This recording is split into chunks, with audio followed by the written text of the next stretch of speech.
我是守护侯府14年的假千金，找回真千金后，他们就纷纷赶我走。看着他们身上聚拢的黑气，我捏碎了熬夜为他们画的护身符，默默看着他们倒霉。滚吧！什么玩意儿，也敢冒充侯府嫡女？好，这么玩是吧？你既无情我便气，我倒要看看这轩辕侯府没了我还能风光多久。慢着，把你身上的首饰和银钱都交出来，我们侯府的一个子你都别想带走。要不给我留点，做人留一线，日后好相见嘛，也给你们自己留条后路。还想讹诈我们？滚远些！往后见到我们记得绕道，否则别怪我们把事做绝。随即指挥丫鬟薅了他身上的首饰，连夹在腰带上的铜板都不放过，把他推搡出了侯府。侯府的大门在身后砰的一声关上。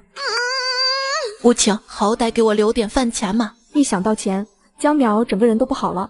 幸亏还有这身绫罗绸缎，大约能当个20两银子，死当的话还能多点，省点用能够好几个月。突然，侯府的大门又开了，哗，一盆水兜头浇过来，将他淋成了落汤鸡。黑胖的嬷嬷叉着腰呵斥：“老爷让你滚远点，否则报官抓你。”我豁，这下只能当10两银子了。小手飞快结了个印，胖婆子发出一声惨叫，哎呦一声倒栽倒地，磕掉了门牙。嘿嘿，从不记仇是我的优良品质，有仇咱当场就报。掌柜的，你再看看，这可是今年最新的花色，料子也是顶尖的。5两，不能再多了，别家比我家还黑。直率，我喜欢，那你得给我身不一。成交。江淼换上一身割肉的粗布衣裳，揣着5两银子走进对面客栈。离开京城是不可能离开的了，他要看着侯府一步步走向毁灭。写本纪实小说，遗臭万年。京城什么都贵，5两银子不足以让他躺平。为了能活着看江家的好戏，他只能被迫营业了。定个小目标，先赚个100两。嘿嘿，算卦了，10文钱一卦，不准不给钱。江淼，我们又见面了。要不你把眼睛戳下，就不用见了。啧啧，你怎么还有脸赖在京城的？我若是你，早就羞得找棵树吊死了。也不过个把时辰。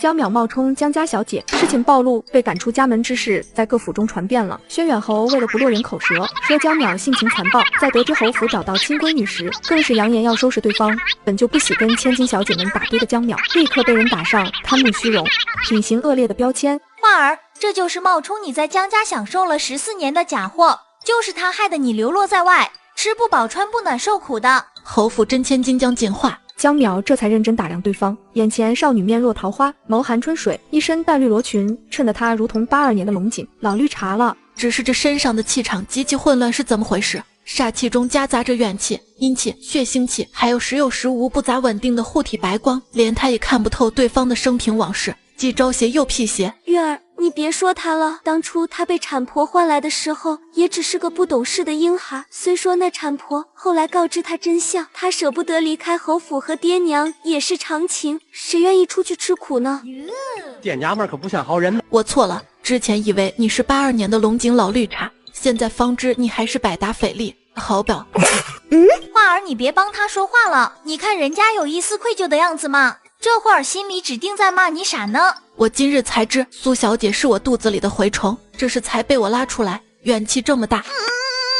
你给我长他的嘴。月儿，他都已经沦落到这般田地了，就饶了他这一回吧。我知道你现在心里不好受，我也劝过爹娘和哥哥们原谅你，接你回府，只是他们还在气头上，你且等等。哇，这个饼又大又圆，再多画点，给我摆地摊用。江锦化脑袋有点宕机，无措地看着他，好一会儿才想明白对方是在讽刺他。江淼懒得理他，自顾自招揽顾客。算卦了，10文钱一卦，不准不给钱。正在此时，有好事者围了过来。咦，什么时候黄口小儿也能算卦了？来活儿了，10文钱是吧？给我算算，不准的话我掀了你的摊子。先给钱，不准不给钱。你都没算，怎么知道准不准？不准不给钱，你细品。是他会算卦，你们这些人睁大眼好好看看，这就是个骗子，冒充轩辕侯家的小姐被扫地出门，想出这么个损招来招摇撞骗呢。江淼本来不想跟苏月这等凡夫俗子一般见识的，但断他财路犹如杀他父母，这不能忍。你就忍忍吧，你惹不起。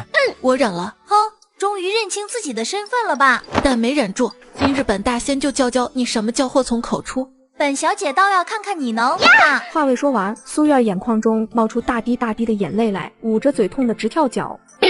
月儿你怎么了？苏月儿说不出话来，放开手张嘴给他看，只见他舌头被咬断一半，鲜血不要钱般往外冒。江锦化心头狂跳，赶紧招呼丫鬟扶着苏月儿往医馆走。没走几步，他回头朝江淼看去，心中莫名发颤。如果江淼也会法术，那就不能留了。围观之人微微愣神，这事也太邪门了吧！小道士真会法术？那汉子最先反应过来，立刻数了10文钱给他。给我算算。江淼随手捻起2枚铜板往空中一抛，铜板同时落在小摊板上，2枚都是反面。他连吃饭的家伙神都没有，还用你给的铜板算卦？那汉子的脸霎时就黑了，正要伸手掀掉江淼的摊子。你娘子比你小8岁，刚怀了身孕，今日准会落胎，还有生命危险。你怎知我家的事？这得另外给钱。我娘子今日真的会滑胎？你现在赶回去，还能给他请个大夫保命。那汉子闻言一声不吭，扭头就走。围观之人惊奇不已，这小子还真蒙对了。不对，那汉子肯定是托啊。也有人不信邪，立刻摸出铜板来递给江淼。我也算算。江淼刚要伸手去接铜板，便见不远处走来一个身材修长、挺拔如翠竹的青年。那团萦绕在青年身上的淡淡紫气，顿时令他见钱眼开。正宗皇位继承人，行走的金元宝啊！无情地推开身前的人，朝那青年走去，伸手拦住对方。江淼兴奋道：“算卦吗？10两一卦，不准不给钱。别挡路！你家中有老人被病痛折磨多年，眼看快熬不住了，你来京城侍卫寻医的吧。”闻言，男子那双线条好看的双眸猛地射出一道冷冽的光芒，紧紧盯在江淼脸上。那你就给本，给我算算此次寻医可否顺利？3日之内必有音讯。可惜你找的那人是个坑蒙拐骗的江湖混混，不过他是不会说的，除非加钱。男子目光晦暗不明地看向他，在他摊开的手掌中放下一锭白银。如若不灵，3日后我会来找你算账。江淼将手中的银锭抛了抛，嘿嘿一笑，又能摆烂半个月了，小目标下半个月再实现吧。街上集，贾千金被赶出了侯府，身无分文，只能去街上出摊算卦。好不容易赚到10两银子，就想收摊回家继续摆烂了。得，先别收，给我算算啊！不算了，下班了。下班。众人一脸懵逼，听不懂他在说什么，眼睁睁地看着他收起招牌不翻夹在胳膊下走了。跟去看看这少年是什么来路。是。江淼走一路逛一路，买了不少零嘴吃食。沈南被他溜了半天，裂开了。谁家正经道士这么无聊？这怕是个借给溜子吧？眼看太阳都快落山，江淼钻进一个玉器铺子，打算买点白玉做几个小法器。掌柜的，来几块白玉，最便宜那种。3两银子1块，您要几块？什么3两？抢钱呀，这么贵！掌柜面色冷了下来，也没说什么，将白玉收了起来。江淼猛地转身，惊得在外盯他烧的沈南僵硬地拉住一个人，假装问路。江淼斜斜一笑，径直朝他走过去。喂，小哥儿，借点银子来使使。你在跟我说借钱？不然呢？跟了我一路不找你借找谁？我又不认识你，为啥要借给你？有时候找自己的原因好吧，连我都不认识，有没有好好学习当探子？对了，你气色昏暗，天庭生了道横纹，1日内必有血光之灾。等会儿我画个符给你，就当交个朋友。沈南正愣着伸出手去，很高兴认识你。你高兴得太早了，钱呢？沈南只觉得脑子不够用了，鬼使神差般摸出钱袋子放在江淼手中。江淼弯了弯眉眼，立刻转身进了玉器铺子。掌柜的，来10块白玉。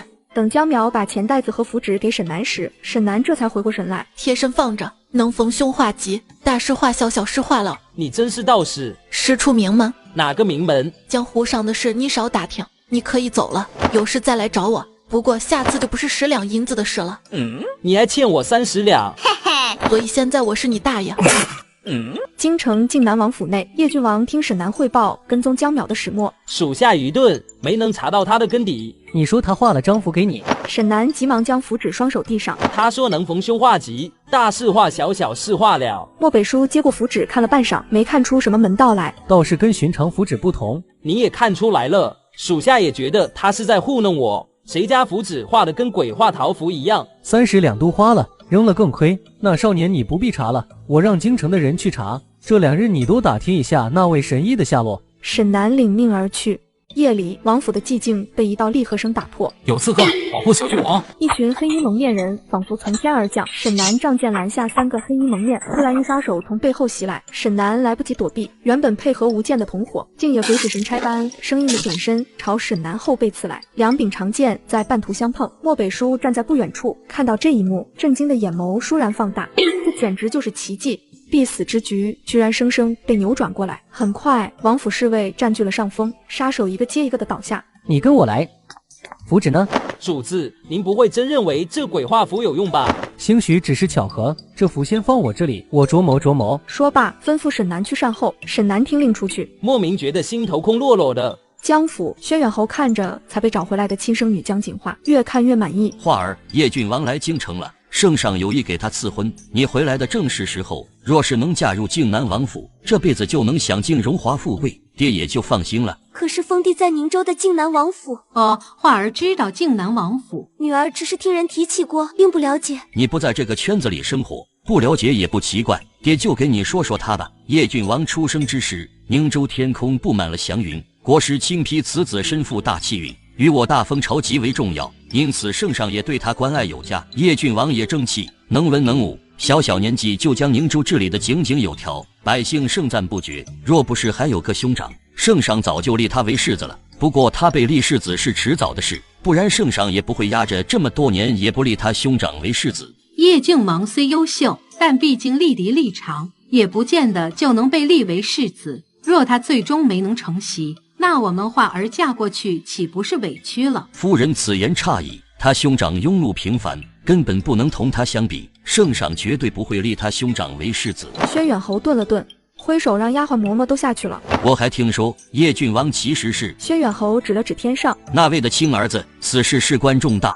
我说与你们听，是想让画儿心头有数，好好抓住这个机会。此事万万不可让第三人知道。如此一来，就算他不是世子，圣上也必有其他更好的安排，保不准那个位置。我画儿有福了。江锦画脸蛋微微一红，娇羞地垂下脖子。没人看见他眼中的算计。叶郡王他是非嫁不可的，养父祖上传下的鲁班书就在他手里，他就不信还有什么是他江锦画得不到。与此同时，靖南王府里，一个仙风道骨的青衣老道，两只手指飞快掐算着。不多时，老道收手沉吟道：“老王妃命里洗金祭土，时不宜长久居住于宁州。京城为北属性为金，与老王妃更为有利。您是大夫，为何却行道士之事？君王有所不知，修道者逆天而行，修的是今生，求的是长生不老，自然是对人体极为了解的。道门有山医命香卜武术，以术弘道。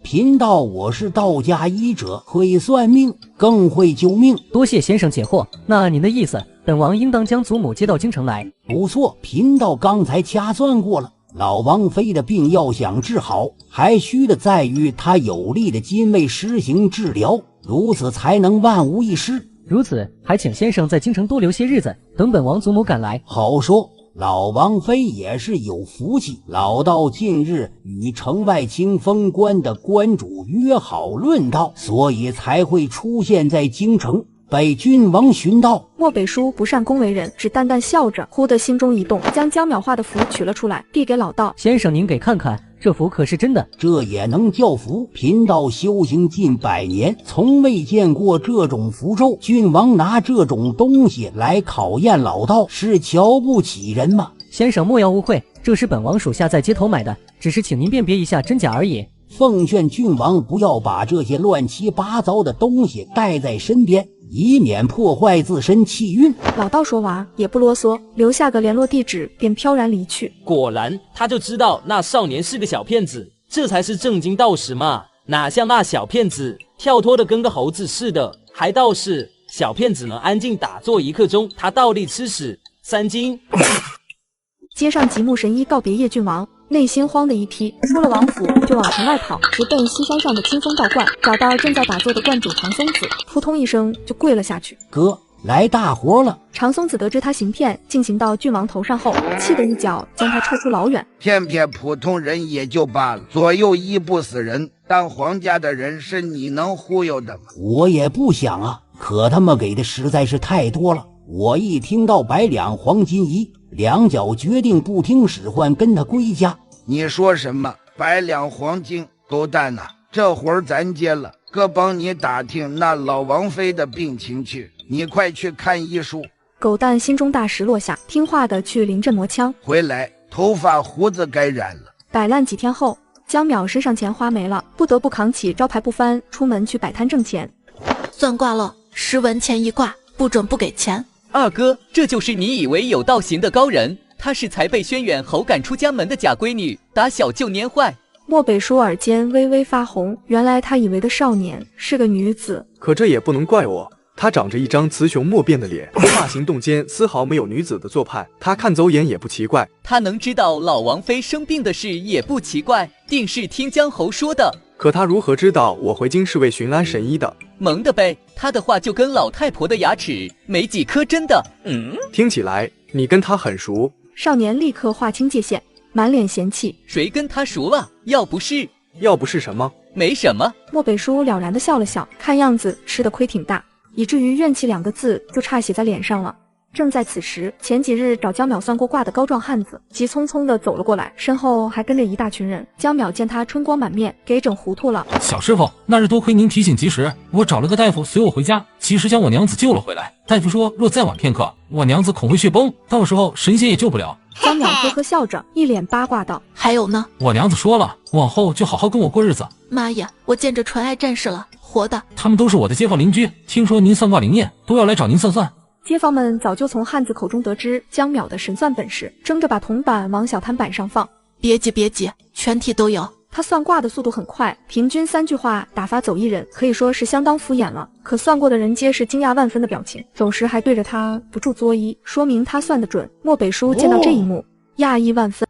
侯府长大的小姐真的会算卦？随即叫上对面少年，朝江淼的摊子走去。算卦的街坊都走了，江淼正在数铜板，110、120、130，没了，惨绝人寰，连1天的房钱都没挣上。眼神往周边一扫，顿时眼睛就亮了起来。哟，帽子烟的小子又来了。公子，我没骗你吧？你要找的人找到了。你叫江淼？这都被你知道了。公子果然英明神武，见多识广，出类拔萃。你先生没说过你成语不是这么乱用的吗？说了，没说过我。你还很骄傲，难怪被轩辕侯赶出来。如今江家的人怕是饭都要多吃2碗。他们高兴得太早了。你且再帮我算一卦。我知道你很急，但你先别急，时候未到，他才该算。不算，子不语怪力乱神，小爷可不信这些，更不信你。子不语是不说，不是不信，人家有好事儿能告诉你。巧言令色，多谢夸奖，给你打个折，晨会100两，3日之内别去郊外，莫名其妙的东西别去碰，不然下次来找我就是1000两了。池哥俊俏的脸一下子就黑了。你是听不懂人话吗？我说了不算。没错啊，你说了不算，我说了算。江淼一脸促狭，目光中又带着些许幸灾乐祸之色。小爷偏要去郊外，偏要碰莫名其妙的东西，凭你还想骗小爷的银子？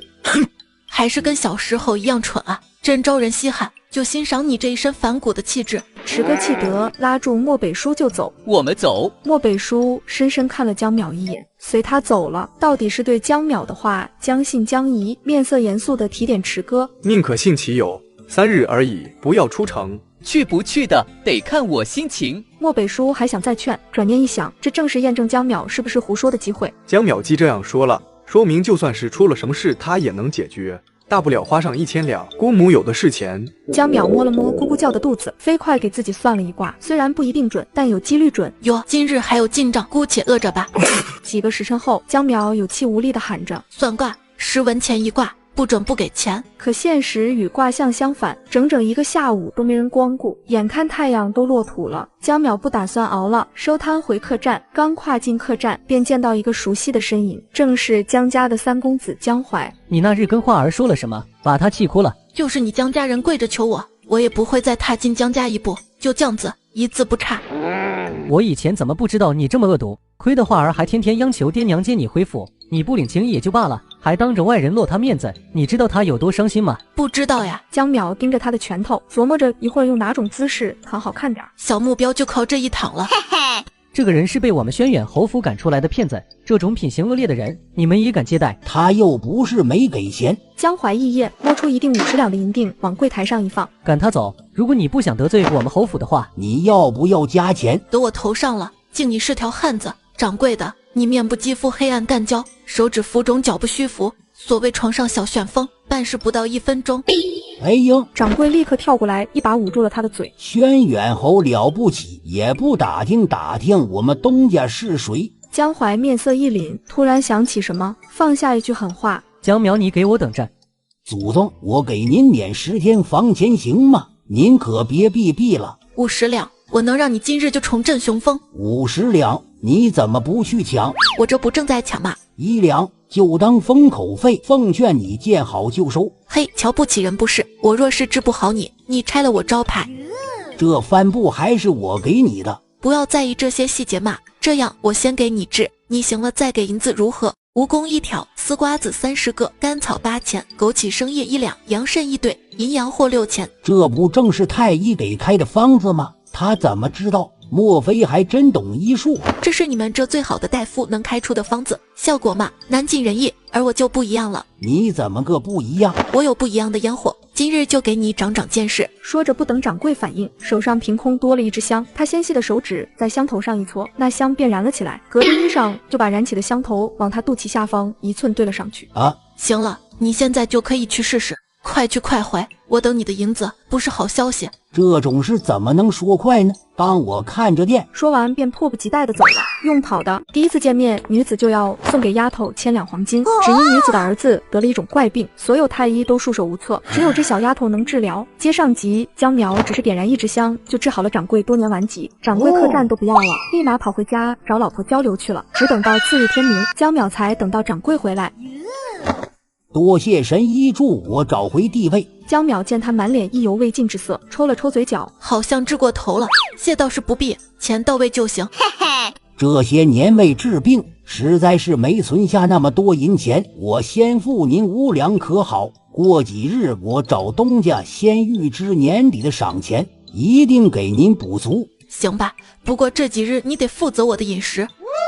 没问题，多张嘴吃饭而已，不是什么问题。解决了温饱问题，江淼又开始躺在屋里摆烂了。真正的生活理想就是在家里什么都不想，所有的成功都是后天的努力，所以今天和明天就歇着。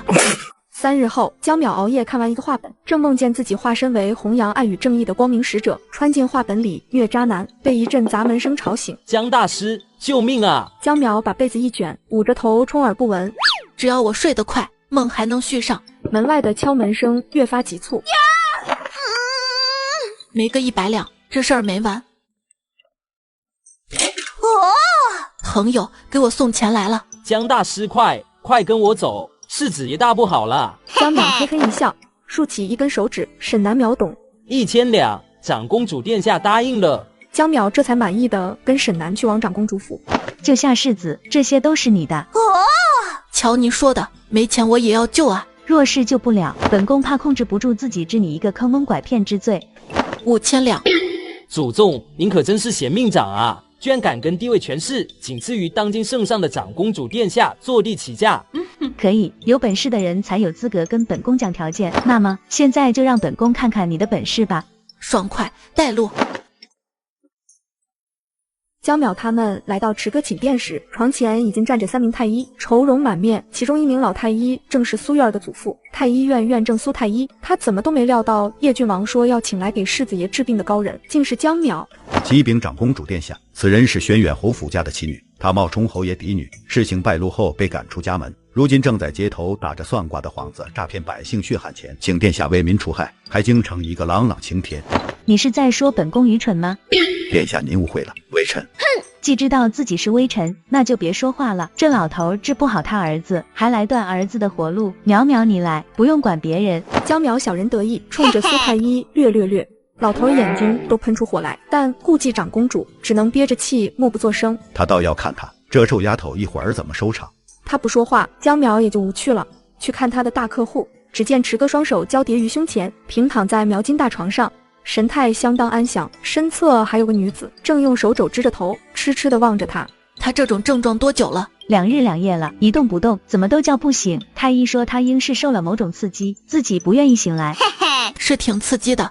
然后他们惊讶地看见他一手薅向池哥身边，像是揪住了个什么，接着团巴揉成一坨，非常随意地拿起一个茶盅，打开盖子塞了进去，又掏出一张符纸。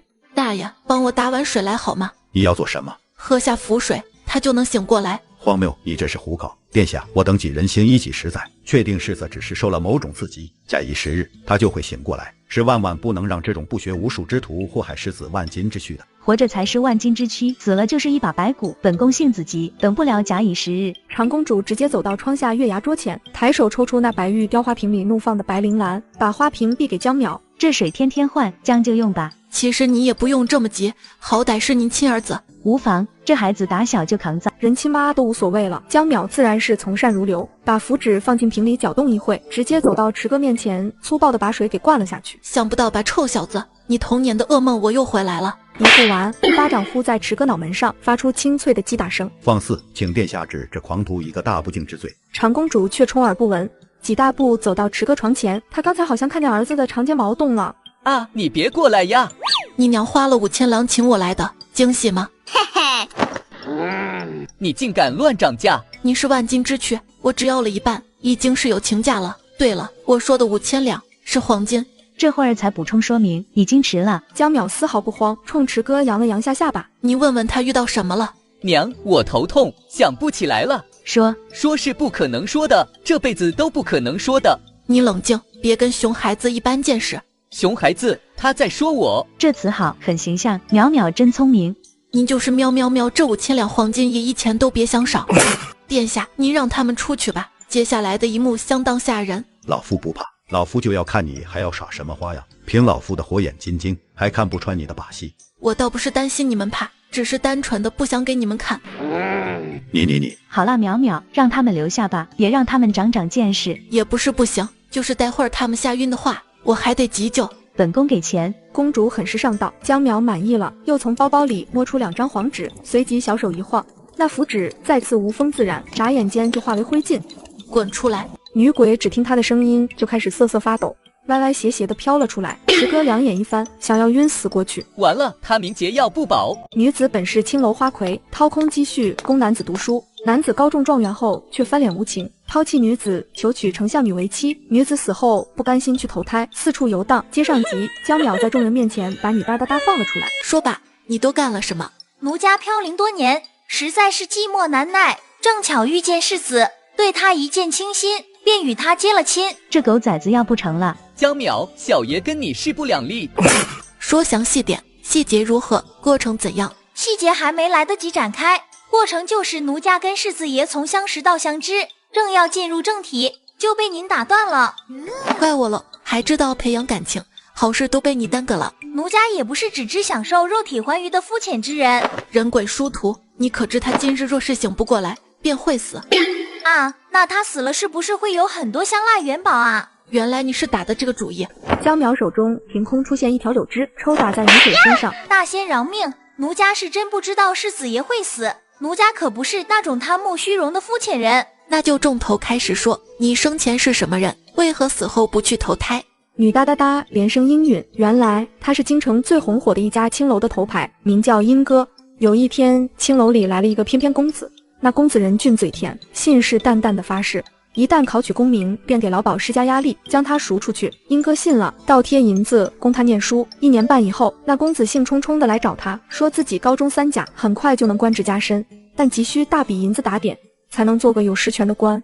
奴家不疑有他，连求证一下都没有，便把毕生积蓄都给了他，结果自然是被骗的毛都不剩了，奴家惨啊！突然显形，浑身腐烂，眼珠掉落，随后眼珠咕噜噜滚到老太医脚下，老太医两眼一翻，向后倒去，英哥立刻飘过去捡回眼珠子，安进眼眶，转瞬又变回美女模样，跪在江淼面前，满脸讨好。江淼忍俊不禁，这女哒哒哒有点意思，这样明晃晃的让我破费，当我看不出来吗？那你为何要缠上世子爷？他又没害你，你要报仇也该去找那老鸨和骗你钱财的男子。那老鸨不知找了什么高人做法，奴家无法靠近万花楼。至于骗我的人，我也根本不知他的去向，人海茫茫哪里找去？那日奴家跟往常一样无所事事，突然闻到一股熟悉的味道，便循着味道找过去，却见世子爷手中拿着奴家生前绣的荷包把玩，奴家立刻就动心了。这是奴家跟世子爷的缘分。荷包呢？你哪里来的？池哥飞快从铺床的棉被下摸出一个荷包，嫌弃的扔了出去。孩儿也不知道这是鬼东西，之前还叫人家小宝贝。那是你之前对小爷施了邪术。这荷包是你送给那男子的？是啊，他还夸奴家心灵手巧。你就没想过这荷包怎么会在京城？奴家想了，本打算问世子爷从哪里得到的，结果一见到世子爷的绝世风姿，奴家便忘了。就你这脑子，被骗财骗色，实在不冤。你才是没眼力，奴家没脑子，脑花都被打散了啦。英哥嘟囔着，不服气的反驳：骗你那男子叫做袁浩，他是这样跟奴家说的。何方人士？秦州。你可知你尸首埋于何处？城外乱葬岗，害得奴家回城时费了好大的劲儿。你能不能关注一下重点？还不快求长公主殿下帮你报仇啊！还有这种好事吗？我朝律例，即便是卖身的奴才和青楼妓子，主家和青楼也不能随意杀死。那老鸨罔顾人命，实在可恶。本宫念你死的冤枉，会让官府的人去查证此事。若你所说属实，涉案人员定会按律处置，但那男子，本宫就无能为力了。您是好人，奴家若有来生，一定来做您儿媳妇，伺候您老人家。现在不做本宫儿媳妇了。您要是不反对，奴家也可以的。我反对。池哥冲到江淼面前，咬牙切齿，掏出一张银票，塞给江淼。小爷出1000两，你赶紧把他弄走。好嘞，你过来。英哥怯生生地凑近江淼身前。现在给你2个选择，一是跟在我身边，也许有机会积攒功德，再去投胎之事也。奴家选一。不等江淼说完，英哥果断选择。大仙，奴家选一。好，那就这样定了。随着江淼的手势，英哥的魂体被收入了江淼的布包之中，房间里恢复了平静。嘿嘿，呈汇6000两黄金。本宫哪有那么多黄金？你干脆把本宫卖了吧。好家伙，堂堂长公主居然耍无赖，关门放鬼。江淼放出英哥之前，决定给长公主一个机会。这大风潮遍地都有您的产业，您说您没有，是不是欺负我年幼无知？本宫产业是多，赚的也不少，但架不住本宫皇兄会花钱啊！修路铺桥，挖渠植树，救助孤寡老幼，花的可都是本宫的钱。是我肤浅了，那就白银吧。淼淼真懂事，我儿有你一半懂事，本宫就知足了。有必要这样拉踩吗？这3个就当做天头吧，你也别计较这点小钱了。天头就天头。大步走到3个老头身前，用脚尖轻轻踢他们的胸口。哎呦！苏太医发出一声惨叫，醒了过来。另外2个老太医还好，没叫，想来是不痛的。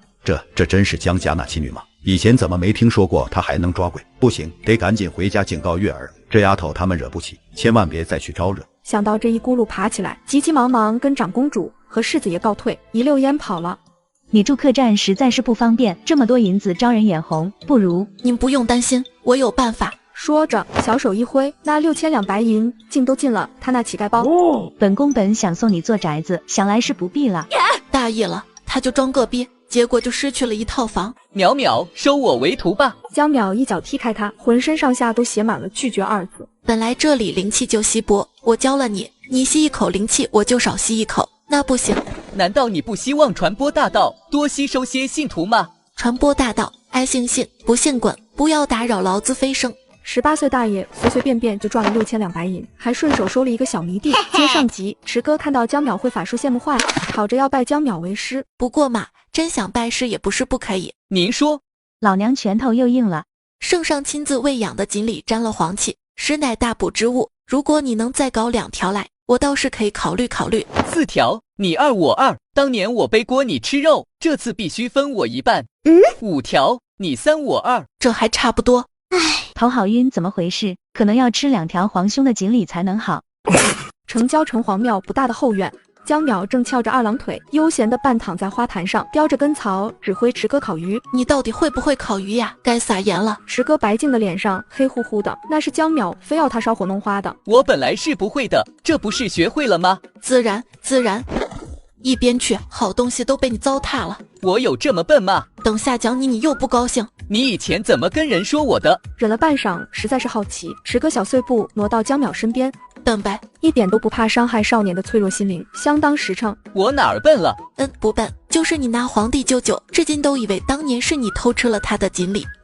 能不能不要提这件事？我好心帮你回忆一下。池哥暴走，想起往事就来气。当年江淼还没他肩头高，居然就敢从御宴上尿遁，趁着月黑风高去偷锦鲤，正巧被他撞见。他一时好奇，就悄悄跟在他身后。江淼寻了座废弃的宫殿，站在门口冲他招手，甜甜的喊道：“过来呀，给你看个宝贝。”他好奇的走过去，就被一板砖敲晕了。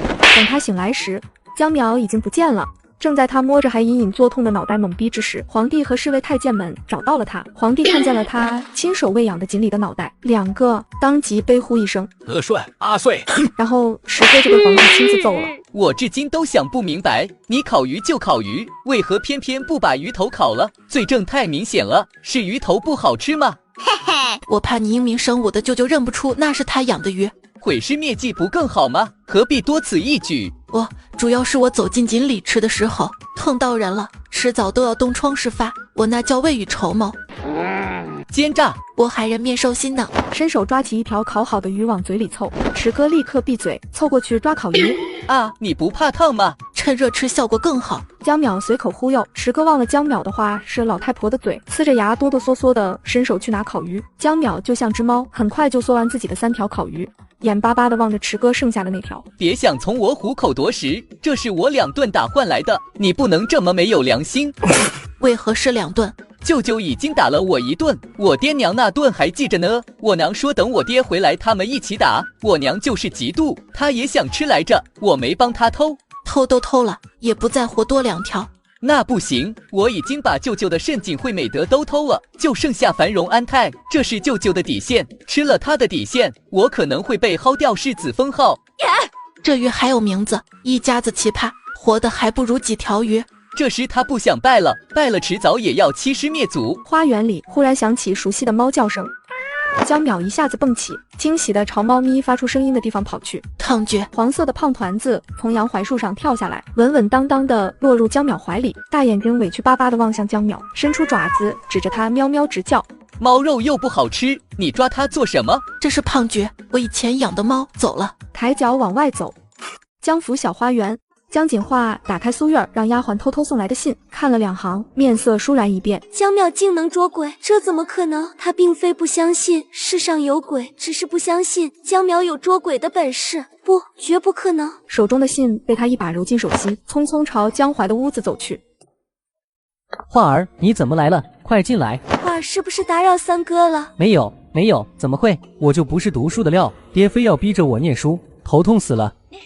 那三哥不喜欢念书，喜欢做什么？当然是喜欢练武，我的梦想是当大将军。三哥志向远大，一定能实现梦想的。你也这么认为？花儿相信，以三哥的能力，一定能实现梦想。果然是我的亲妹妹，哪里像江淼那个讨厌鬼，只知道打击我。哦，他怎么说你了？他说我根骨差，与其浪费时间练武，不如好好读书，兴许有机会做将军身边的文书。他怎么能这么说？三哥，你也别生气，她只是个娇养在家中的小女子，哪里懂那妖多，也不过是信口开河，你不要放在心上。就是她整日都窝在家里，能懂什么道理？三哥，她以前不喜欢出门，是不是很喜欢读书作画什么的呀？切，就她，你见过那只黄猫没有？就是她养的。她整日不是睡觉就是无所事事，在院子里溜达，剩下的时间都在逗猫，琴棋书画一窍不通，更不用说什么女工了。娘以前都担心她嫁不出去。我怎么听说她算卦还挺灵验的？莫非有师傅教过她这些？切，你也信？她哪有什么师傅？就叫她念书习字的先生都被气走了好几个。画儿，你可不要这么单纯，江淼一定是找了托儿宣传她算卦灵验好行骗，你千万别被她骗了。见江淮把江淼的生活说得这么清楚，心中稍安。他就说那江淼曾经也是个大门不出二门不迈的千金小姐，怎么可能学到算卦抓鬼的本事？没事把我弄树上来干嘛？快看那边，永宁侯夫人要自杀。只见一锦衣妇人披头散发坐在地上，手中握着织金钗放在自己脖子上，另一只手无意识般疯狂挥动着，像是要赶走什么。夫君救救我，救我啊！他自己要杀自己，又喊救命做什么？嘿嘿，想吃瓜100两，我月前就剩这点了，其余的下月补上。就没见过这么穷的皇恩代。随即小手一晃，石哥都没看清楚他搞了什么，一道火光倏然而逝，随即他就看见永宁侯夫人身边多了好几个人。你不是会捉哒哒哒吗？快救人呀！吃瓜这种事的精髓呢，主打一个陪伴，不起哄，不多事，能劝不了就看看。那你倒是劝啊！永宁侯乃忠诚良将，我大封朝能安稳至今，都是他数次抵御外敌，怎能让鬼害了他夫人？我劝了啊，劝不住。你怎么劝的？我说这样是杀不了他的，得另想办法。他们不信，永宁侯夫人阳寿未尽，不管他们怎么努力都不行。我是这个意思吗？你一个道士不想着救人，却想着帮鬼出主意害人，简直令人发指。我最欣赏你看世间万物时的单纯眼神。那几个女子都是永宁侯的妾室，那个舌头掉外面的，所有人都以为她是上吊自嘎，其实是永宁侯夫人指使人吊嘎的。那个中毒的是她下的毒，那个孕妇生产时被她喂了迷药，一打两嘎。那个没手没脚的是她砍掉的。不可能，永宁侯夫人是老太傅之女，素有贤良淑德的美名。可他越说越小声，隐隐觉得江淼不可能乱说。如若永宁侯夫人真做了这等丧尽天良之事，就必须让她绳之以法，这样被鬼害死也没人知道她的真面目。永宁侯军功深重，皇帝一定给了他很多赏赐吧？石哥愣愣点头，突然有了丝不好的预感。你去跟他说，想知道他那些妾室为何死于非命，带着银子来找我，1条命1000两。你这么贪财，你祖师爷知道吗？关他屁事！话刚落下，便打了个喷嚏，急忙捂住嘴，往天上看去。差不多得了哈，大不了分你点了。我可不是帮你敛财，纯粹是想替枉死之人讨个公道。真是个五讲四美的好少年，伸张正义去吧，骚年！骚年，伸张正义去吧，走你！本侯家有要事，实在无空接待世子，请回吧。家家有本难念的经，你家有5本，你知道吗？永宁侯一脸茫然。你那4个妾室4本书，再加1个5本。哼，世子爷若是太闲，大可以去听戏看话本，而不是来拿本侯的家事当乐子。小爷知道你家中所有事，你信吗？你那几个妾室，学着江淼高深莫测的一笑，他们一个个死不瞑目，愿你不为他们主持公道，都在那边看着你呢。一片阴云忽然挡住了暖阳，迎风刮来一阵风，卷得落叶萧瑟，阴气森森。你什么意思？石哥退后一步，单手负于背后，扬起下巴，傲娇道：“侯爷还认为小爷多管闲事吗？”永宁侯迟疑了片刻，终是咬牙道：“请世子进府坐坐。”石哥心头暗爽，这种洞察他人秘密，当事人却被蒙在鼓里，等着他解惑的感觉，让他有点飘。世子爷知道什么事，不妨坦然道来。侯爷无儿无女，100年后连捧牌位的人都没有，可悲可叹。如果打死这个小兔崽子后，我该怎么逃出升天？永宁侯沉默不吭声，凛然森寒的目光紧紧锁在他面上。石哥觉得只要自己一个字没说对，对方会刀了他。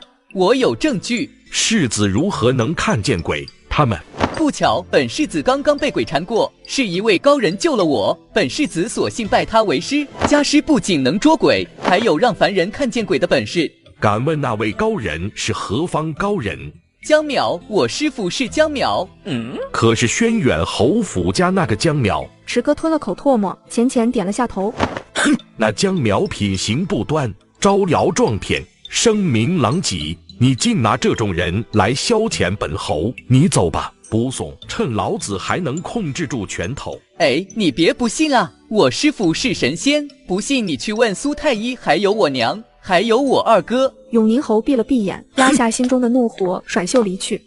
任务没完成不是他的锅，是师父名声不好，人家主人都这副态度了，他堂堂世子爷也不懈赖在这里。呸，有你来求小爷的时候。客栈，江淼见他垂头丧气的回来，便知事情没办成，瞅那愧疚又不服气的小模样，乐了。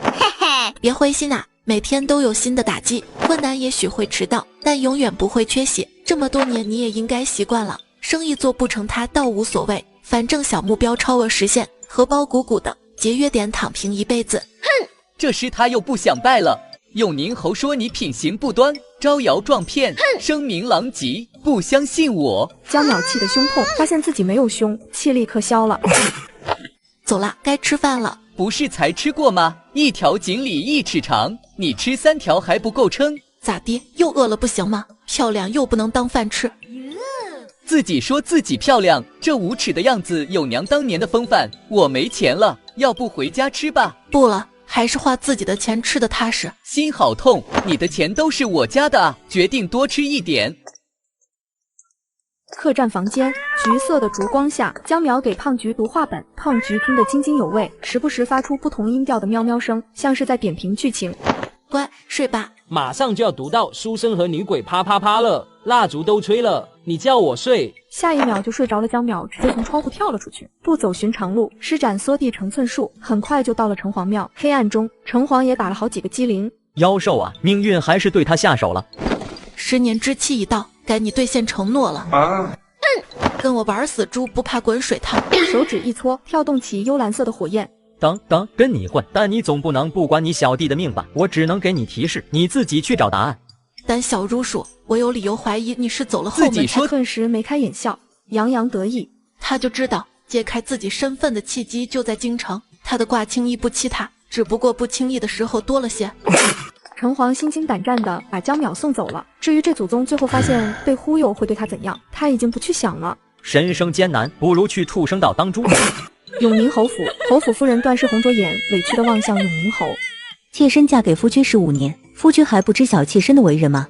你怎能听信外人谗言，进来质问宋姨娘他们的死因是不是与妾身有关？还不如今日别阻拦妾身，让妾身死了算了。是为夫的错，宋姨娘他们死的蹊跷，为夫这心里一直是我命硬，克了他们。哪里是侯爷的错，是他们福薄，也怪妾身性子软，让他们在府里作威作福，这才遭了下人怨恨，遭遇毒手，都是妾身的错。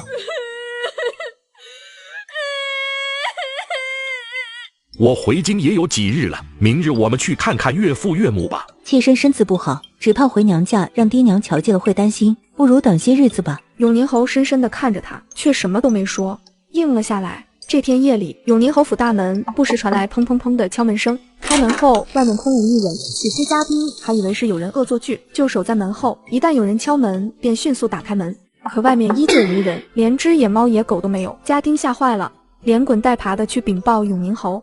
段氏死死拽住，想要起身去看了永宁侯。妾身担心有人要暗害夫君。夫人莫怕，为夫一身正气，岂能被这桩神弄鬼之人暗害？夫君，妾身害怕。平生不做亏心事，半夜不怕鬼敲门，我去看看就来。永宁侯府外，英哥插着腰数落面前4个女哒哒哒。我都说了，那永宁侯一身杀气比刽子手还强，你们能靠近吗？就不信，真是没脑子。这是我们的事，关你什么事？对哦，关我什么事？我就是看个热闹。你们继续，我明天再溜出来看。哎呦，看热闹忘记正事了，大人叫他出来干啥来着？英哥立马慌慌张张地飘走了。客栈中，江淼给胖菊读完了所有话本，朝一旁烧水沏茶的英哥伸出手，叫你去帮我偷的话本的。大人，奴家昨夜路过永宁侯府，看了一会儿热闹，把这事儿给忘了。您别生气，奴家这就去偷。永宁侯府的热闹，那几个小可爱蠢死了，只知道去撞侯府大门，也不知道翻墙进去。奴家说了，他们还不听。永宁侯府有道士做了法，他们进不去，只是想吓唬人罢了。有法吗？大人，您能不能给奴家点好东西，让奴家在他们面前长长脸？他们挺瞧不起奴家的。也不是不行，叫他们把全城的花本都给我偷来。大人真好，帮我长脸，还帮我找了小工。在乞丐包里翻了翻，找出块白玉，现场制作了一个小法器，交给英哥去把永宁侯吓个屁滚尿流。谢大人，保证完成任务。夜里，永宁侯府外院里突然响起一道惊恐的尖叫声。宋姨娘，我看见宋姨娘了。永宁侯二话不说，纵身扑向树丛，迅速查看了一番，连个鬼影都没发现。你看见什么了？敢说谎？侯爷饶命，老奴不敢撒谎。刚才老奴起来起夜，迷迷糊糊中看见那树上吊着个白影子。老奴以为是晾晒的衣裳掉树上了，想去捡起来，结果走近才看清楚，那是宋姨娘，跟当日上吊时一模一样。老奴吓坏了，这才大声叫了出来。闻言，在场家仆都缩了缩脖子，不敢再往那树丛看。他许是眼花了，这件事到此为止，谁也不许再提。众人惶惶散去，谁也不敢多说一个字。他们被夫人警告过，谁敢在侯爷面前嚼舌根，最好的下场是被发卖。可没过多久，下人的院子里又响起此起彼伏的惊叫声。永宁侯终于意识到事情不简单，一个人眼花说得通，但不可能所有人都同时眼花。天一亮，永宁侯立刻前往长公侯府。石哥正准备去找江淼，听到下人来报永宁侯求见，顿时乐了，离开椅子的屁股又粘了回去。不是叫你给淼淼送燕窝吗？怎么还不走？嘿嘿，儿子掐指一算，今日能挣点银子，娘您且看着。哟，稀奇，你也能赚钱？不瞒娘说，儿子又欠了淼淼80两。本宫看你迟早要被淼淼卖了，还帮他数钱。那不能，爹说我送人都没人要。要不我受痛再生一个吧。殿下，臣来是想跟您打听个人。你说。听小世子说，您知道那被轩辕侯赶出家门的江淼能捉哒哒哒？不知永宁侯问这个做什么？听您的意思，江淼真能捉鬼？淼淼是个好姑娘，侯爷也是有见识的人，怎么能只听他人言语便判断一个人的好坏呢？是臣肤浅了，还望殿下勿怪。本宫怪不怪又有什么关系？你要担心的是淼淼怪不怪。实话跟你说吧，淼淼施法后，我们就见到鬼了。当日本宫亲眼见到他，将那女鬼治得服服帖帖的。你家这事儿找他准能解决。多谢长公主指点。不过侯爷想好后果了吗？若他们真是你夫人害死的，到时候你如何收场？殿下认为臣该如何跟太傅交代？这是侯爷家事，还是侯爷自己拿主意吧。池哥生怕江淼的声音要黄，书弟站起来慷慨激昂道：王子犯法与庶民同罪，朗朗青天之下，难道侯爷要罔顾律法包庇夫人？永宁侯心中一凛，一旦人鬼双方对峙后坐实夫人的罪行，只怕他也兜不住。可任由家里闹鬼不管也不是个事儿，斟酌半晌道：还请世子爷跟你师父说说，请他来我府上看看，最好能将他们送走，其余的事情再说吧。嘿嘿，这才对嘛！我就知道侯爷并非是非不分的浑人，500两是我的中介费。合着这狗崽子就是这样赚钱的，这商业头脑随了他爹，多少有点不正经啊。永宁侯怔了怔，500两还是个中介费，那正主的要多少钱？池哥见他面色犹豫，生怕生意要黄，急切道：你要是嫌贵，我给你少200两，最低价了哈。我师父不太好说话，高人都有些怪癖，你懂的。长公主暗中叹息，收回刚才的想法。论商业谈判技巧，心里对弈，狗崽子是一点不懂啊，他爹的鬼灵精狗崽子是一点没随上啊，这是随了他那沾到钱就智商减半的大舅吧，心好累。若你师父要价太高，我恐怕给不起。这样，你先给我300两中介费，我让师傅去你府上看看，到时候你们再谈价格。如果谈不拢，我退你1半中介费。永宁侯想了想，觉得还能承受，便摸了3张100两面额银票出来。池哥伸手去接，永宁侯拽着不撒手，不放心的再次确定，一定要跟你师傅说清楚，价格方面到时候再谈。没问题。今日就带我师傅去你家，拿来吧你！永宁侯走后，长公主的巴掌呼在池哥脑门上，插着腰训斥：你长着个脑袋是摆设吗？他都没说什么你就先降价。您不懂，我这是钓鱼呢，先把鱼儿勾住，他一旦上钩便是我砧板上的鱼，我还能找淼淼要中介费。江淼被赶出侯府后，不再束缚自己，彻底摆烂了，每天看看画本，逗逗猫，饿了还有徒弟给送饭。接上集，江淼一边吃燕窝，一边听池哥讲述经过。池哥把永宁侯的诉求说完，江淼随意挥了挥手道：无妨，钱不钱的不重要。我打小就欣赏你这种视钱财为粪土的气质，那我抽个成你不反对吧？我口水都说干了，他才答应请你去府上看看，我既有功劳也有苦劳。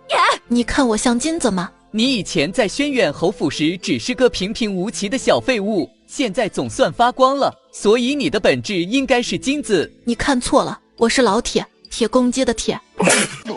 幸亏他没拜师，跟着铁公鸡只能吃屁，不过吃一堑长一智，下次中介费多要点就是。不多时，锦鲤2人组各怀鬼胎前往永宁侯府。有邪气？哪里有邪气？永宁侯神色复杂地看向江淼和池哥，目光最终落在池哥没藏完乎的半边身子上。他会呀，夫人请了清风关的长松子道长前来做法画符，还送了全府人手1张驱鬼符，套餐价格也不过100两。他堂堂侯爷竟被未及惯的小世子张口就骗了300两，心好痛。你来我家做什么？何管家，你怎么什么人都往家里放？这种下贱胚子会污了我们侯府地方，还不把他赶出去？你说谁是下贱胚子呢？老太傅就是这样教女儿的，张口就是污言秽语。本世子看你才是污了永宁侯府。传父不知世子爷驾临，还望世子爷莫要怪罪。一事不烦二主，侯爷说好请我师父来看看，怎么又另外找了人来？这位是清风关的掌门长松子道长，是内子请来的。我之前并不知情，不过长松子道长已经处理完我家的事，就不劳世子的师傅了。处理完了，就他。奉劝善人莫要轻狂侮辱贫道，否则天道会对你降下惩罚。就你，这里没你说话的份。江淼，别人不知道你的底细，本夫人却是知道的。不管你用了什么手段蒙骗世子爷，本夫人都劝你悬崖勒马，否则，呵呵。呵呵你妹啊！大宝贝们，出来给他呵呵一个。只见江淼小手一挥，众人眼前一花，恍惚看见有火光一闪而过，随即便见到院子里出现4个女哒哒哒。鬼，真见哒哒哒了。宋氏、李氏、梅氏、冯氏。永宁侯一脸震惊地望着4个女哒哒哒。冯氏当初你难产。难什么产？是你那善良大度的夫人命他奶娘给冯妹妹喂了迷药，导致她无力生产，才一尸2命的。侯爷，难得您还认得出妾身。您从前说最喜欢妾身这雪白的肌肤，现在妾身这肤色，想来您也是喜欢的。毕竟段氏最懂您的喜好了，是吧？以前靠近他不得，现在兴许能咬他一嘴。跟他啰嗦什么？先弄死段氏再说。敢问大师能否超度他们？小事一桩，不知大师要多少银两？谈什么钱啊？苏琪，侯爷若真心感谢，把你扔在库房吃灰的那把剑送我就是。他怎知他库房里有一把剑？永宁侯立刻转身，亲自去库房将剑取了过来。嘿嘿，初一啊初一，瞧瞧咱俩这该死的缘分，又见面了不是？寒光凛凛的长剑发出一声哀鸣，光芒瞬间暗淡下来。这剑叫初一，咋不叫15呢？别说，你真别说，还真有15。初一还有4个弟弟，分别叫15、且慢、留情。在下认输。初一和15脾气最暴躁，主打一个生死看淡，不服就干。后面3个一个比一个怂，见势不对立刻就大喊且慢，手下留情。在下认输。吹剑还有脾气，还会说话，你让他说个来听听。长剑嗡，发出一声刺耳的嗡鸣声，剧烈的颤动起来。池哥捂着脑袋，发出一声惨叫，顿时鼻血长流。娘的，你一把剑为啥这么贱？调皮，谁教你恐吓弱者的？初一秒老实，池哥一脸崇拜地看着江淼，想给江淼跪了，活菩萨啊！悠悠醒转过来的段氏正巧见到这一幕，顿时双眼一翻，又晕了过去。你这夫人真是柔弱啊，又弱又坏，也是难得了。池哥，你爹出事了，赶紧回家去看看。不是，你是在开玩笑吧？赶紧的，把这白玉贴着你爹心窝子放着，我这边搞完就过来。你还要搞多久啊？慌什么？你爹暂时又死不了。吓死世子了，那我看完再走。后继无人总比被孽子气得英年早逝强吧？行啊，封口费300两，否则我告诉你娘，你为了看热闹都不回去看你爹。你良心这么黑，你家祖师爷知道吗？最多100两，多一个字都免谈。100两封口，80两还你的，找我20两。嘿嘿。正说着，老太傅匆匆赶来。不是说侯府闹鬼吗？鬼呢？滚出来给老夫看看！岳父，您请稍安勿躁。你把我闺女怎么了？今日请岳父大人来，就是想让您亲眼看看你的好女儿做了什么好事。你倒是说说我闺女做了什么好事？还请大师做法。这不是轩辕侯的闺女吗？她是哪门子大师？侯府闹鬼的把戏就是她干的吧？你堂堂永宁侯，竟被一个乳臭未干的小丫头片子骗得团团转，简直荒谬！敢骂我家大人，老头儿你是不是想死？谁在说话？下一瞬，老头就看见了缺了半边脑袋的女可爱跟他鼻子对鼻子，就差一丢丢贴他脸上了。双眼一翻，吓得晕死过去。80大爷教训后辈丫头，反被丫头养的小可爱给吓晕了。敢骂我家大人，老头儿你是不是想嘎？哼！接上集。抱歉，我这个人其实不喜欢笑的，除非忍不住。这老头儿还跟从前一样讨人厌。池哥顺手拎起一盆水浇在老太傅他们脸上，被凉水一激，老太傅和段氏同时清醒，猛地坐起身来，动作一模一样。你还有你，快点来跟段氏对峙，早点说完本世子早点收工。宋婉，你不是死了吗？你看我像是活的吗？你别过来呀！别吓他了，就从你开始说吧，说说段氏是怎么害你的。2年前，侯爷刚动身前往边关，段氏就迫不及待地指使他奶娘和我的丫鬟翠柳半夜里将武晕吊死在横梁上，随后翠柳成了替罪羊，段氏先扒了他的舌头，让他无法辩驳。报官说由于我平日里虐待翠柳，他才报复我的。段氏为何赶你？侯爷到这个时候还想维护这个毒妇吗？为何杀我？侯爷莫非以为他真愿意跟人分享夫君吗？夫君千万不要听信他的谎言，妾身若是真如他所说，又何必亲自帮您张罗纳妾？又当又立呗。住口！你算个什么东西？这里轮不到你说话。我一般不打老头儿，除非忍不住。话落，右腿一抬，也不见他怎么用力，老头儿就被他踹到一边。初一立刻掉头，剑尖贴在他脖子上，挥自己动的凶器。夫君快杀了他，他是妖怪。夫人，你话好多，叫的妾身好烦躁。襄阳，你呢？段氏吓得面色惨白，瘫软在地，哆嗦着唇角，半晌说不出话来。你们是怎么死的？侯爷眼瞎吗？我是被你的好夫人亲自喂的毒，你要不要尝尝？英哥贴心把一包砒霜递到永宁侯面前，殷切地看着他。当日我生产之时，段氏亲手端了碗药来说是参汤喂我喝下，哪知却是迷药。可怜我儿还没见到这天日，便随我死了。是我识人不清，太信任段氏，才害得你们枉死，是我的错，我保证一定还你们一个公道。闻言，4个妾室均是沉默下来。去请京兆尹前来断案。永宁侯朝管家沉声吩咐：慢着，请永宁侯修书一封，老夫亲自把女儿接回去，嫁妆也不要了，当做给你的补偿。太傅大人无视国法，本侯会禀明圣上，这件事须得秉公办理，您不必多说了。我就这么一个女儿，算我求你了。他们4个就没有爹娘吗？我也是我儿的爹。不错，算你拎得清。走了，你爹快撑不住了。啊，那赶紧啊！一会儿京兆尹来了，把这符烧了就能看见他们。处理完后，我晚间来送他们去投胎。谢过大师了。说完，江淼就带着池哥走了。我爹比我娘还有钱，一会儿你多要些，到时候分我点，5成不嫌多，1成不嫌少，我很好说话的。哎呦我的妈！长公主府太医已经来了一大堆，正围着驸马爷进行专家会诊。老夫观驸马爷脉象微弱，手足冰凉，这是邪寒入侵之症，须得徐徐除去邪寒，断不可下猛药。你快拉倒吧，我邪寒个屁！自己清楚自己的事。1个月前，他从一老农手中收了把小剑，目测是青铜器时代产物。他稀罕的不行，日日拿在手中把玩。突然有个老头找上门来，提出要买过去，他不肯。那老头冷笑着撂下一句不知好歹，便走了。随后他便感到自己的魂魄不稳了，1日里有大半时间在昏睡。亲，快把儿子找回来，我还有一个心愿未了。1个月没打儿子了，打完好上路。爹啊，孩儿来迟了。你爹还没死，你哭什么丧？亲，我灭条呢。淼淼救我。淼淼也来了。亲，这边建议您平心静气，尽量保持植物人状态呢，否则1日之内必定魂飞魄散。苏太医下意识就要怒斥，幸亏想起这煞星不能得罪，急忙捂住了嘴，悄悄后退2步。哪里来的江湖骗子？驸马爷只是邪寒入侵，你咒他不降是要掉脑袋的。我正在救你们的脑袋，不要不知好歹。荒谬！你有什么本事，还敢妄言救我们？本事说不清楚，素质不详，遇强则强，同归于尽，我都擅长，要不试试？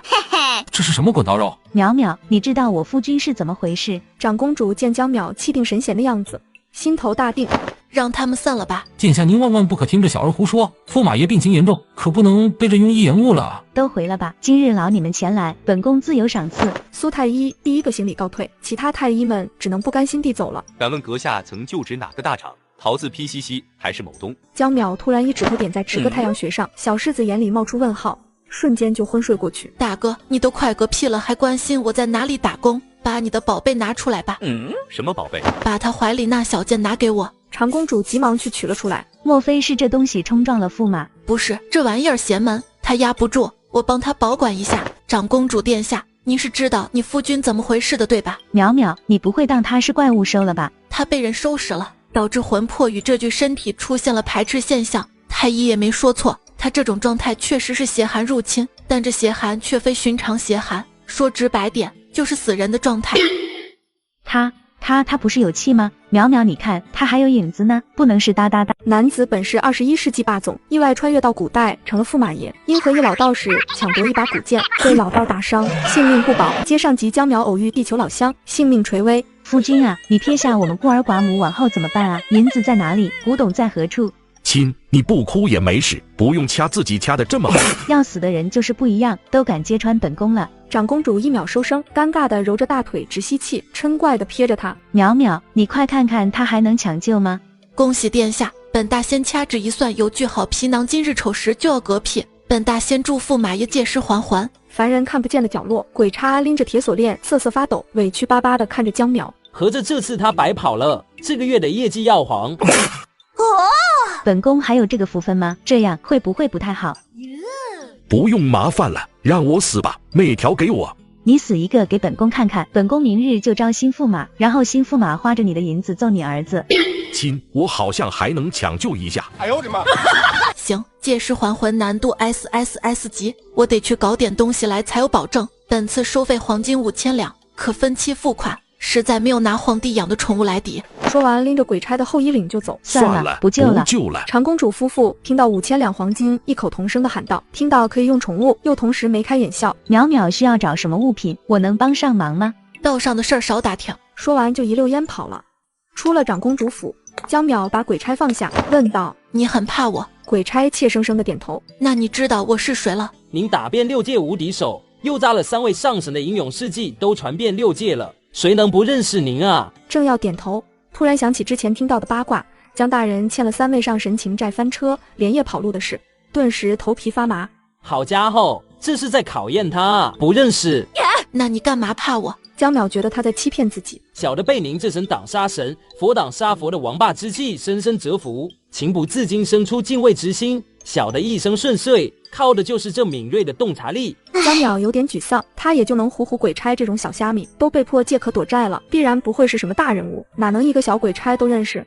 罢了，反正城隍说了，逼他发誓不透露他身份的王八蛋就在京城，迟早是能遇到的，也不急于一时。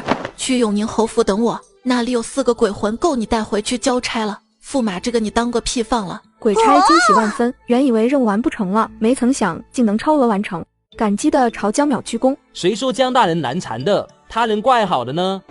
施了个障眼术，缩地成寸，飞快出城，来到城外东山真觉寺。江淼正准备溜进后殿，就看见江锦化和他以前的娘在佛祖前虔诚跪拜，求菩萨保佑信女江苏氏之女江锦化如愿嫁给叶郡王，信女愿礼佛吃斋，直至100年。叶郡王这钱妈胃口大了啊！以前还只想他嫁个门当户对的，如今竟盯上皇室了。江锦化虔诚核实，却不知心中求什么。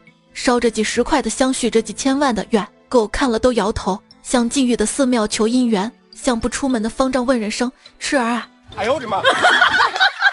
古老的菩提树下，慈眉善目的老僧安详端坐，面容宁静而祥和，仿佛已超脱尘世，与天地合一。四周僧众肃然围坐，他们身穿朴素的僧袍，手持佛珠，低头诵经，声音低沉而有力，如同天籁之音，回荡在菩提树下的这片神圣之地。江淼双手结下道印，向着老僧的方向微微鞠躬。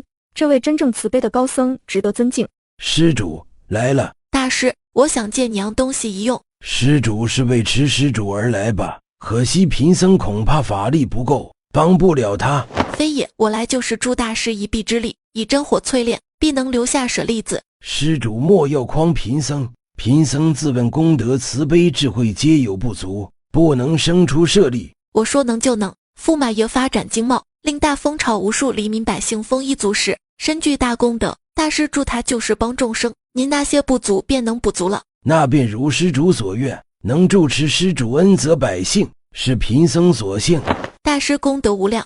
江淼紧接着手指一搓，指尖上跳动起一小簇亮白的火花，偌大的庭院瞬间温度攀升，如同酷暑。阿弥陀佛，请施主助贫僧入灭。去！那火焰仿佛灵雾一般，轻盈跃至老僧身上，刹那间，亮白的火焰将他熊熊包裹，那神圣庄严的面容熠熠生辉。渺渺超仙缘，荡荡自然清，皆成大道力，以伏诛魔经，归命太上尊，能消一切罪。天尊说经教，皆隐于浮生，无人能看见。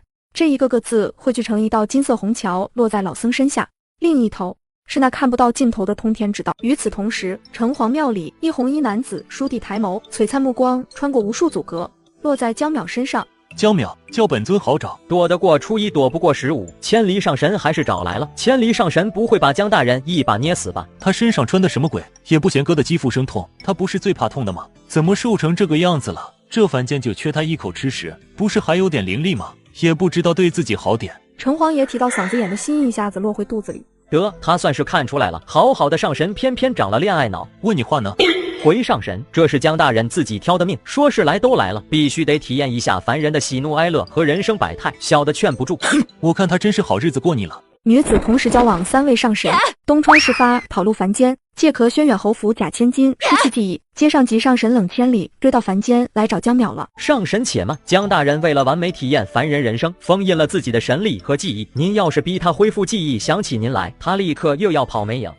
他竟然忘记我了，他怎么敢？这是好事啊！江大人已经不是从前那懵懂无知的模样了。他来凡间经历2次人生，接受新时代教育后，至少有一点点像正常人了。虽然没吃过猪肉，但见过猪跑啊，起码知道男女之情的概念了。冷千里心中怨气稍稍平缓，脑子里浮现出一幕场景：江淼眨巴着清澈透亮的眸子，懵懂地望着他。你们3个都对我好，我对你们也好，不是应该的吗？为何说我水性杨花？滥情又是什么东西？我们对你的好，都是出于对你有了男女之情，但你却不能以同样的方式和态度对待我们全部，这样就是滥情。那我应该如何回报你们呢？要不你们不要对我好了吧？我有师傅对我好就够了。以小的愚见，上神不如趁江大人刚刚开窍，趁虚而入，获取芳心。城隍悠悠出声，打断他的思绪。趁虚而入，浑水摸鱼不是，遥遥领先。凡间的事本尊不太懂，依你之见，本尊该如何趁虚？不是，该如何做？小的建议上神最好以凡人身份接近江大人，以弱视之，先去除他的警戒之心，勾起他的同情心，再徐徐图之。徐徐图之，本尊担心那2个来得太快，没有那么多时间。这也非坏事。如今江大人应该算是正常女子，正好能让他看清到底中意你们其中哪位，所以千里上神抢先一步，便能拔得头筹。也罢，本尊去设个结界，拖住他们下来的时间。妙啊！你很不错，等本尊事成另有赏赐。面色稍霁，将一丝神力送入城隍体内。妙啊！等那2位到来，他再献祭一番，说不定又能得到最纯正的神力。如此3次，他就能凭实力升官了喂！果然跟着江大人混有前途。冷千里身影倏然消失，下一瞬出现在东山真觉寺外，不经意瞥见庙外的乞丐，顿时福至心灵，摇身一变成了衣衫褴褛的乞丐。另一边，江淼望着小石子，陷入沉思。这怕是胆结石吧？施主，本寺决定将元觉大师留下的舍利子供奉于佛塔，您取意如何？江淼挑了颗最通透的黄色舍利，剩下都推到主持手中。冷千里眼睛都不敢眨，盯着大门，生怕不能第一时间见到江淼、江夫人和江锦化出来的时候，他敏锐地察觉到江夫人身上与江淼有着因果线。这真觉寺怎么回事？明明知道他们这些贵人要来礼佛，也不把这些乞丐赶远点，任由他们冲撞贵人。臭乞丐，看什么看？我们夫人是你能直视的吗？老天爷真是不长眼，竟让一个乞丐拥有这样的神颜，若是他的该多好啊！下一瞬，江锦化想起那张纸上写的幻言术，心头立刻激动起来。娘，我想帮帮他们，他们看上去太可怜了。化儿，你千金之躯怎能与这样的低贱之人接触？不如捐点银子给寺庙，他们会不施的。化儿看见他们就想起曾经流落在外时挨饿受冻的日子，心中难受。江夫人心肝一下就痛了起来。去护住小姐，别让乞丐碰到她。娘，您真好。说完便带着丫鬟小厮朝那群乞丐走去。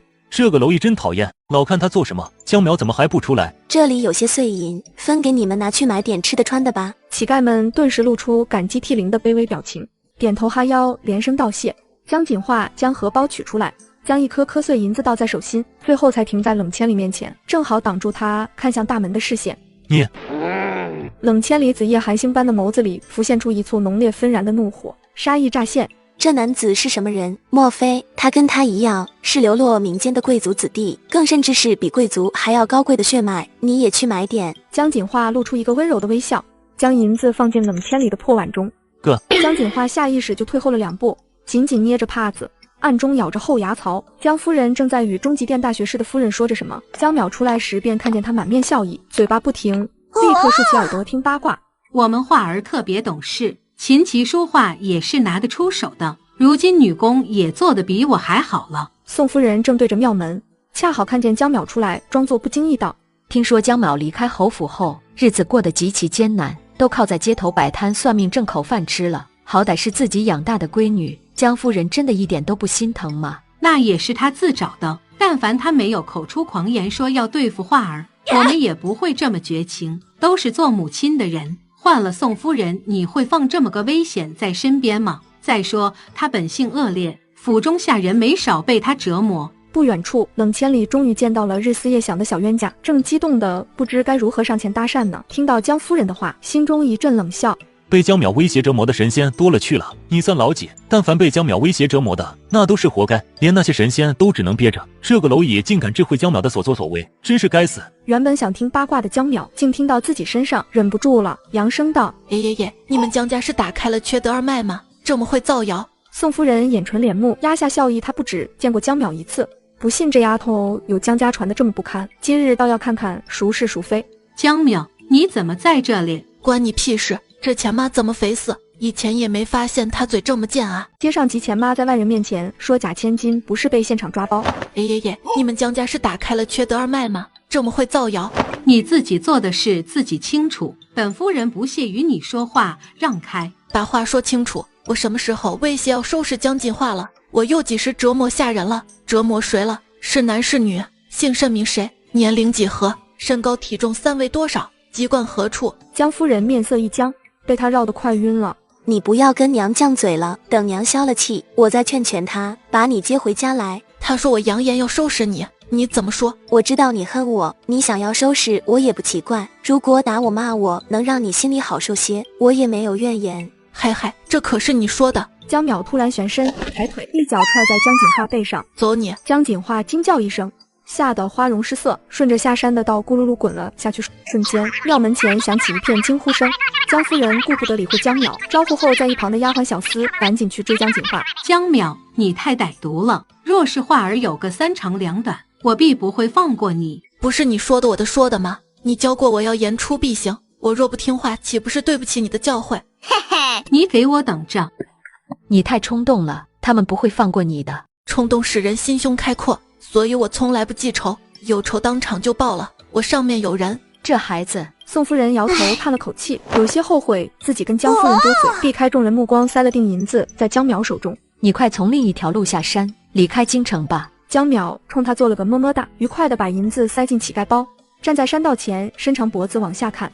不对呀，不是钱妈有血光之灾吗？怎么还没灾？莫非我相术退步了？冷千里听到他的自言自语，心中一紧，不行，不能让江淼产生自我怀疑，这样会坏了他的道心。正小心翼翼跑在山道上的江夫人，只觉得身后传来一股大力，身子不受控制的往斜方栽去，脑门磕到一块突出的石头上，顿时发出一声惨呼，额头上鲜血长流。嘿，我就说这门技术已经很成熟了，怎么可能失误？江淼心满意足，喜滋滋的拍了下手掌，抬步就往山下走。他怎么都不看我一眼？是我不好看了吗？下意识就追上去，扯住江淼那乞丐包的带子。你几个意思？2个意思。哪2个？给你的，去买件新衣裳吧。我竟被一个乞丐同情了，有事直说，反正我也帮不了你。我想跟你认识一下。你我本无缘，全靠你给钱，那就认识一下吧。江淼，你呢？冷千里，我可以跟你一起吗？兄台，虽然我看起来很穷，但我的真实身份不是乞丐，你应该跟他们一起共同创业，加油，我看好你哟。他怎么搞反了？哎呦，我不行了。江淼认命地抓起他的手腕把脉。咦，乞丐能有这么光滑细致的肌肤？冷千里有点心虚，幸亏我早有准备，屏蔽了天机。你很久没进食了。冷千里老实点头。你都饿成这富贵样子了，还把银子给我买点吃的，他不香吗？人家都有好看的衣裳，你也要有。江淼无语地看着他。好看是好看，这份怜香惜玉的精神也是值得表扬的。可兄台，你好歹先苟活着，再考虑怜香惜玉的事情，好吧？江淼手指在他手腕上的几处穴位上按了按，冷千里的痛楚渐渐消散，脸色恢复了正常。虽然我也很穷，但比你混得好点，你还是去买点吃的吧。不要，我送出去的东西绝不收回。不要拉倒，我还有要事，别再跟着我，有缘再见。冷千里委屈兮兮地仰着头，决定去把城隍揍一顿，叫他出馊主意。江淼很快回到长公主府。江小姐，殿下吩咐过了，您回来直接过去就是。江淼一路畅通无阻来到驸马寝殿，夫妻俩头挨着头，一人一个算盘打得啪啪响。这块账对不上，回头你让人去查一下。你先别看账了，快多写几张印证，回头你改头换面了还得拿着去接手生意呢。你就惦记着新肉体吧，说不定那身体根本就不行。试试才知道行不行。你想怎么试？我跟你说，我还有好多新姿势。江淼震惊地瞪圆了眼，他们好像在说什么色色的话题，这是我不充钱就能听的吗？嗨嗨，江淼踱着正人君子的步子，出声提醒他们。淼淼回来了，我们正在对账，你不急这一会儿吧？我倒是不急，他可能有点急。你要是不急，我也能再等等。江淼朝驸马指了指，慢条斯理道：啊，我觉得我还能坚持一下。亲，快把我印章拿过来。长公主迅速将印章递给驸马，驸马专注地在一张张白纸上写下遗嘱。那个，你们知道新来的人叫什么名字吗？对呀，我要换个新身份接手生意，必须要写清楚那人的身份名字。两人求知若渴般望着江淼，长公主的目光格外期待，眸子都亮得堪比白炽灯了。威远大将军，请战！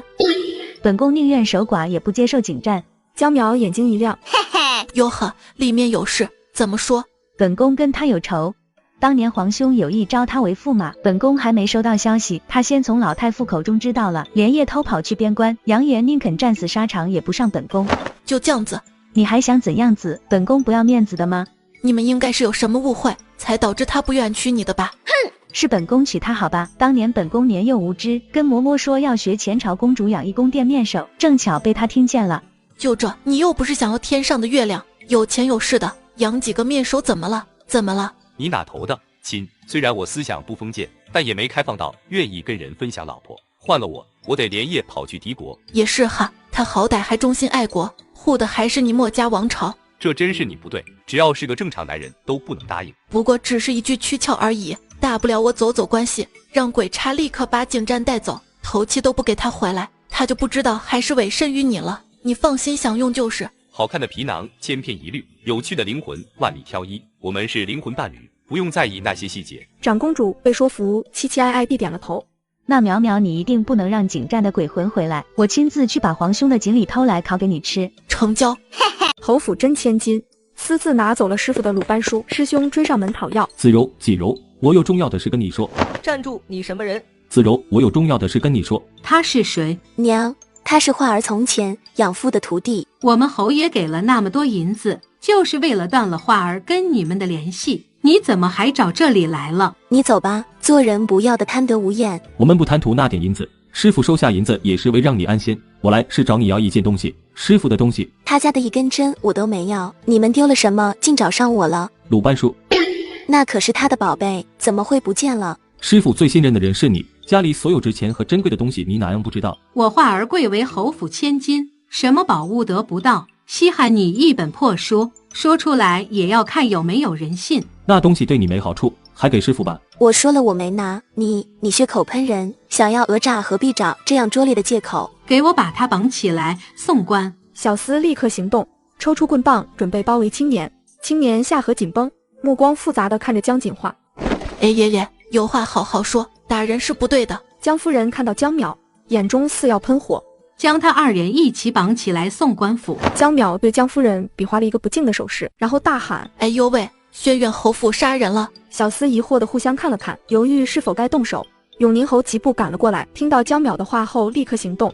你怎么样了？哎呦，我脑袋地震，导致精神分裂了，没个1000两银子，大抵是起不来的。本侯还真是头一回见识到，轩辕侯府居然会干出这种仗势欺人的勾当，这是要赶尽杀绝吗？永宁侯，您误会了，这件事真的不是您看到的那样。本侯眼不瞎，我脑子说了，1000两银子不够，起码得再加500两，否则今晚没法干活。江小姐放心，有本侯在，定会给你个公道。你这是讹诈！不要污蔑好吗？我在碰瓷。本侯给你们半刻钟，拿银子出来，不然圣上面前见。江夫人在永宁侯的压力下取出1000两银子。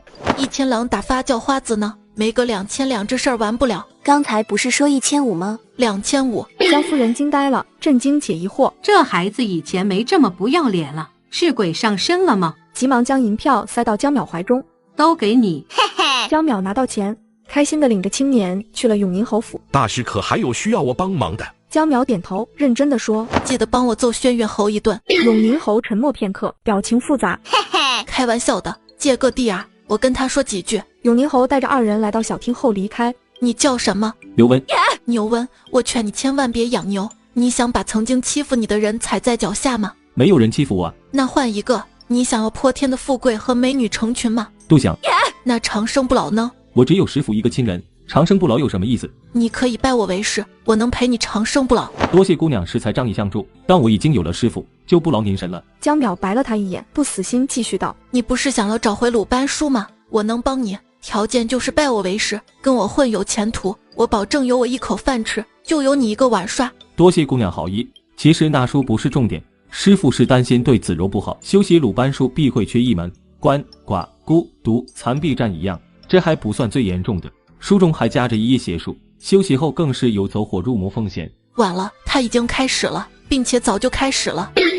不行，我得去阻止他。好研究不了该死的鬼，你再去无非就是被绑进官府。刘温行礼告辞，听不进去江淼的话，江淼悠悠地端起茶水，摇了摇头。好研究不了该死的鬼，道法虽宽，只渡有缘之人，我就不参与你的因果了。哟，这茶不错，别走啊，套起来。江淼召唤英哥，取过画本，摊在椅子上看。人一定要多出去走走，不然根本不知道无所事事有多舒服。晚上永宁侯请江淼用膳，京兆府尹要拿人太傅，他就以死相逼，李大人无法，打算将此事报给大理寺来处理。其他人政务证都被你夫人处理干净了。永宁侯郁闷地点了点头。哟，这道菜不错，回头给我打包一份。您要是喜欢，我让厨子每日做好给您送去。再说吧，本大仙不重口腹之欲。说完背着小手迈着方步走向院子，宋氏飘到江淼面前跪下，哭泣道：求大人为妾身们做主啊！江淼摆手示意稍安勿躁，走到段氏和老太傅身前。老人家，你想黑发人送白发人吗？老太傅先是懵懂，随即不屑：莫非你还敢谋害老夫不成？哎，你别乱说啊！我是遵纪守法的良好市民，违法的事儿一件不做。江淼，我跟你无冤无仇，你为何如此害我？瞧你说的，没有就不能献祭一个吗？这不就有了？有时候也找找自己的原因好吧。一副好牌打得稀烂，有没有好好学习宅斗技术？这几本都是宅斗天花板，你但凡看过一本都不会选杀人这种最低级的手段。你又不是不认识字，挑拨离间不会吗？让他们内斗不好吗？再不济，栽赃陷害，无中生有，反间计，借刀杀人，哪个不比这高级？反正永宁侯常年不在家，任由你发挥了，就算东窗事发，还有你爹兜着，大不了和离，顶多被休，非得干这种以命抵命，你爹都不住的蠢事，都不惜得说你。段氏憋了半天才说出一句：父亲从不让我看那种低俗的东西，怪我喽。女子想花钱找阎王改生死簿，阎王不同意，女孩竟还抱怨阎王不会做生意。接上集，江淼朝鬼叉勾了勾手指：你看看这老头儿还有多少阳寿？鬼叉急忙查看生死簿，找着了，还有15年03个月11天。改生死簿怎么收费？江大人，我们地府也没这业务啊。咦，你们阎王完全没有经济头脑，也不知道发展业务的多元化来提高效益，难怪每年都要求爹爹告奶奶的求上面拨款。小的没受过这方面培训，带他去参观18层地狱，好叫他知道阎王会公平地惩罚每一个嘴硬的人。鬼差答应一声，闪身带着老太傅的灵魂就飞走了。大事，勿要惊慌，老头儿一会儿就会活回来的。段氏悲喜交加，晕倒过去。侯爷，你这夫人当真天赋异禀？你说她弱吧，她也只是晕一下下，醒来又精力旺盛；你说她强吧，她又动不动就晕。老太傅真的还能活过来？改生死簿很贵的，你出钱。不敢。老太傅眼睛猛然睁开，吓得段氏再次尖叫：啊，爹诈尸了！江淼迅速拍符纸在段氏脑门上：我都忙死了，你还添乱，留着次数去地狱晕。你们的事老夫不管了。不管你用什么办法，让官差来把段氏带走，连夜定罪，天亮之前必须把他们送走。永宁侯连声答应。江淼，之前是我对您不敬，我向您道歉，您高抬贵手放过我吧。我知道你娘不是江夫人的秘密，我都告诉你。江淼一点都不感兴趣，朝正在跟4个女鬼依依惜别，约好下辈子做好姐妹的英哥招了招手：别说这种蠢话，咋地？下辈子你想跟他们共侍一夫啊？走了。高人，我呢，您走就走，倒是把您这高贵的神剑带走啊！江淼这才想起还有个麻烦，顿时仰天长叹，扼腕叹息。这日子倒也不必这么刺激。大将军府后方的小巷，江淼随意找了台阶蹲了下来，从包包里摸了个饼出来，递给长松子。高人太体贴了，知道我快乐晕了。吃吧，吃饱了好上路。长松子手中的饼掉在地上，抹着眼泪哭了起来。俺师傅给俺算过，俺要活久10久，您不能这样欺负人。我叫你吃饱了滚啊！您不敢，我凭啥跟你牵扯上因果？想得美！您真放俺走？你又没做什么伤天害理的事，只坑有钱人，他们花钱买个心安，各取所需而已。啊，对对对，俺要是不给他们做法画符，他们觉都睡不踏实。下一个坑谁啊？叶郡王。他出多少钱请你？100两黄金。高人放心，俺回头就把这桩生意给推了，以后洗心革面，回家种的去。推什么推？有钱不赚是傻瓜，蠢。高人，要不这次俺们合作，您欺俺3如何？别看俺们清风关的客户没真觉寺多，但架不住质量高啊，来的都是有钱人，俺随便卖张符都是10两银子。江苗瞅着他身上打满补丁的中衣，你可别吹了，卖张符就10两，你能穷成这样？你就那一个客户吧。不愧是高人，这都被您算到了。但您要是加入就不一样了，俺不是吹，俺们清风观是正规道观，从前还出过仙人，只不过师祖飞升后就断代了。飞升？高人您可去俺们观里考察，师祖留下了手札，俺看不懂，但您不一样，兴许您看懂了就能飞升呢。行吧，等我空了去看看。改日不如撞日，我现在有事。江苗指向大将军府。景大将军，俺知道景大将军的私密事儿，高人您想听不？快说。话说景大将军至今未娶，他娘愁的每年都来俺关里抽签，年年都是下签，心中有座坟，住着魏王然，原来这才是靖战不愿娶公主的真正原因。您有啥事儿吗？需不需要俺找卓公公帮您办了？这事儿哪个公公来都办不了。大将军不也得给卓公公面子？江淼瞥了一眼长松子，我来偷景战尸体。大将军死了。长松子跌坐在地上，捶胸顿足。他就不该借用宁侯夫人这桩生意。淡定还没死，等会儿才死。高人，景老夫人一定会请俺来做道场的，俺们合作吧。好主意，但得按我的计划来。高人，俺就说只有您能救大将军，让您隆重登场，打出名声来可好？我这人社恐，就是腼腆的意思，你就说我是你师妹就行，由你出面吧，我做幕后。高人要是不腼腆会是怎样？不敢想，根本不敢想。现在你就去敲景家的门，说明来意，先这样再那样。妙啊！长松子一拍大腿，起身准备走。深夜景府大门响起了敲门声。贫道正在京城办一桩大事，忽感心血来潮，掐指一算，便知老夫人家中有大事发生，故此急忙赶来。道长，你怎么来了？大将军面临极大的生命危险，此事非同小可，老夫人须得早做准备。道长，可有化解之法？贫道自有办法化解此劫，但须得老夫人全力配合。我佛慈悲，老身愿意全力配合。大人啊，您瞧瞧人家这气场，再看看你，这差距。说得很好，下次别说了。奴家知错，奴家就须得说您。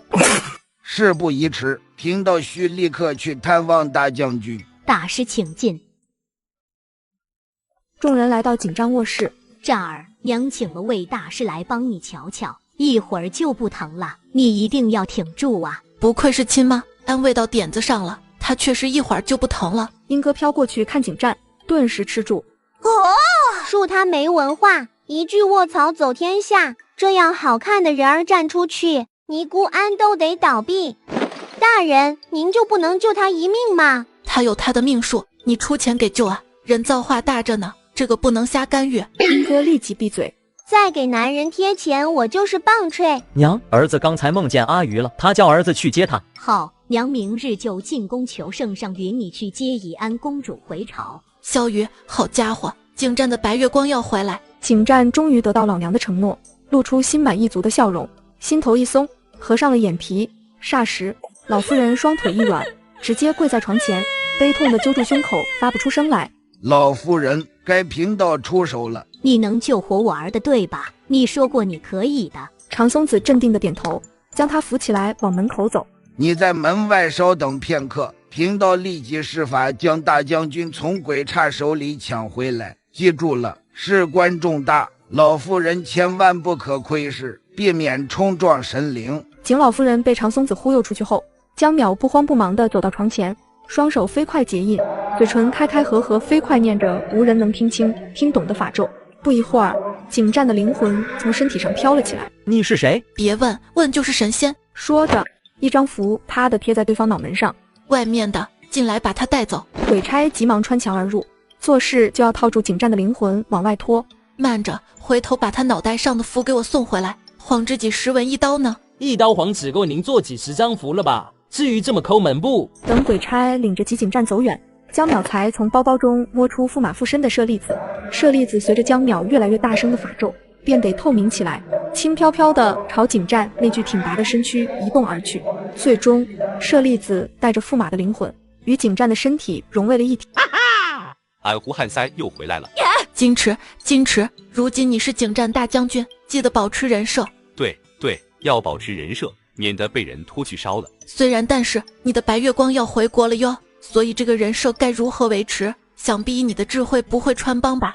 先装失忆吧，我会跟你娘和长公主说一声的。反正长公主要忙你的丧事，一时半会儿抽不出身来，你正好趁这个时间摸清楚景战底细。行吧，也只能这样了。驸马心中盘算着如何应对未来的局面。这一天累够呛，自己的事儿还没搞清楚呢，进去管他人的屁事了。我先撤了，剩下的你自己想办法解决吧。回到客栈，看见门缝中透出橘色的灯光，心里暖暖的。胖菊还在等他，这就是家的感觉吧。胖菊就守在门后，他一开门就冲着他叫：别生气了，以后我出门都带你，我保证。胖菊阴阳怪气地斜睨着他：你他娘的出门就出门，为啥把画本子带走？江淼吸完猫，倒在床上摊平四肢，生无可恋的随口胡缠。感觉我在负重前行，一定有人在替我岁月静好。掐指一算，是锦化啊！岁月静好的江锦化躺在床上翻来覆去睡不着，咬牙忍痛坐起身来，翻开鲁班书，认真阅读。阴年阴月阴日出生之人，其精血经过淬炼后吸收，能获得神魔之力。功法如下，不敢想象神魔之力有多强大，只怕这墨家皇朝也要被我踩在脚下。区江淼，呵，到时候我一指头都能摁死。今日被踢下山道之仇，我江锦化不报不是人。只可惜那功法艰涩难懂，根本无法理解，但淬炼精血部分他早就牢记于胸，不如一边准备材料一边琢磨功法。轩辕侯府客厅中，爷四个在讨论今天锦化被打一事。爹，江淼今日敢把妹妹推下山，明日就敢要您和娘的命，您不能再坐视不管了。江淼以前也没这么把货，怎么变成这样了？大哥怎知他不是本性恶毒？从前我们都宠着他，他当然不会表现出阴暗面。老二，明日你去官府报案，也不用添油加醋，让官府找出目击江淼行凶的证人，先将他入狱。贾千金被赶出了侯府，钱爸竟还安排二哥去报官抓他。接上集。明日你去官府报案，也不用添油加醋，让官府找出目击江淼行凶的证人，先将他入狱。爹，就只将他抓进牢房就行了嘛。儿子去打爹一下，给他点苦头吃吃。不要给父亲找麻烦，传出去让人以为我们仗势欺人。我出宫之时，正好听见有人来报长公主驸马轰了，你们的娘受了伤，需要静养。老二、老三，天一亮你们就去吊唁。对了，记得挑一些贵重的礼品送去，一定要表达出我们侯府的诚意。二哥去就是了，我去报官，让官差早点把江淼抓进去。我平时就让你们跟小世子打好关系，这种时候正是好机会，你们多陪陪他，多关心他，更容易建立起友情，对你们的前途只有好处。爹说的对，这件事比收拾江淼重要多了，反正他躲过了初一，躲不过15。这边天色刚亮，江淼的房门就被池哥砸哭了。江淼顶着黑眼圈去开门，还没说话呢，小世子就悲愤地控诉起来。你说话不算数，你说我爹死不了的，可他死了，呜呜呜，我再也没有爹了。只要你娘愿意，你要多少个爹都行啊！你说的是人话吗？我不许你污蔑我娘！小世子哭得更大声了，愤怒地推开他，挤进屋里，从怀中掏出个精致的小食盒往桌上一搁，打了个哭嗝。趁热吃了，你不该在守灵吗？池哥没有直接回答，只是抱怨道：还不是担心你饿着了。江淼一边吃着燕窝，一边看向池哥。你色眯眯的看我做什么？唉，大兄弟，我觉得你这傻劲儿不像演的，水灵灵的大眼睛里透露着清澈的愚蠢。你爹娘感情好吗？就没见过比他们还会腻歪的。那你爹死了，你见到娘伤心了吗？我明白了，我娘变心了。你还是别明白了。难怪我一醒来得知老爹轰了的噩耗时，他还安慰我不要伤心，说什么把这几天的过场做完后，我就能得到一个惊喜。他说啥了？他说往后我的身份更加尊贵，所以一定要更加努力才行，否则家产太多守不住。景战是景家的独苗，祖祖辈辈的军功和赏赐加起来，确实如长公主所说，你的身份会更尊贵，遗产更多。但等他们都走后，偌大的家产没点本事确实守不。不行，我得去找大舅，不能让我娘胡来，我爹尸骨未寒。说着说着，小柿子眼眶就红了。江淼拉住他，我觉得吧。他话未说完，池哥终于把话说完了。要2价，起码等我爹头七过后。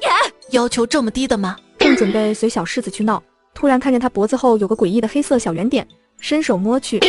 啊，男女授受不亲，你不要摸我呀！本大仙一生好色，唯独对你起了杀心。认识你我才知道流氓不分男女。你可拉倒吧，乞丐都比你倔，我要耍流氓也不选你。我不信，你找个比我好看的乞丐出来，我杀了他。江淼不耐烦揪着他的脖子按在地上，手指使劲去擦那个黑色的小圆点。哦，你轻点呀，我细皮嫩肉的。闭嘴，你被人做记好了，搞你爹的人盯上你了。我爹被人搞了，是那个搞吗？江淼无奈没有理他，随便画了张符，烧了和水，捏着池哥鼻子灌下。弱小无助的小柿子全程没有反抗之力。我再睡会儿，晚点去你家。太阳都晒屁股了，你怎么还睡？我喜欢睡觉，有种入土为安的感觉。我半夜就被我娘拉起来跪灵堂，好困，我能不能睡中间？哥，好累，一会儿睡醒记得来找我啊。城郊城隍庙，冷千里施展千里眼，将这一切看在眼中，目光落在小柿子孤寂的背影上，像在看死人。千里上神，您要控制您自己呀，动不动开神眼，这小世界承受不住啊！到时候世界坍塌，我也得跟着埋。我究竟是造了什么孽啊？在这样偏僻的地方搞着，也能有上神来祸害。本尊的事你少管，你让本尊以弱视之，本尊也是了，成效没有成效。接下来本尊该如何做？刚才还说让我不要管您的事，不讲信用。其实您已经成功迈出第一步了。这不，江大人已经记得您好看了。下一步，您时不时出现在他面前刷存在感就好。如何刷？问得好像我追过女人一样。幸好这也不是很难，没追过女人，还没见别人追过吗？当下城隍就把曾经在某个新朝时代任职时听过的土味情话都告诉了冷千里，简直是知无不言，言无不尽。希望这尊大神少来烦自己。冷千里如获至宝，当即雄赳赳气昂昂地去找江淼说情话。日上三竿，江淼终于睡足，一出客栈就撞进一个高大的阴影之中。你走路能不能看着点啊？想碰瓷，大胆！下一秒，那声音继续道：非要撞在我心上。江淼惊吓的一个趔趄。有。冷千里好看的眉头皱了皱，这句话他不喜欢，急忙换了一句：以后我只能称呼你为你了，因为你在我心上。有病吧！神经啊，离我远点！别以为你长得好看，我就不敢拿剑捅你。说完便飞快离去，像躲瘟神。瘟神冷千里痴痴地看着他走远。两个哥哥刚把贾千金赶出家门，就去讨好小柿子，殊不知他们讨好的小柿子竟是贾千金的小跟班。接上集，世子爷是在等什么人吗？池哥心不在焉，鼻孔发出声音：你俩谁啊？我们是轩辕侯家的嫡子，我是老二江峰，他是老三江环。2年前的宫宴上，我们还给您敬过酒。哦，你谁？轩辕侯家的？听说你们把江淼赶出家门了？没错，江淼冒充我侯府嫡女，罪该万死。若不是我们的亲妹在心上替他求情，我定告他一个欺骗朝廷重臣之罪。不过我们虽放过了他，他却自己作死。昨日把我妹妹推下山道摔伤，我正要去报官，以杀人未遂之罪将他抓起来。这又不是什么光彩之事，何必说给世子爷听？报官杀人未遂之罪，你确定？他还在街头装算命的骗取无知百姓的钱财，实在可恶。我们侯府也只能大义灭亲了。无知百姓，你还记得他曾是亲人呀？他不配。江淮脸色难看，斩钉截铁地说：确实不配，快去报官吧，这里没你们什么事儿，别耽误你们报官了。送客。世子爷不要太过悲伤，若有需要，我兄弟2人随传随到。好，本世子记得了，随传随到。长公主府外，江淮急切地上马，快速打马朝金道府冲去。我绝不给江淼躲过初一的机会。不远处的小巷，江淼望着江淮的背影，满脸戏血。他活像急着去奔赴一场爱情才怪。莫急莫急，君子报仇10年不晚。我教你修炼啊！到时候你给他肚子挠个窟窿，堵不住那种。长公主府内后厅，丫鬟谨慎地看着江淼道：景老夫人来了，我们殿下正在跟她叙话，要不您等等。不等。江淼径直走向后厅，长公主见到江淼，亲切招呼：淼淼，快进来。老夫人，我们又见面了，恭喜老夫人，贺喜老夫人。景大将军好事将至，你很快就能抱上大孙子了。时隔那么大，嘿嘿，这丫头身上是有点神棍气质在的，多漂亮的小姑娘，偏偏长了嘴。景老夫人神色淡了下来，向长公主提出辞行。老夫人别走啊，您可是才从宫中出来，可是去求圣上允景大将军去接宜安公主回朝。你如何得知？老夫人，淼淼算卦非常厉害，遇吉凶，算祸福，看面相，测风水都不在话下，甚至太医都救不了的人，他也能救回来。丫头，你既能算，那就算算圣上可否答应老身了。老夫人印堂发亮，眉眼舒展，今日进宫的结果定是如了你的心愿。圣上拒绝了你，却恰恰如了你的意。老夫人现在担心的是如何跟景大将军交代吧。你如何得知？本宫都说了，淼淼的本事堪比半仙，这下你可信了吧？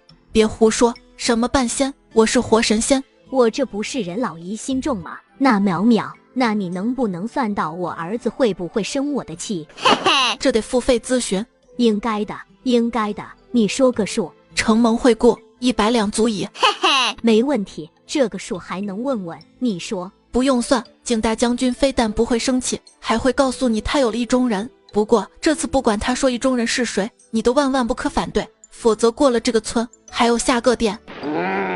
长公主抽出了40米的长刀一半，瞪着江淼，嘴瓢了。我意思是，这是景大将军最后一次红鸾心动，错过这一次，景家就真要断后了。长公主喜笑颜开，不就是点银子吗？淼淼喜欢，给他就是了。这次绝对不反对了，他就是要抬个戏子过门，我也认了。瞧您说的，大将军是有福之人，他倾心的定是知书识礼，仪态万方。承殿下吉言，到时候您可要赏脸来喝杯喜酒啊！那必须得喝一杯。老身这就回去问个清楚。景老夫人刚出门，正巧听到官差在跟宋夫人说话。轩辕侯府三公子江淮报案，称江淼在东山真觉寺前把江锦华推下山道，意图谋杀。您是目击者，请随我们去官府做个证人。景老夫人听得直摇头。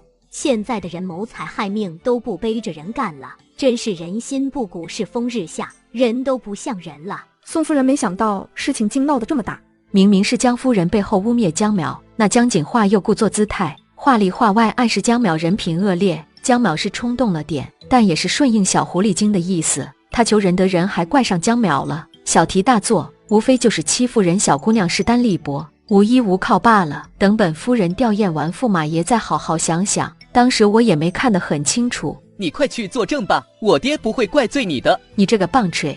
宋夫人无奈的叹气，众目睽睽之下，也不好落得个藐视王法的名声，只得告辞跟官差走了。爹，您经常教育儿子要做一个顶天立地的男子汉，儿子现在要去做江小淼的大英雄，您别生气，回头儿子赚了江小淼的银子，给您烧1车金元宝，不10车100车也行。池哥磕头后迅速爬起，转身就跑了。接上集，景老夫人突然想到有事没问清楚，又回到了公主府。刚才我听见那轩辕侯府的弃女江淼光天化日之下谋害人命，真是膈应。怎么跟淼淼你一个名儿？有没有一种可能，那个淼就是淼淼？你就是那个江淼，他们说的都是真的。嘿嘿，怎么样？是不是如雷贯耳？你别听轩辕侯府的乱造谣，淼淼除了有点爱财，哪里有他们说的那么不堪？洗白的很好，下次别洗白了。不过江淼并不在意老太太怎么看他，只在意老太太的银子。掐指一算，老夫人又要照顾我生意了。我想你帮我算算，我儿子的意中人是什么身份？贵为公主。景老夫人脸色惨白，摇摇欲坠。快，将府一来。不必了，老身身子骨还硬了，只是有些接受不了这结果。我儿对宜安公主着了魔，这些年就是因为他才不愿娶妻生子，所以还求老身去求圣上允他去接宜安公主回朝。可那宜安根本不是良配，我瞧你给本宫找的好夫君。反弹，淼淼，你帮我想想办法，把我儿的姻缘线牵到别人身上，是谁都好，义安公主我景家高攀不起。不是不可以，不过嘛，得加钱。嘿嘿，你说个数，为了我儿，老身豁出去了。5000两银子。长公主豁然站起身。淼淼，你别太过分，这么多，你怎么不去抢？有你什么事儿？不知道的还以为你把景家的银子当作囊中之物了。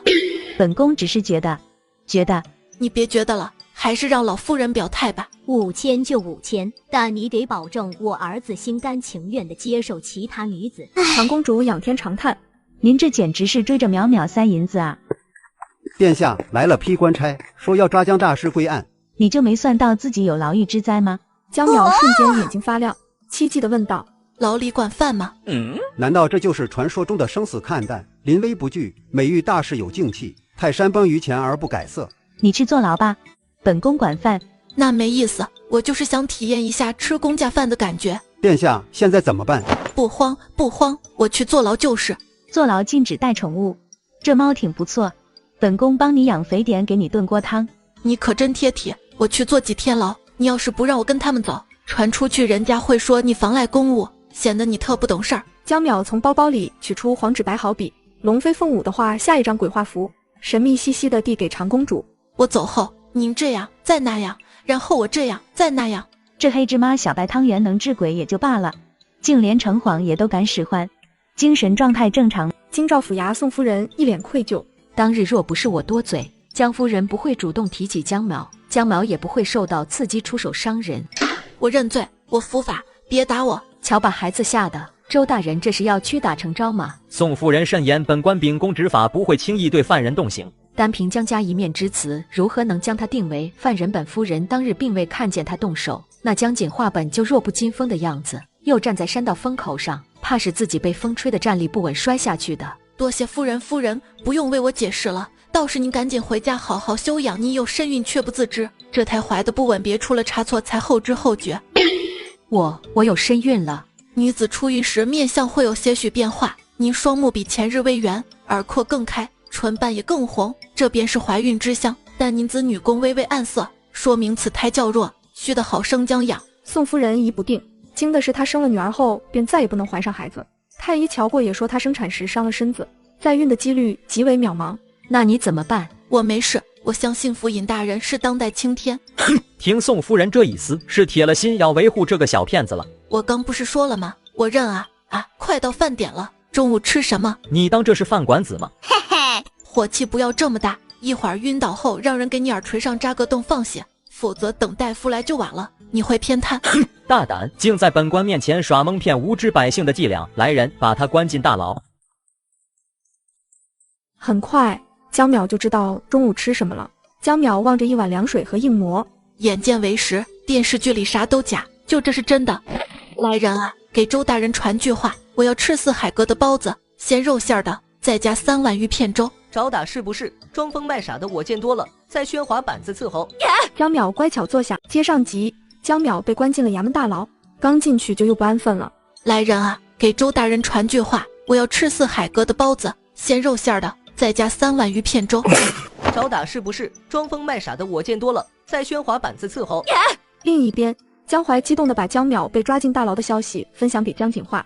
画儿，你好生养身子，三哥这就去打点一番，亲自打江淼一顿替你报仇。三哥，你对画儿真好，不过这样做是不是不太好？府尹大人一定会秉公执法处置江淼的。不行，我要他承受你10倍的痛苦，才算是给你报了仇。这么好的哥哥，差点让我舍不得娶他精血了呢。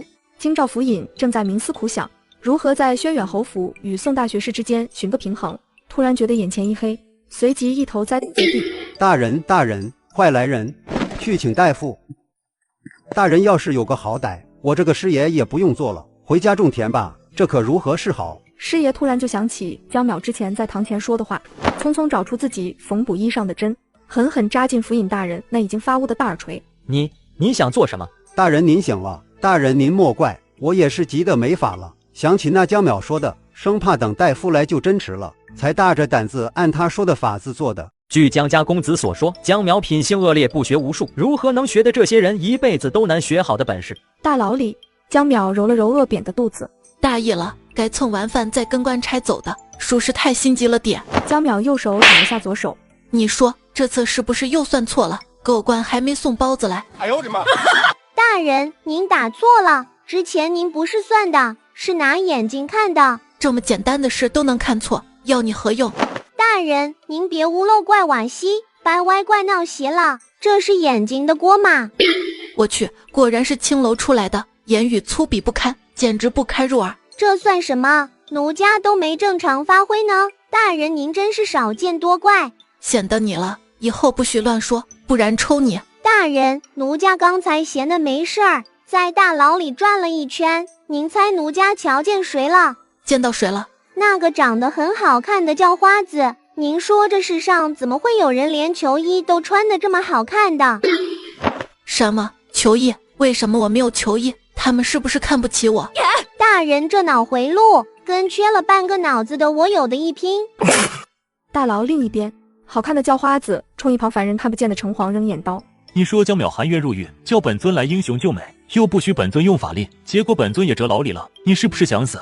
您息怒，这点也困不住您啊！您且再等等，有人想要暗害江大人，那时才是您救美的时候，到时候您就像那踏着七彩祥云来救紫霞仙子的齐天大圣，降临在江大人面前，替他挡刀，他一定会感动的。齐天大圣是谁？紫霞仙子又是谁？很厉害吗？本尊怎么没听过？这是凡间非常火的电话本子，小神就是打个比方，重点不是齐天大圣是谁，是您即将成为江大人的盖世英雄，然后你们情定大牢，手拉着手愉快地返回天界。赶紧走吧，别霍霍他这个小可怜了，他是护佑一方百姓平安的神，不是上神的恋爱顾问。忽然城隍心有所感，顿时后背发麻。是谁？谁在用紫圣符召唤我？难道天尊亲自下凡来接江大人回天界了？一想到这个可能，城隍也顾不得管这叫花子上神了，心眼一转，找了个借口。千里上神，地方上出了点大事，小神职责所在，必须去处理一下。您且等等，快去快回。城隍眨眼就回到城隍庙，一眼便见到大蜂巢长公主，神色凝重，自言自语道：淼淼说服然完城隍爷就会现身，若不现身就是死了。他也没说城隍爷死了该怎么办啊？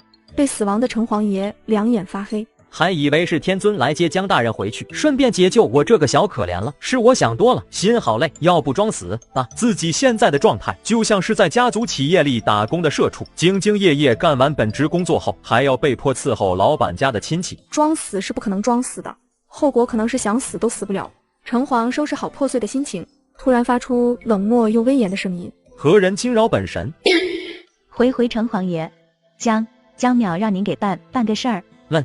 城隍拖出一道尾音，他只是单纯的诧异而已。江大人叫我办点事，提前知会一声就是了，实在不必浪费紫圣符，送给我当保命符不行吗？非给烧了，烧得我心肝痛。所求何事？细细道来。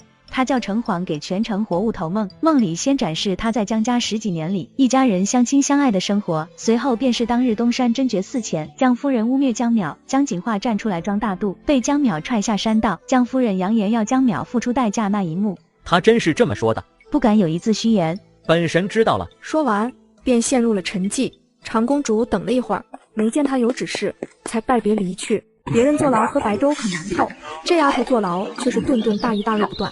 接上集，幸亏大人身边还有这等高手，及时给大人施针放血，否则等老夫赶来，怕是迟了。最好的结果也是大人保住性命，但从此后成为摊子。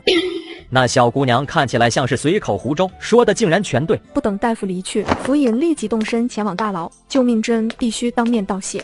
四海阁的肉包子、鱼片粥，再吃不到我可要越狱了啊！我超厉害哟！玉福抓了一鞭子往江淼抓着铁栏杆的手抽去。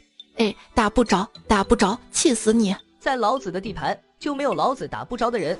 住手！你的地盘我怎么不知道？大人恕罪。多谢姑娘提醒，我才保住性命，大恩不言谢。姑娘的事就是我的事，我必当尽力为姑娘周旋。小事而已，不足挂齿，你挂在心上就行了。我要吃四海阁的肉包子、鱼片粥3碗，让他去买来。好，这就去办。江姑娘，你这案子根据事实，该怎么判怎么判。我可不是那种挟恩图报的小人。明白，我会处理妥当。晚膳和宵夜并一起吧，聚仙楼的芦贝鸡、鹿鸭羹还行，随便配点小菜来就行。好的，一切照办。长公主府，池哥正训着管家。淼淼被抓的时候，你就不知道拦着点吗？等我回来不行，爷，事情不是您想的那样。那是怎样？难不成江小淼还能自己送人头？爷，您说对了，江小姐是自愿被抓的。她有病吧？不行，不能让她坐牢。我找二哥一起去把人捞出来。城中一处宅子，客栈掌柜的找到了自己的东家。东家，您曾说过，我要是有了儿子，就是您亲儿子，这话还作数吗？你媳妇有了，应该是没差了，所以我才赶来求您帮帮江小姐。说不定是个丫头也罢，丫头也是我亲闺女。说吧，那江什么来着？犯什么事儿了？我不知道，但池小世子爷看起来挺着急的，事情怕是不小。他竟跟世子爷有关系？好像关系还挺不错。你也知道，世子爷平日不咋靠谱，我担心长公主不允许他胡来插手此事。那你让我胡来？以您的手段，就不是胡来了。东家，您这演技总是靠这熏香，也不是长久之计。您自己也说了，这是治标不治本，往后不就是眼瞎呗？我早就看淡了。这些年咱们也算有了点情谊，等我瞎了就靠你伺候了。我本就想等您木修之时，让江淼给您看看的，兴许他能治呢。你想我帮他，也不必动这些小心思，别让我又尝那失望的苦。行了，京兆府是吧？我走一趟就是了。多谢东家。宋府，宋夫人正在着急的等着宋大人回家。快去看看你爹回来没有。母亲，您别太心急，父亲总是会知道这好消息的。大夫叫您要静养，您当耳旁风了，可别把弟弟妹妹伤着了。还好江淼提醒您了，否则您整日风风火火的，怕是一个不注意就……娘，您别着急了，女儿去接父亲，让他赶紧想办法去。说完，宋小姐就急急忙忙出了卧室。永宁侯府客厅，你说江大师被官差抓了？老奴亲耳听见对门说的，他们家下人还说江三公子要江大师在牢里也不好过。混账！本侯倒要看看他怎么个不让江大师好过。京兆府尹敢乱来，本侯就让他乌纱落地。说完，大步走向门口，气势汹汹。叶郡王府，江淼自己要去坐牢，还说要吃公假饭。二哥，你说他是不是有个什么大病？正常人不该扯我大旗吗？再不济，我爹的大旗也是可以扯一扯的，就说要守灵。他会不会是有什么深意？不太可能，他只是能抓鬼，到底也没本事跟官府对抗。许是不想给姑母惹麻烦才束手就擒的。你怕是对他的脸皮不够了解，他就没有这种觉悟。我们猜也无用，不如去京兆尹走一趟。就是来叫你去的。说完，拽着漠北叔的手臂，快速往外走。京兆府内堂，府尹一脸懵地看着满屋大佬们。世子殿下、郡王殿下、卓公公、侯爷、宋大学士，您们怎么来了？世子殿下、叶郡王殿下，您二位可是为江淼而来？你怎么知道？老奴也是为他而来。我也是为他而来。我也是为他而来。敢问您几位，可是想了解江淼的案子？案什么案？字什么字？本世子是来叫你放人的。先生，您怎么也来了？我夫人说，她亲眼目睹那江锦化是自己摔下山倒的，只是她身子不便，让我来替江淼作证。我堂堂正正半生，竟也为了为出生的孩行着睁眼说瞎话的事。女儿着重强调说，若不是江淼提携，只怕夫人还不知有了身孕，一不小心就会滑胎。大夫也说了，若是夫人滑胎没了孩子事小，以夫人的身体状况，恐怕后果难料。江淼一句提醒，救了母子2条命，这份恩情不可谓不重，他不可不报。侯府贾千金在狱中大鱼大肉，生活滋润。外面景老夫人搬出了先帝御赐匾额来救他，更有各位大佬携手来求情。接上集，本侯就是来看看江淼究竟犯了什么罪，值得府尹大人兴师动众的将他一个小姑娘抓进大牢。天菩萨保佑，大神们都跟他一伙的。鲍大人，请老夫人要见您。老夫人穿着诰命服，抬着先帝亲赐的牌匾来了。众人眉头一皱，除了池哥外，其他人纷纷露出思索的表情，似乎都在猜测景老夫人的来意。府尹心惊胆战，亲自迎了出去。老夫人，您这是所谓何事？圣上日日强调要关爱弱小，周大人就是这样关爱的。老夫人此话怎讲？江淼不到及笄之岁，是为小，被赶出家门，流落街头，是为弱。周大人不仅不为他做主，还助纣为虐，与宣岳侯府勾结，拿他下狱。今日老身就是来替那弱小无助的小姑娘要个说法。府尹抬手抹去额头上的汗水，妥了，又来个同伙。一边震惊于江淼的好人缘，一边好言把人请了进去。不等众人疑惑老夫人究竟为何而来，府尹先就表态了：诸位，景老夫人也是来为江淼讨公道的。实不相瞒，下官也认为江淼这案子有巨大冤情，正打算找出有力证据来还他一个公道。府尹沉浮官场多年，就算没有江淼救他性命一事，面对阵容如此豪华强大的后援团，他也知道站哪个队。现在我们掌握的证据对江淼极为不利。当日真绝寺前，目睹他将受害人踹下山道的不在少数，在场的有10余乞丐、寺院僧人，最棘手的还是刑部尚书、国公府家的老太太以及众多女眷。我们非要将黑说成白的，只怕这些人站出来作证，届时轩辕侯不会罢休。下官寻思，要做就做到天衣无缝，让人挑不出理。国公府老太太与老身有几分交情，他就交给老身了。正巧刑部尚书大人有几个折子，圣上交由在我处理，我与他好好商议就是。僧人与乞丐本侯去交涉吧，只要香油钱给的足，菩萨也不是不能打诳语。本次国学院的招生考试，江家二公子的试卷还需重审，那本王就亲自给江淼写状子吧。那小爷呢？小爷我做什么？你回去守灵。我去看江小淼，问问他还有什么诉求。众人都是行动派，约好次日再碰头，便各自分头行事。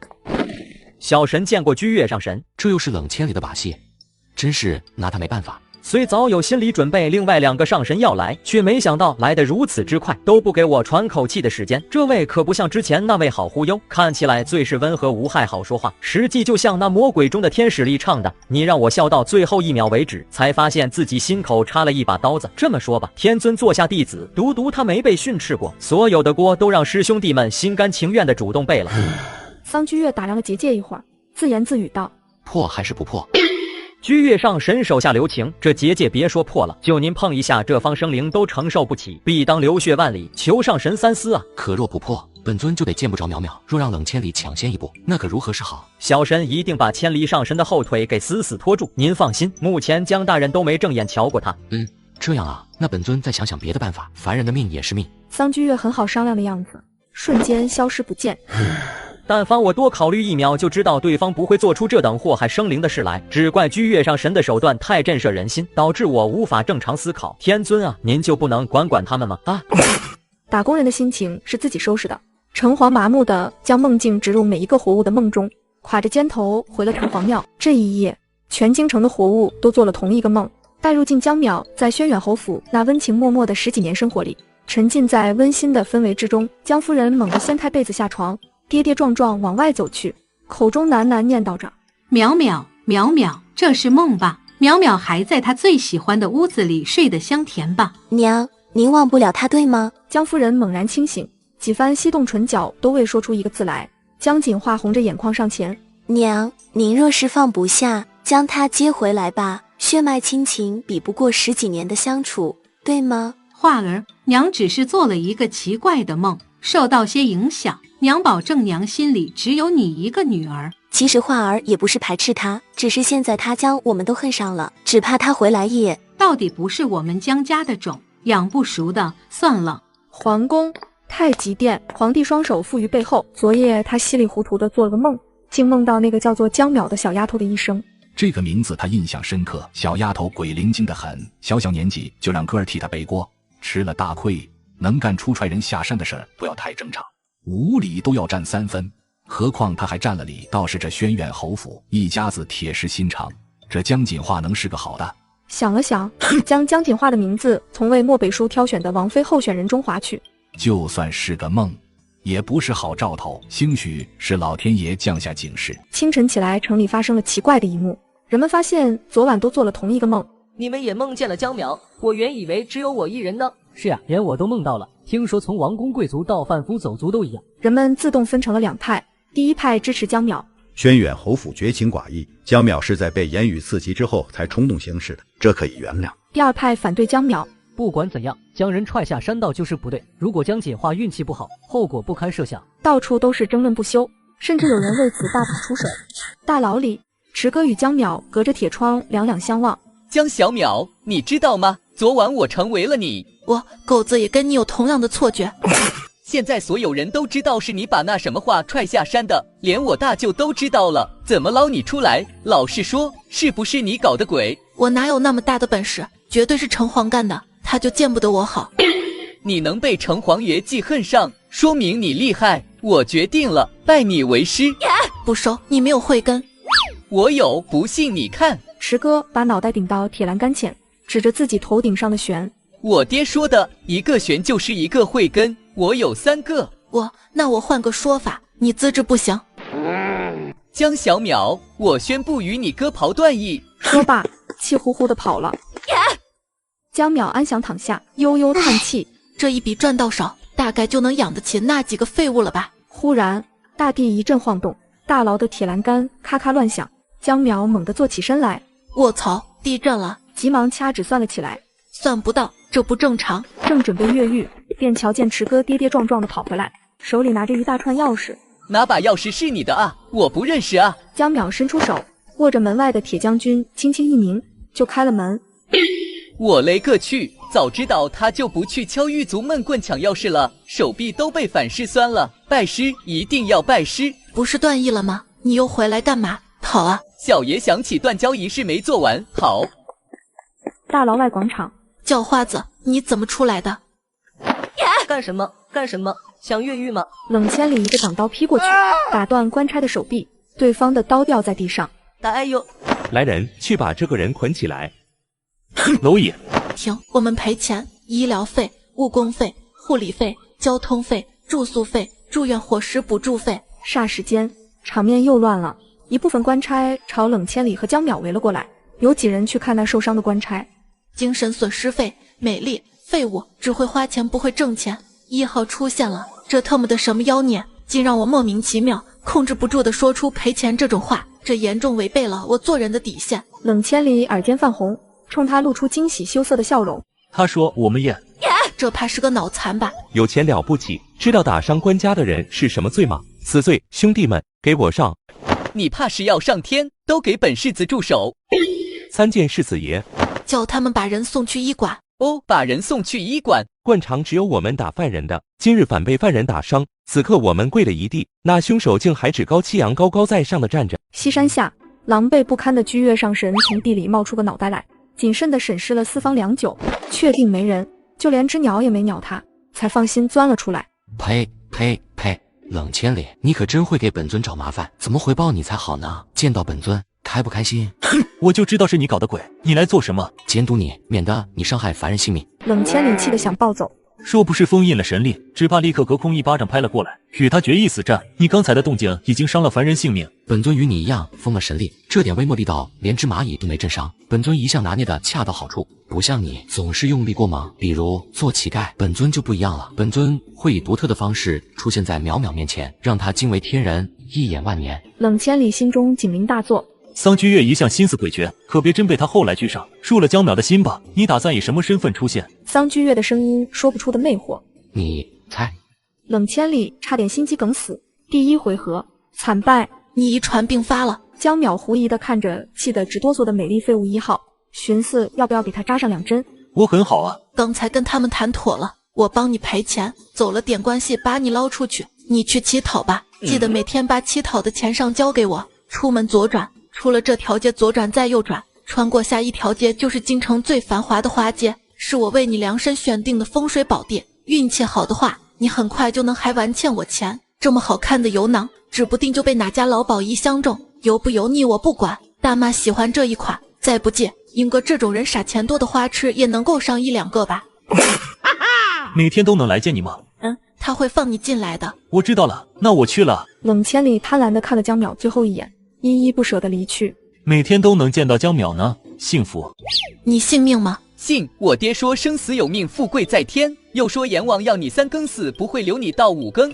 我不信，阎王要我3更死，2更我就抹脖子。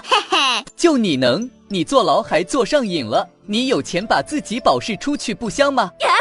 我没有，别胡说啊！左右张望，一会儿被人听去会被打劫的，提到钱就难过。刚才嘴一瓢就花了2000两出去，不然美丽废物1号这事儿摆不平，就看长公主能不能操作得当了。地震后不久，官府布告牌前聚集了许多民众。国师沟通上苍后得到启示，此次地动已经过去，不会再发生。瞬间，惊魂未定的百姓们把心放回了肚子。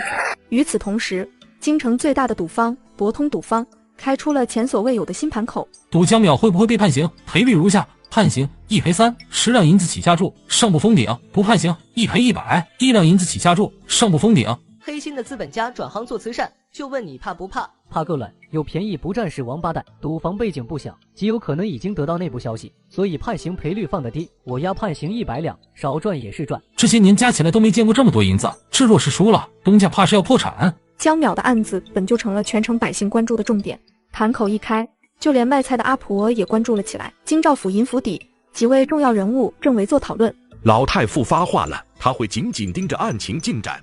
都怪那博通赌房兴风作浪，老身这就请圣上封了他。老夫人，赌房是姑父的产业，这些年各地赈灾的银子，其中有30%是赌房这边开支的。当老身放屁！如今之计，只有从轩辕侯府着手了。不行，我家会赔得倾家荡产，大不了小爷陪江小淼坐牢喽。小爷也不是不讲义气的人。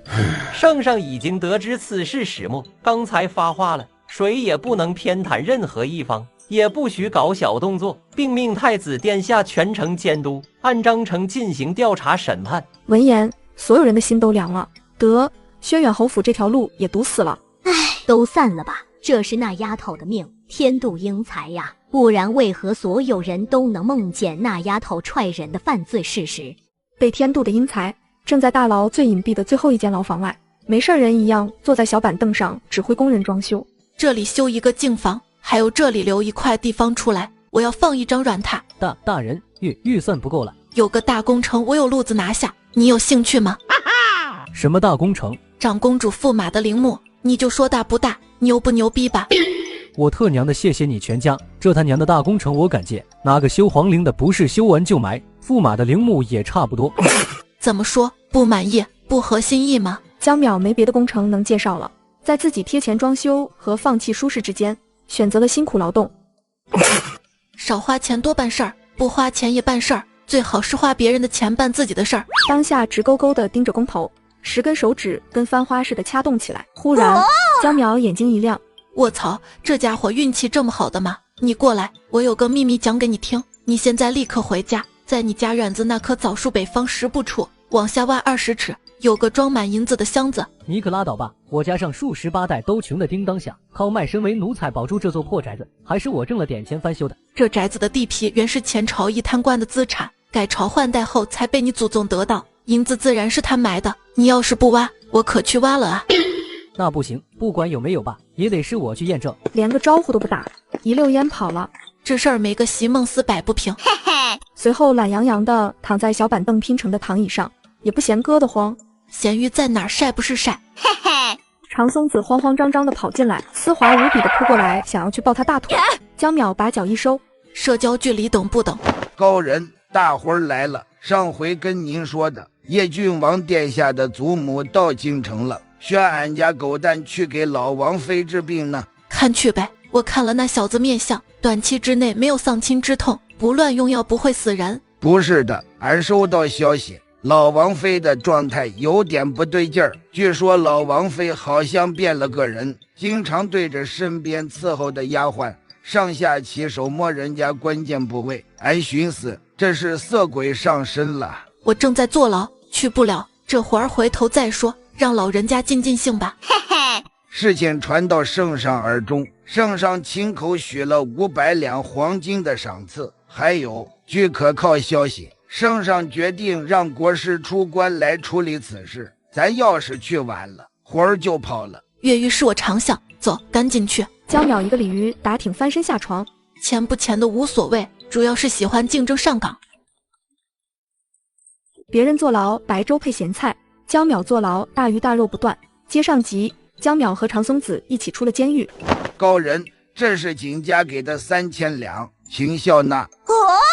江淼迅速接过来，藏在球衣下的包包里。怪客气的，其实我这个人不在乎金钱，主要是喜欢助人为乐。是，您性情高洁，一身清廉，两袖清风。我怀疑你在嘲笑我，但是没有证据。工头突然出现，脸上肌肉因兴奋而抽搐。大师，好消息！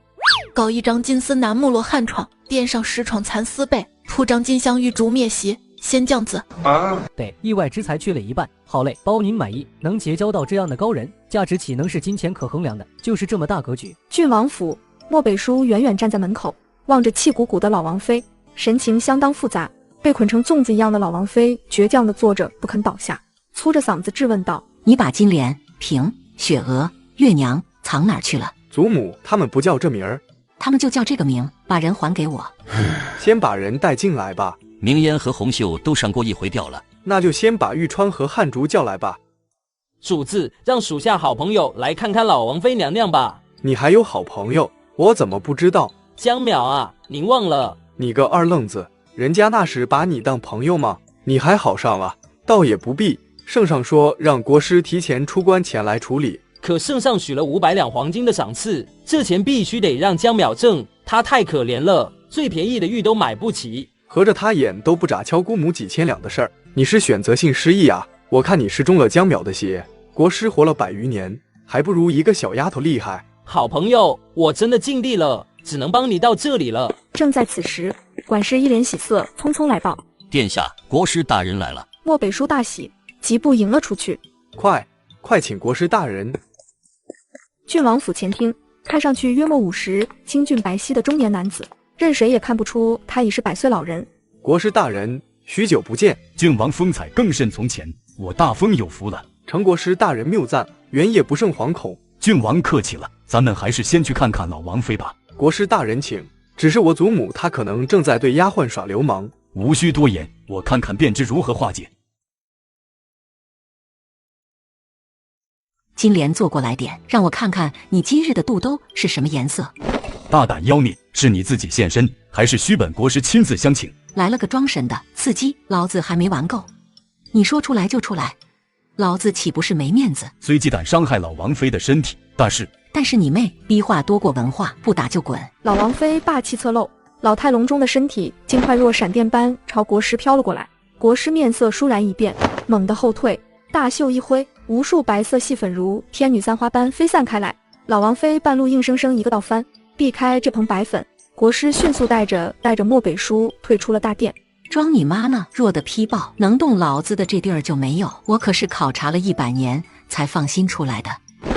国师大人，对方可是很难对付，却有些道行，只因他藏匿于老王妃身上，我投鼠忌器，不敢轻易下重手。那该如何是好？求国师救救我祖母。莫慌，待我回府准备一些物品，定能在不伤害老王妃的情况下将之驱逐。事不宜迟，我这就回府准备所需之物，改日再来造访。说完，不等漠北叔回话，就闪身离开。沈南从旁走上前来，殿下，不如还是请江淼来吧。国师有点，算了，有点啥我不说了。嗨，好朋友，就知道你义气。突然，江淼的声音从榆树上传来，二人抬头望去，只见江淼啃着鸡腿，满嘴油光，晃悠着脚丫子坐在最高的树杈上，伸出只有爪子跟沈南打招呼。嘿嘿，果不愧是本大仙相中的好朋友，别人是既怕兄弟过得苦，又生怕兄弟开路虎，你这是赶着给兄弟送路符啊！你不是在坐牢吗？怎么跑我家里来了？月了个月，挣完钱就回去继续蹲。说完，从包包里摸出一块雕刻着卡通佩奇的劣质玉牌，塞到沈南手中。好朋友，贴身带着，别又被人轰走。说着，睨了漠北叔一眼。你来这里做什么？快回去！你这案子由太子皇兄亲自监督审理，若被他发现你越狱，后果自负。咋地？这项目是非给别人做不可，别逼我不正当竞争啊！豪横什么？你很身段吗？请放下你的牛，信不信今晚那色鬼就要上你的身？什么？漠北叔想起祖母那不堪入目的状态，脑补代入了一下自己，顿时一阵恶寒。还劳烦你去看看。哼，这还差不多。年轻人不要这么嚣张，我只是坐了牢，不是上了墙。漠北叔深呼吸，忍气吞声的把人往里请。江淼一脚踹开紧闭的店门，惊得2个正准备咬舌自尽的丫鬟咬着舌头，发出痛呼声。你是什么人，竟敢闯入这里？江淼吊儿郎当的抄着手鞋倚在门框上，嘴角微扬。是你自己现身，还是须本大仙亲自相请？你们这些家伙真是欺人太甚！妈的，老子不发威，当场威势炮灰！老王妃2次被打断好事，彻底怒了。贼子敢耳！江淼手指轻轻勾起沈南的后衣领，轻松地把他拖到一旁。小子，你会为今天的行为付出代价，那就是平安顺遂、福禄无双，不活到90就别想死。嗨嗨，为好朋友两肋插刀，这是应该的。你是谁？为什么要多管闲事？当然为了钱啊，不然图你好看吗？这还用问吗？送给阴差冲业绩，魂飞魄散，你选一个我都可以。你是魔鬼吗？撒旦背上都得纹个你。我这跟我喜欢，会说你就多说点，兴许我一高兴就放过你了。老子是色鬼，不是碎嘴，当老子郭德纲吗？其变我不变。侮辱人的方式有很多种，你为啥偏偏问老子数学？学渣就没有尊严了吗？在这给老子说相声吗？赶紧滚出来，不然让你做奥数。妈的，老子跟你拼了，大不了换个老太婆。江淼右手一抬，掌心闪现金色符文，迅速按在老王妃的额头上，老王妃的身体僵住不动。又菜又爱玩，都不惜得说你。难道这就是没有对比就没伤害？国师和我好朋友一比，直接就弱爆了。放开我，有本事正大光明的跟我打一架，只会耍阴招算什么本事？江淼懒得理他，直接抽出一根柳条，轻飘飘的吹在王妃身上。啊，痛！不带你这么欺负鬼的。这个挠痒痒似的，真有那么疼吗？老子数到3，能不能讲点道理？算。2呢？年轻人不讲武德。我默念的。这尼玛是何方凤雏？数都不按顺序吗？你都把老子定住了，老子怎么出来？嚯，不好意思，第一次用掌心符，业务不熟练。江淼收了符咒，一道灰色的影子瞬间钻了出来，化作一股青烟，飞快往门外钻去。留得青山在，不怕没人害，300年后再来报仇。江淼直接甩出符纸定住色鬼。说吧，那个道上混的鬼道，问你啥来路，怎么死的，傻逼。江南皮革厂下岗工人去讨要薪资的路上，遇上隔壁电子厂讨要薪资的女神，我就先去帮她要钱，结果被人打嘎了。然后我打算去投胎，路上看见一个漂亮的女鬼，我好奇的跟着她，结果被她发现后一脚踹这里来了。我考察了100年，这个世界根本没有像英叔那么厉害的人，你为啥不念咒不画符都能对付我？有没有一种可能，在你考察时间之内，本大仙正在低调做人当千金小姐？你他妈就不能继续当你的富二代吗？欺负我有意思吗？你以为我不想吗？他们都不做 DNA 鉴定，就非说我不是亲的，把我赶出了侯府，我只能搞点副业赚钱养活自己了。这么说起来你也挺惨的，我看出来了，我们其实是老乡，你高抬贵手放过我吧。哼，那不行，有朋自远方来，虽远必诛。说着，小手快若闪电般掐住色鬼的脖子，将其揉成一团，塞进了乞丐包里。MD， 哪壶不开提哪壶，劫财还用你来提醒吗？随即拍了拍手，看向呆若木鸡般的漠北叔和沈南。你俩怎么了？醒醒，该上班了。这就行了。江淼说废话的时间比他动手的时间多了 N 倍，这要是直接干活儿，只怕不到10个呼吸就能把这色鬼拿下。我先前竟还认为国师比江淼厉害，是我肤浅了。和江淼相比，国师就是一个渣渣呀。要不是江淼这性子实在无法言说，我都想推荐他做国师了。不然呢？别废话，500两黄金，3天内付清。超时后每半个时辰利息2分。解困了，要回监狱补个觉了。等下，我派马车送你回去。太子殿下为人正直不阿，若知你擅自越狱，恐怕会罪加1等。不用，许久没看胸口碎大石了，我欠人家一个打赏，今日怎么也得给10个铜板。想到钱，江淼差点破防。我挣点钱容易吗 ？MD 辛辛苦苦搬大砖，转头就养250，要不是感觉那几个美丽废物实在美丽，又跟我有着大因果，定然是知道我身份的，定要让他们见识见识什么是我命由我不由天。哼，要是他们不说，就把他们卖去做小官，让本江大仙做大冤种，必然是要付出点代价的。不过话又说回来了，那个阻止城隍透露我身份的王八蛋怎么还没出现呢？此刻蹲在花街乞讨的美丽废物1号被人踢翻了要饭的碗，正在发怒，准备给这个蝼蚁一个教训。突然心有所感，朝郡王府的方向看了过去。江淼在想我呢，开心。算了，就不和这些蝼蚁计较。街道上，江淼背着小手晃悠着，东瞅瞅西看看，没有看到胸口碎大石的街头艺人。突然一拍脑门，哎呦，忘了处理小柿子脖子后的记好了，得亏那小子命硬，不然小弟性命不保了。此时的池哥背着个小包袱，正鬼鬼祟祟要偷溜出门。得赶紧从侧门溜出去，不然又得被那些家伙缠上。我当着同伙们的面说了要陪江小淼坐牢，不能言而无信。突然一道熟悉的声音从不远处传来，这鬼灵堂本宫是一日也不想守了，你到底什么时候跟皇兄提亲？乖，再等几日，好歹等池仲瑞头七过了，宝贝，过来抱抱先。哼，不要，这双手是不是也抱过宜安郡主？这，要不我把手砍了，你舍得吗？你们够了，我爹还没有下葬呢，你们就不能收敛一些？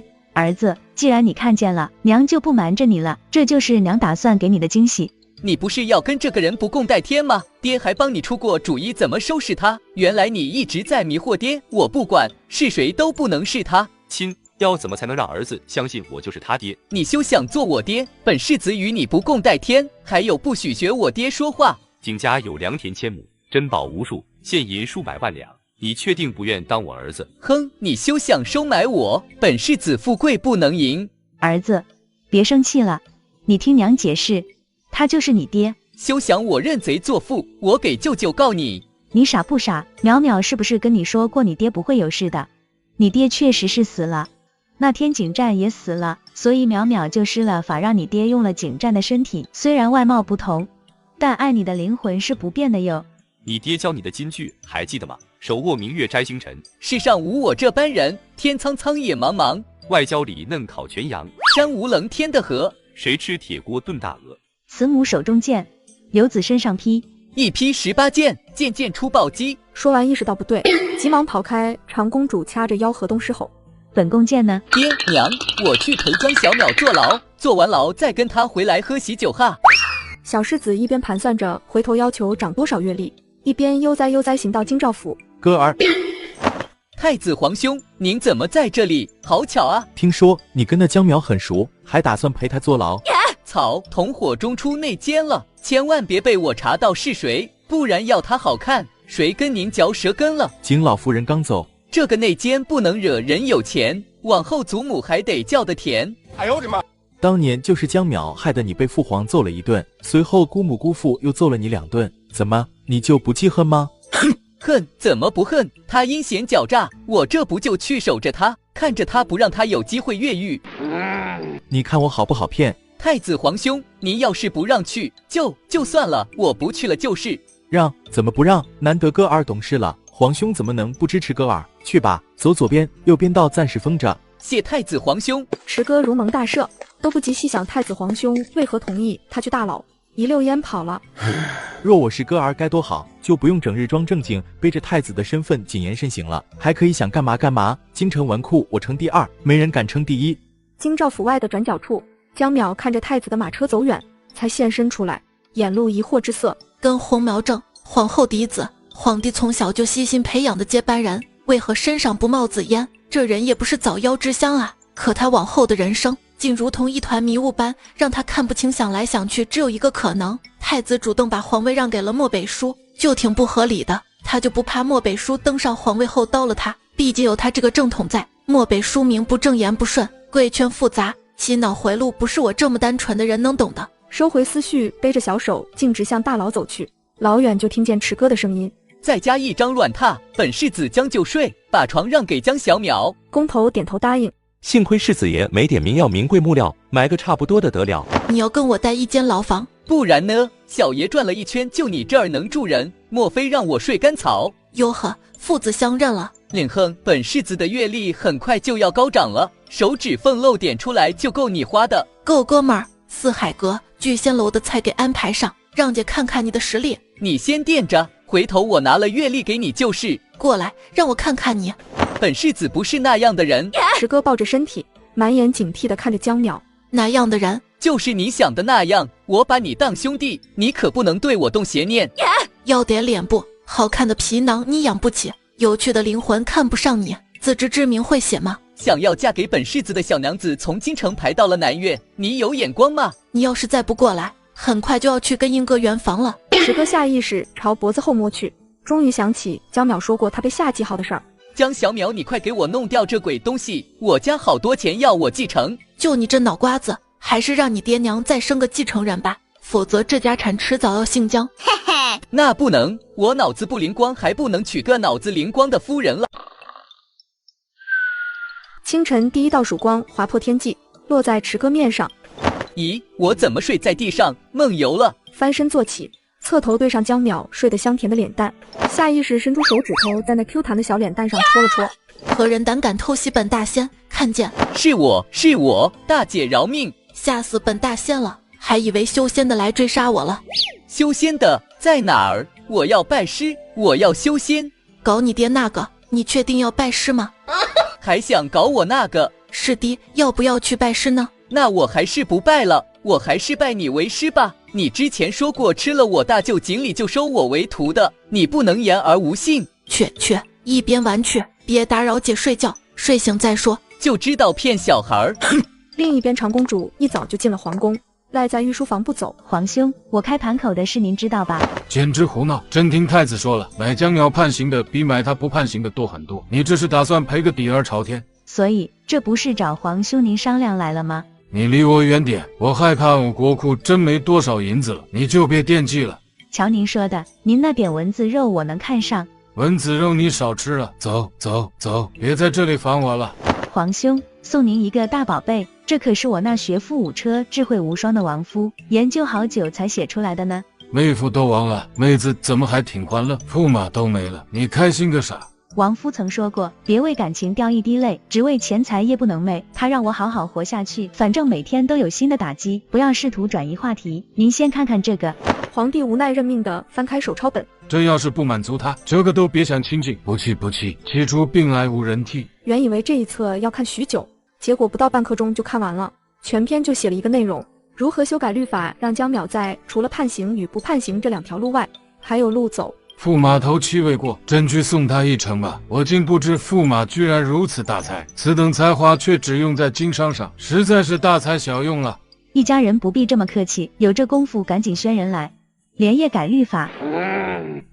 您要是不改律法，就连夜改赋税吧，否则别妄想施行您那些人证了。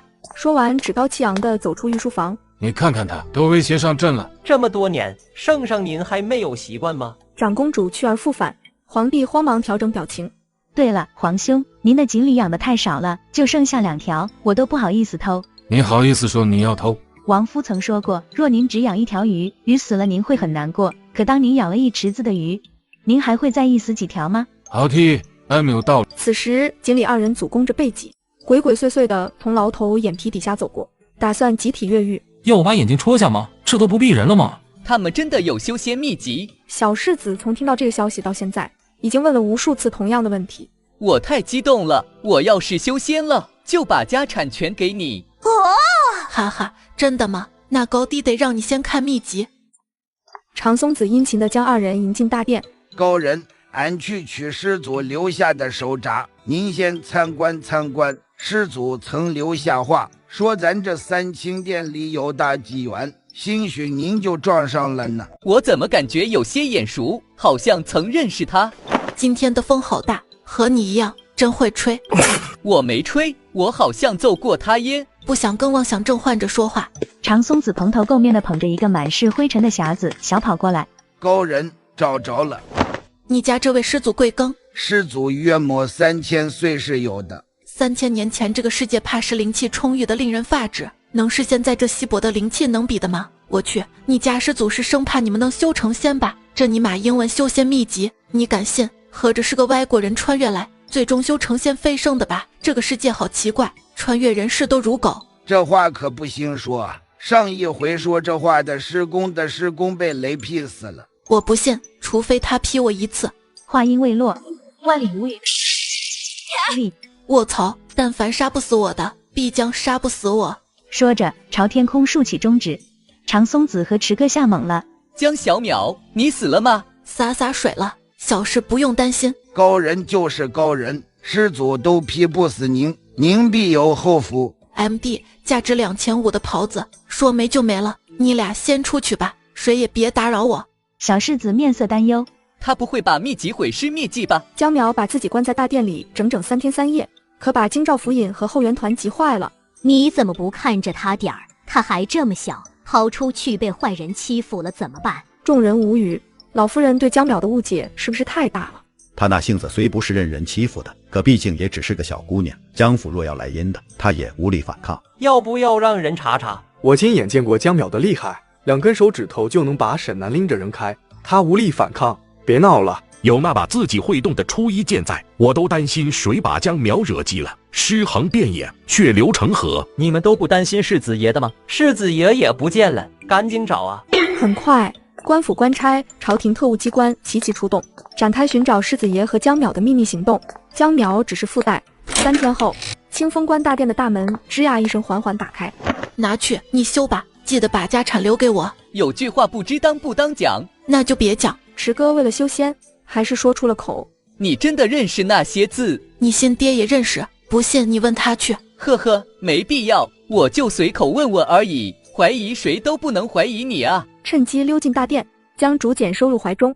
江小淼怎么看起来这么不开心？是我不对，我没有灵根，修不了仙。其实你也不用太难过，你虽然不能修仙，但你能继承我的家产啊！这样一想，是不是觉得心情好多了？最可怕的是既不能修仙，也继承不了你的家产。那不能，本世子就是那传说中的绝世天才，我与成仙只隔着一本秘籍，如今秘籍有了，只要本世子愿意吃苦，那必然是一遇风云变化龙。好的，只要你肯吃苦，这辈子就有吃不完的苦。不管你怎么说，本世子都会为了梦想努力的。好的，没有人能让你放弃梦想，你自己试试就会放弃了。修仙第一步，先砍江淼上3路。走吧，大牢清净，实乃修炼圣地。哦，那个道士跟他师弟去给老王妃治病去了，治不死的。老太太大仙在明年，老王妃明年还不能死，你有办法让她不死吗？人终有一死，大家都可以死，凭什么她就不能死？你知道吃瓜没吃全是什么感受吗？什么感受？江淼阴险一笑，动作敏捷地抢过池哥怀中的秘籍和竹简，迅速爬到树上。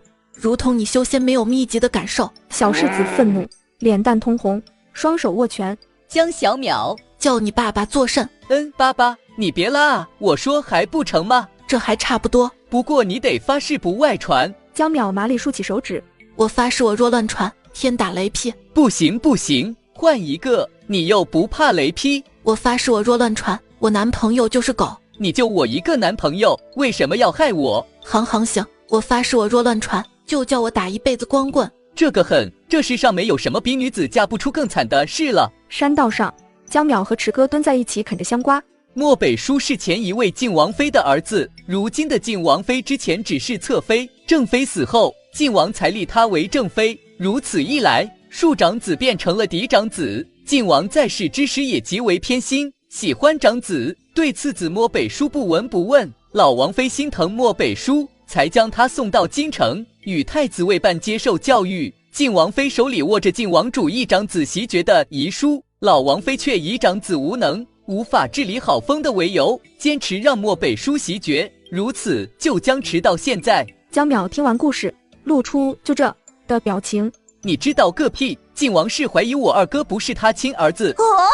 尊嘟假嘟，那他亲的是谁？我娘也不知道，但他怀疑是我大舅。我二哥鼻子跟太子皇兄长得特别像，不是应该跟你大舅像吗？我大舅鼻子更大一点，他们的好看些，倒也合理。那前晋王妃跟你大舅有一段？不清楚，我猜是有的。别瞎操心了，本大仙看了你二哥一眼，就知道他非池中蛤蟆，小疯的不够他塞牙缝的。池哥有被安慰道。江小淼嘴虽贱，倒也不会拿正事儿诓我。二人才刚进城，就被一堆人围住了。国师清冷的声音遥遥指向江淼，将此人拿下。国师怎么来了？世子爷您失踪的事儿惊动了圣上，圣上就请了我算您的去向。这不，我算到世子今日会回城，就在这里等着世子了。池哥护住江淼，是本世子带他出去玩的。本国师给你一个机会，说实话，是不是你管走世子的？你意欲何为？江淼踢了国师一眼，面露不屑。美少女的事儿你少打听。小丫头伶牙俐齿，欠管教啊！丁壮国师，罪加1等。你想进诏狱吗？江淼面露兴奋，还有这好事，管饭吗？管饭，本大仙就跟你去。漠北叔从远处紧急赶了过来，抱拳对国师说话，请国师给本王一个薄面。江淼与本王有恩，上次国师走后不久，江淼轻轻松松就解决了本王烦恼之事。这不可能，我至今都没还想到如何在不伤害老王妃的情况下把那色鬼弄出来或者搞死。这小丫头竟轻轻松松搞定了，最大的可能是那色鬼被她吓跑了，让小丫头捡了漏。本王不敢拿祖母的安危开玩笑。那恭喜郡王了。江淼跟漠北叔打招呼，我跟他还有点事，一会儿回大牢。漠北叔哭笑不得，不介意我陪你们去吧？无所谓，随你。清晨江淼被饿醒了，为什么漂亮不能当饭吃？想叫小世子点外卖，却见他仍保持昨夜姿势，吸收灵气。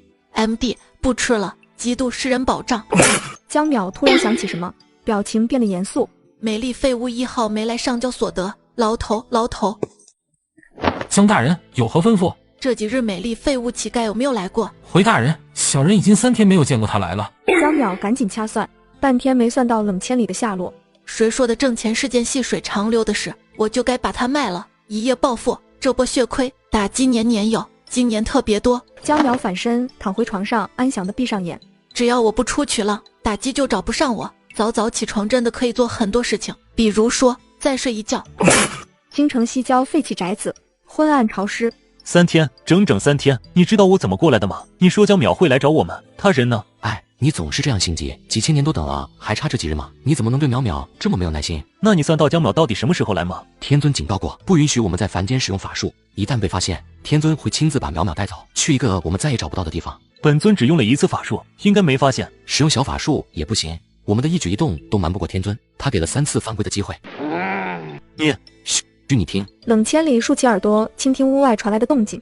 你们要找的人就在最里面那破宅子里，但是他们有2个人。你确定就是当日在东山真觉寺前那个长得很标致的乞丐？小人看得清清楚楚，才敢来禀报。您放心，是来找你的。说完施展法术消失。桑觉月，你他娘的跑就跑，倒是把绳子收走啊！冷千里挣扎着，但绳子自动收缩，把他绑成了个粽子。咦，怎么只剩1个了？要是我长这样一副好像猫，到底得是拿小官管的头牌。大汉目光落在冷千里面上，对了，对手上拿着的画卷满意的点了点头，朝那乞丐笑着踹了一脚。侯三儿，算你走运，那么多叫花子就你发现了他的踪迹。掏出2块碎银子，侯三急忙捡起来，点头哈腰的告退。谢大爷赏赐。哼，本尊就算不用法力，也不是你们这些蝼蚁能摆布的。不能用法力，我好像只能任人摆布，但我抗揍啊，凡人又杀不了我。大汉上前，将一个大麻袋从头兜下，套住冷千里，扎紧口子。江淼回笼觉还没睡醒，就又被人喊醒。水体 M 活腻了，面对疾风吧。工头硬着头皮面对江淼行礼，神色慌张。江大师，求求您帮小人算算，我娘子不见了。江淼见他双眼通红，起床气消了大半，带鼻音。莫慌，慢慢说。我娘子昨晚半夜起夜，当我睡醒时发现她就没回来睡，然后我就到处找，起初以为她早起串门去了，结果问了左邻右舍，谁都没看见她。您快帮小人算算，我娘子已有7个月身孕，可不能出事。江淼猛地转身，飞快掐算起来，脸色越来越不好看。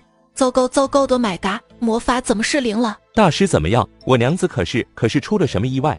不是，是我出了意外，什么都没算到。先不要着急，我跟你一起，咱们找府尹帮忙派官差去找。说完，领着工头就往外走去。女人只是半夜起来上个厕所，怎么回事？今日接到5起报案，都是家里有身孕的妇人失踪，求大人多派点人帮小人找娘子。他们母子若有隔3长2短，小人也活不下去了。问题的关键是找到关键问题。当官的都懂废话文学吗？但凡有点意义，也不至于一点意义也没有。巡检司、务成兵马司、金吾卫16位通知了吗？府尹摇头。那还愣着干嘛？等开席吗？去叫他们找人啊！恩人，金吾卫巡人最拿手，可他们只听圣上调派，下官没有权力调动呀。不见了一个池哥，金吾卫就翻遍京城，怎么百姓的命就不是命吗？算了，你快些写文书，派人分别通知其他部门。金吾卫我去想办法。说完又转头对工头说：你现在立刻回家，找一些你娘子私密贴身的东西带过来给我。私密的还要贴身的？最好是头发什么的。工头抖了抖，吐出一口浊气，给自己一巴掌。想什么乱七八糟的呢？江淼说完，人飞炮不见。长公主府后花园，江淼直接翻墙而入，找到正与警战私会的长公主，一把拎起她的后衣襟。跟我进宫，找你哥要个指令。你这疯丫头，这是干什么？没时间解释了，赶紧进宫。说完拉着长公主迅速离开。哇，这就是成仙的感觉吗？这风好大，这味儿好清新。淼淼去找本宫皇兄做什么呀？是不是想瞻仰圣颜啊？他没本宫好看啊？让他下令出动金吾卫帮忙寻人。寻什么人啊？是不是很重要啊？男的还是女的啊？俊不俊啊？多大岁数了啊？成家了吗？有。肃静。江淼一张符贴他脑门上，世界瞬间清静了。亲爱的，你慢慢飞，小心前面带刺的玫瑰。本宫来了，还不禀报？小太监被这突如其来的变化弄得措手不及，慌乱中连滚带爬的冲进殿内通报。我来之前已经失踪了5个孕妇，都是怀孕7个月以上的，还不知有没有没来得及报官的，让金无畏立刻出动找人。长公主一听，心头一紧，二话不说，抬步匆匆往御书房里走。江淼一屁股坐在殿外台阶上，还没喘上2口气，忽的一拍脑门 ，MD 应该去问城隍啊。想完，立马起身施展缩地成寸，朝城隍庙赶去。城隍庙内，江淼直接切入主题：那些失踪的孕妇是怎么回事？城隍一脸茫然：什么失踪的孕妇？不知道啊。你身为掌管这一方天地的神官，不应该什么事都知道吗？小神法力有限，实在不能关注每一个人。那你现在有办法看看失踪的妇人都在哪里吗？小神尝试一下，看能不能尽快找到他们的位置。不过什么？每个人有每个人的命数，不要干预他人造化，除非他人求我。江大人也需明白这个道理，这就是天道。淼若有所思，良久后点头道：我明白了，再有人求我帮忙，我就揍得他开不出口。倒也不必如此极端，收点报酬也是可以的。张淼惊呼一声，急忙补充：这件事儿我已经参与了，但没收钱，太吓人了。我们各忙各的，你赶紧找人，我去收钱。说完便匆匆离开。我的也没收到钱。女孩偷偷把皇帝养的锦鲤都给烤了，皇帝不但不生气，竟还命人再去放养1000条。接上即江淼离开城隍庙后，直接找到长公主。养乌龟也不是不好，只是不知淼淼爱不爱吃。这些龟龟好小。是啊，怕是要养好些年才能吃。你想吃龟龟？龟龟这么可爱，你怎么能想吃它？这个想法很危险呀。呵，看吧，淼淼不喜欢吃乌龟。淼淼你来了呀。淼淼为什么说吃龟龟会危险？你信主吗？主说不能吃，我能告诉他，我心里有个声音告诉我，我若是或乌龟就会倒大霉，具体什么情况还得看情况。信爸，凡是淼淼信的我都信，虽然不知道主是啥玩意儿，肯定比皇兄大吧，只能违背皇兄意愿了，要1000条锦鲤，一会儿给本宫送进皇宫去。买1000条？你家皇兄能想出1000个名字吗？放心，本宫让臣子以及臣子家眷来为他们命名，浅浅收个冠名费，他们还会引以为荣，皆大欢喜。我靠，牛逼！活该您是资本家，那个我帮忙寻找失踪人员，你们不得给本大仙一些跑腿费吗？各部官差说到底都是皇兄的人，他的人出力，你这再问他要钱恐怕不合适吧？那你多买1000条锦鲤算我的报酬吧，但须得你哥亲自为养和命名。好，成交。一言既出，驷马难追。江淼和长公主分开后，回到衙门，正好碰见工头抱着他媳妇衣物进来。江大师，这是我家娘子贴身的小衣，头发没找着，您看行吗？江淼打开包袱，挑出一个粉红肚兜，瞥了一眼工头，带着些许调侃：没有想到你小子看着挺老实的，玩的却挺花啊。大仙，有什么问题吗？能否查到我家娘子位置？问题不大。闲人回避，本大仙做法的时候恐怖的我自己都害怕。不必了，国师大人已经散到失踪妇人所在。你谁啊？敢打扰本大仙做法？贤命长了是不？府尹大人，告诉他本大爷是谁。这位是祝三爷，国师府大管事。我闲杂人等回避。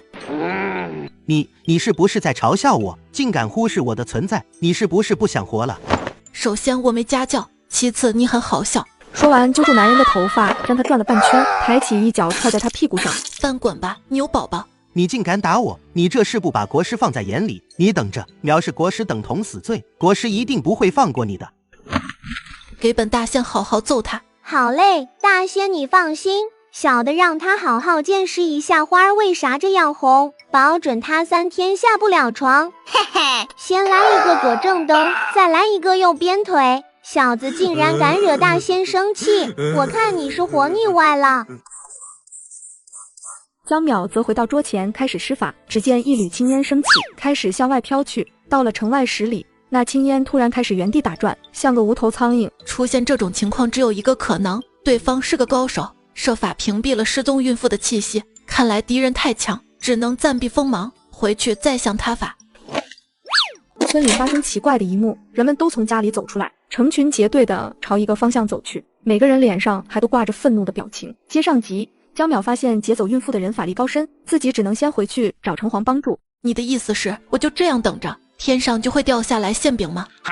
线索是线索，江大人这是混得有多惨，啥都能往吃的想。好好好，线索，但我能等。那些柔弱不能自理的孕妇不能等啊！我可是个三观超正的5号女少年，有着强烈的社会责任感，报酬都已经收了，怎么能再吐出去呢？我知道您很急，但您先别急，时机未到，您急也不会马上掉馅饼。不是线索，是线索，这都急瓢嘴了。不知道现在给上级领导送典礼，能不能调去别处？一个江大人，2个上神已经搞得我神经衰弱了，回头还得再来一个。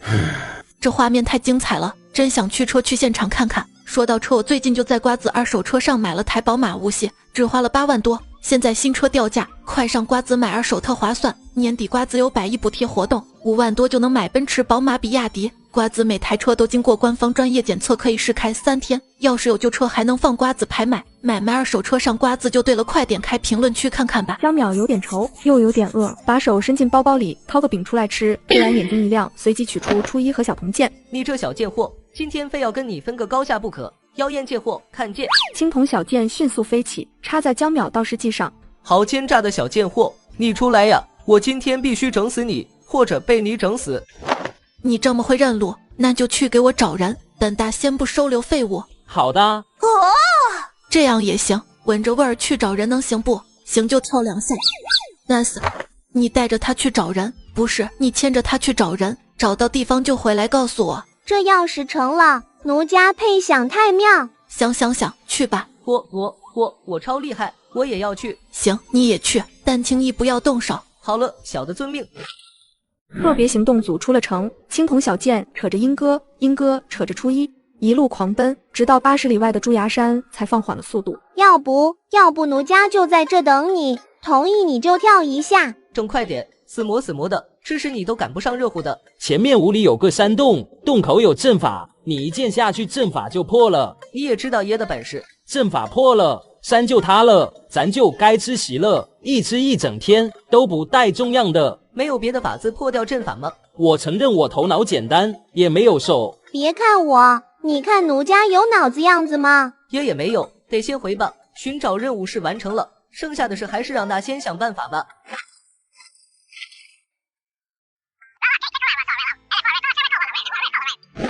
什么阵法威力这么大？伟人说过，没有调查就没有发言权，没有正确的调查，同样没有发言权。我不信，为今之计，只有深入虎口一探究竟了。照顾好我七舅老爷。您别冲动啊！还有您七舅老爷是谁？是你大爷！等，但凡你靠点谱，本大仙也不至于羊入虎口。我不入地狱，谁入地狱？妙啊！走地藏王的路，让他无路可走。接着便听崇高的江大人决绝道：自然是有灵根的入。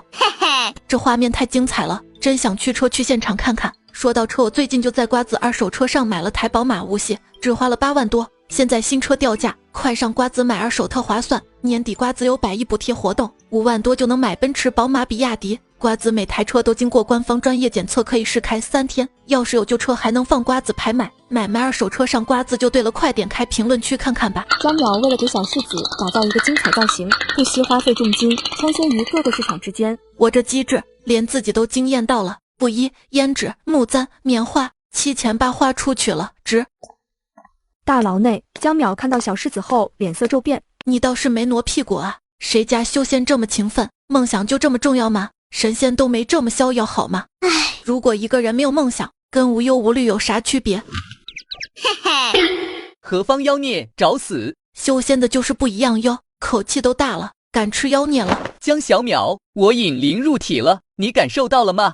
干嘛呢？男女授受不亲，你不知道吗？啊，我只当你是兄弟啊，你千万不要误会啊，很可怕啊。男人每天穿着女装去街上转悠，遇到男子就搭讪，别人都以为他疯了，殊不知他是大仙徒弟，男扮女装只是为了找出失踪孕妇们的踪迹。啊，我只当你是兄弟啊，你千万不要误会啊，很可怕啊。不要生气，生气是给魔鬼留余地，嘎人犯法。岁月静好，阿米个豆腐，你知道你有多过分吗？你家世好，又有钱又有势，长得还挺好看，当然这一点你不如我。可我除了好看一无所有，当孤儿已经够可怜了，还没有灵根，但你连灵根都有，我忍不住嫉妒，可是嫉妒完又狠狠自责。以后我的月钱都给你，我爹娘就是你爹娘，但是灵根这件事我没法让你的。这画面太精彩了，真想驱车去现场看看。说到车，我最近就在瓜子二手车上买了台宝马无锡，只花了8万多。现在新车掉价，快上瓜子买二手特划算。年底瓜子有100亿补贴活动，5万多就能买奔驰、宝马、比亚迪。瓜子每台车都经过官方专业检测，可以试开3天。要是有旧车还能放瓜子拍卖。买卖二手车上瓜子就对了，快点开评论区看看吧。我每天都在自责，为啥不一剑戳死你的灵根？每天要不要这么恨我？我可是你兄弟呢。说出来舒服多了，不会长结节了。言归正传，现在本大仙有个光荣的任务交给你，那你还还戳死我的灵根吗？想得美！我要日日看着你受那修仙的苦，而我搞色搞钱，风生水起。好的，我二哥姿色还可以的，你尝试去搞下他，怎么样？那可不行，本大仙从不对客户下手。这件裙子你穿上，帮我把那帮人引出来，他们都是你家的百姓，他们肚子里的孩子以后也是你家的百姓，所以你应当义不容辞，救他们于水火之中。这活儿好像该太子皇兄接，他没有灵根。你说有没有一种可能，皇兄他也有灵根呢？空气瞬间凝固了，小世子察觉危险，连忙喊道：我接，谁抢我活我戳死谁。这才对嘛。好了，现在你是个孕妇了，你就在街上晃悠就行，然后故意钻进偏僻的巷子里，给坏人制造犯罪机会。都记着了，但是淼淼你就不能陪我出去吗？我就不陪你了，我现在是名人，有偶像包袱。咦，呵呵，单枪匹马你别怕，一枪孤勇又如何？仰天大笑出门去。废话多，快给你女友去充气吧。大人，那山洞没动静，里面的人都活着。做得好，再谈，有什么动静马上回来报告。是，大人，小的这就去。我本是天尊座下亲传弟子，却因躲避3位上神的追求，干脆自我封印记忆，躲到凡间，成了被侯府赶出家门的反派假千金。大人，奴家差点忘记了，世子爷被人抓去了。莫慌，莫慌，放心，一切尽在本大仙掌握之中。不是啊，大人，抓走世子爷的人是国师府的。什么？大胆！具体怎么回事？详细说一下。奴家看见抓走世子爷的人中，有一个去跟那个朱三爷汇报了。原来如此，我就说那饭桶怎么可能算到失踪人口的下落？原来他们是联合作案。本大仙看他们是不想活了，摆架，我要进贡面圣。咋摆啊？只见江淼身形一闪而逝，动作轻盈，如同鬼魅。嘤，大人好帅，奴家好爱。御花园，皇帝正望着那一池子挤得密密麻麻的锦鲤，神情有点复杂。就算真能想出那么多名字来，也记不住谁是谁啊！我明明要的是乌龟，结果妹子买了锦鲤，锦鲤就锦鲤吧，结果还替买了1万条，1万条呀1万条。好在不是花的我的钱，人也就算了，就是这名字着实不好取，以我的知识储备，象征吉祥的词语都找不出来1万个。江淼看见满池子锦鲤也惊呆了。不是说好的2000条吗？怎么就弄来1万条了？我靠，长公主不会是把锦鲤当银子呀？回头都拿锦鲤跟我结算，她还能多赚一大笔冠名费。好一个阴险狡诈的资本家！嘿嘿。江淼，你是江淼，大胆擅闯皇宫，惊扰圣驾，知道是什么罪吗？抱歉，我是法盲，还不是因为你普法教育没做好。我有急事跟你说，你家大侄子被国师绑架了。胡闹！这件事是你们这些小孩子能管的吗？重点不是国师这个反派终于暴露出真面目，要残害孕妇吗？国师反派，你花本子看多了吧？这件事国师跟朕报备过，他打算用孕妇做诱饵引出真凶，所以他就可以到处抓孕妇，把人家当作诱饵。而你身为一国之君，居然同意这么荒谬的计策，你就是这样爱护子民的。他们是孕妇，不是受过专业训练的特务，受到惊吓极有可能导致滑胎，后果严重，你有考虑过吗？国师保证过不会让那些妇人受到伤害，朕对国师有信心，非常施行非常手段，岂是你能智慧的？好一个非常施行非常手段！江淼受教，活该你头上开始长草。拿下这个刁民！拿不下，根本拿不下。皇帝只能眼睁睁看着江淼眨眼就到了那宫墙下，接着翻墙而去，活像只窜天猴。圣上，您同意国师的计划，并非是不把百姓的安危放在心中，而是出于对国师的信任。国师从未做过危害百姓社稷之事，且屡次助大风度过危机，您没错。江淼那小儿不是，她一个小姑娘懂什么？回头定要让她见识见识国师的厉害。是，国师是有点本事在身上的，我这双眼全靠国师所赐的熏香亮着，不然早就瞎了。MD 皇帝火像被上仙儿彻底洗脑的微商，油盐不进，气死我了。不过与其内耗自己，不如发疯外耗他人。还是那句话，做人没必要太正常。不过国师既然抓了小柿子，那我破坏他的计划不就行了？来而不往非礼也，那我就把他抓的人全放了。气死狗皇帝！江淼循着池哥身上的记号找到他，事情出乎他的意料的是，他看到的竟是3个孕妇嘻嘻哈哈挖野菜的画面，真的好惊喜呢。默默观察周围，发现不远处树丛里隐藏着黑衣人，一群蠢货，以为绑架孕妇的贼是普通人吗？真是文能挂机骂队友，武能越塔送人头。给我一个合理的解释。这个解释不知道能不能解释？行吧，做特工也不允许创收。原来国师使用超能力，诱使无知的孕妇自愿充当诱饵。这是那小娘子的夫君，也太缺德了，上来就收走人家的钱。我靠，有被侮辱到 A 杯他也是杯好不？算了，不跟他一般见识。跟我走吧，回家好好待着养你们的胎。你什么意思？看我们赚钱嫉妒了？有本事你也怀个娃呀！不气，不跟傻逼又嫌弃。你们知道自己在做什么吗？甲方说得很清楚，毛都没长齐也敢管老娘的事。行，好言难劝该死鬼，慈悲不渡自绝人。你们继续。什么玩意儿？老娘做事要你教，少在老娘跟前装大蒜，滚远点吃你的软饭吧！我想起来了，她是轩辕侯府那个不要了的弃女。原来是人侯府不要的丧家犬，这么恶毒，难怪人家不要你。轩辕侯府真是倒了8辈子霉，摊上你这么个不男不女的怪胎。难道这就是传说中的泼妇骂街？死鬼，你早上吃大便了吗？哎，小短腿追不着，吃屎倒是挺在行。来追我呀！老娘才不会上你的当，想骗老娘武功没门。我把你当人看，你却非要向我证明你是头猪。我本是天尊座下亲传弟子，抓了3位上神，东窗事发后跑入凡间，借壳轩辕侯府假千金，失去记忆。你刚才是不是故意激他们来追你，然后带他们回城？我没有，我不是，你不要诬陷我，我告你诽谤我。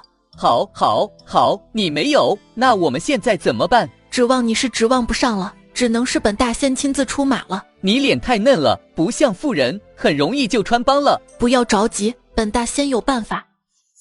现在像了吗？我靠，你怎么做到的？老大，我想学。看到这里口渴了，这么好看的视频边喝边看更过瘾。我刚在抖音商城秒杀频道买的经典碳酸饮料，冰爽清凉解渴，6瓶不到9块9，而且现在有超多优惠券限时发放，买到就是赚到。就在评论区先到先得哟，点商城，进入秒杀频道，或者直接点评论区就能买。低调，小障眼法而已，不必大惊小怪。毕竟本大仙的手段能让你大吃3斤。我不放心你，还是我去吧。孩子怪贴心的，毕竟你只是个凡人，不像我都修仙了。刚才说错了，孩子怪扎心的，修了仙也是个菜。我一个有灵根的还打不过一个没灵根的，合理吗？热闹的集市，江淼坐在一个简陋的摊子前，面前摆着一块大布，上面写着卖身葬父。若不是前爹不在京城，高低得抓他来跑个龙套，搞一张破草席，把前爹往上一摆，想想都好兴奋。不一会儿就吸引了很多人来围观。这小娘子咋想的？你说你要是个俊俏小娘子也还好，长得难看也就不说了，年纪还这么大，又带着个拖油瓶，把你买回去伺候你月子吗？就是10两银子就能买个黄花大姑娘了，关键是她要葬的父呢。这叫买1送1，不懂不要乱说。小娘子，你降价吧，兴许还有人买。你这样怕是你爹都烂了，也不能入土为安。建议的很好，下次别介意了。我就想卖个大户人家，可以吃香的喝辣的。果然丑人多作怪，长得丑，想的却挺美。好货不愁卖，100两都嫌贵。有没有反思自己为什么这么穷？有没有好好工作？嘿，你这小娘子怎么说话的？人家也是好心。我死了爹心情不好，少管我。呸，你是行情不好，瞅你那丑样。虽然你们嘴上说我不好看，但人心隔肚皮，我也不能太当真。众人哭笑不得，有人摇头无奈退出。散了吧，没意思。不一会儿人就全散了。江淼立刻察觉到一道目光锁在他身上，心下一喜，鱼儿上钩了。没过多久，一个胖妇人走了过来。哟，还是个熟人，这不是当初泼我一盆水，害得我衣裳少当了5两的胖嬷嬷。江淼瞅了他一眼，刚想臭他2句，突然发现他不对劲儿。我是侯府假千金，默默守护了侯府10年，让差点被削了爵的侯府重振门庭。结果真千金一回来，我就被赶出了侯府，净身出户。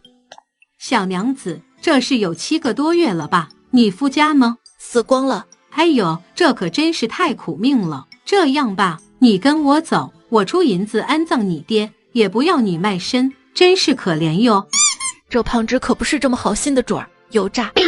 莫非他在帮抓孕妇的人做事？当我收起来，我还有用。差点顺手就给他一巴掌，什么玩意儿也敢命令我做事？除了侯府几个主子，我还没伺候过任何人呢。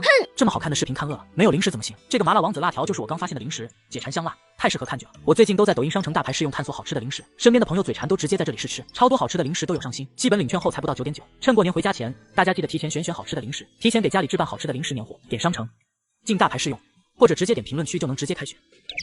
这么点小忙你都不肯帮我，让我怎么相信你会好心帮我爹下葬？你是不是人牙子？你可别乱说啊！我真的是看你可怜，哎，帮你收起来就是了，留着做你的裹尸布吧。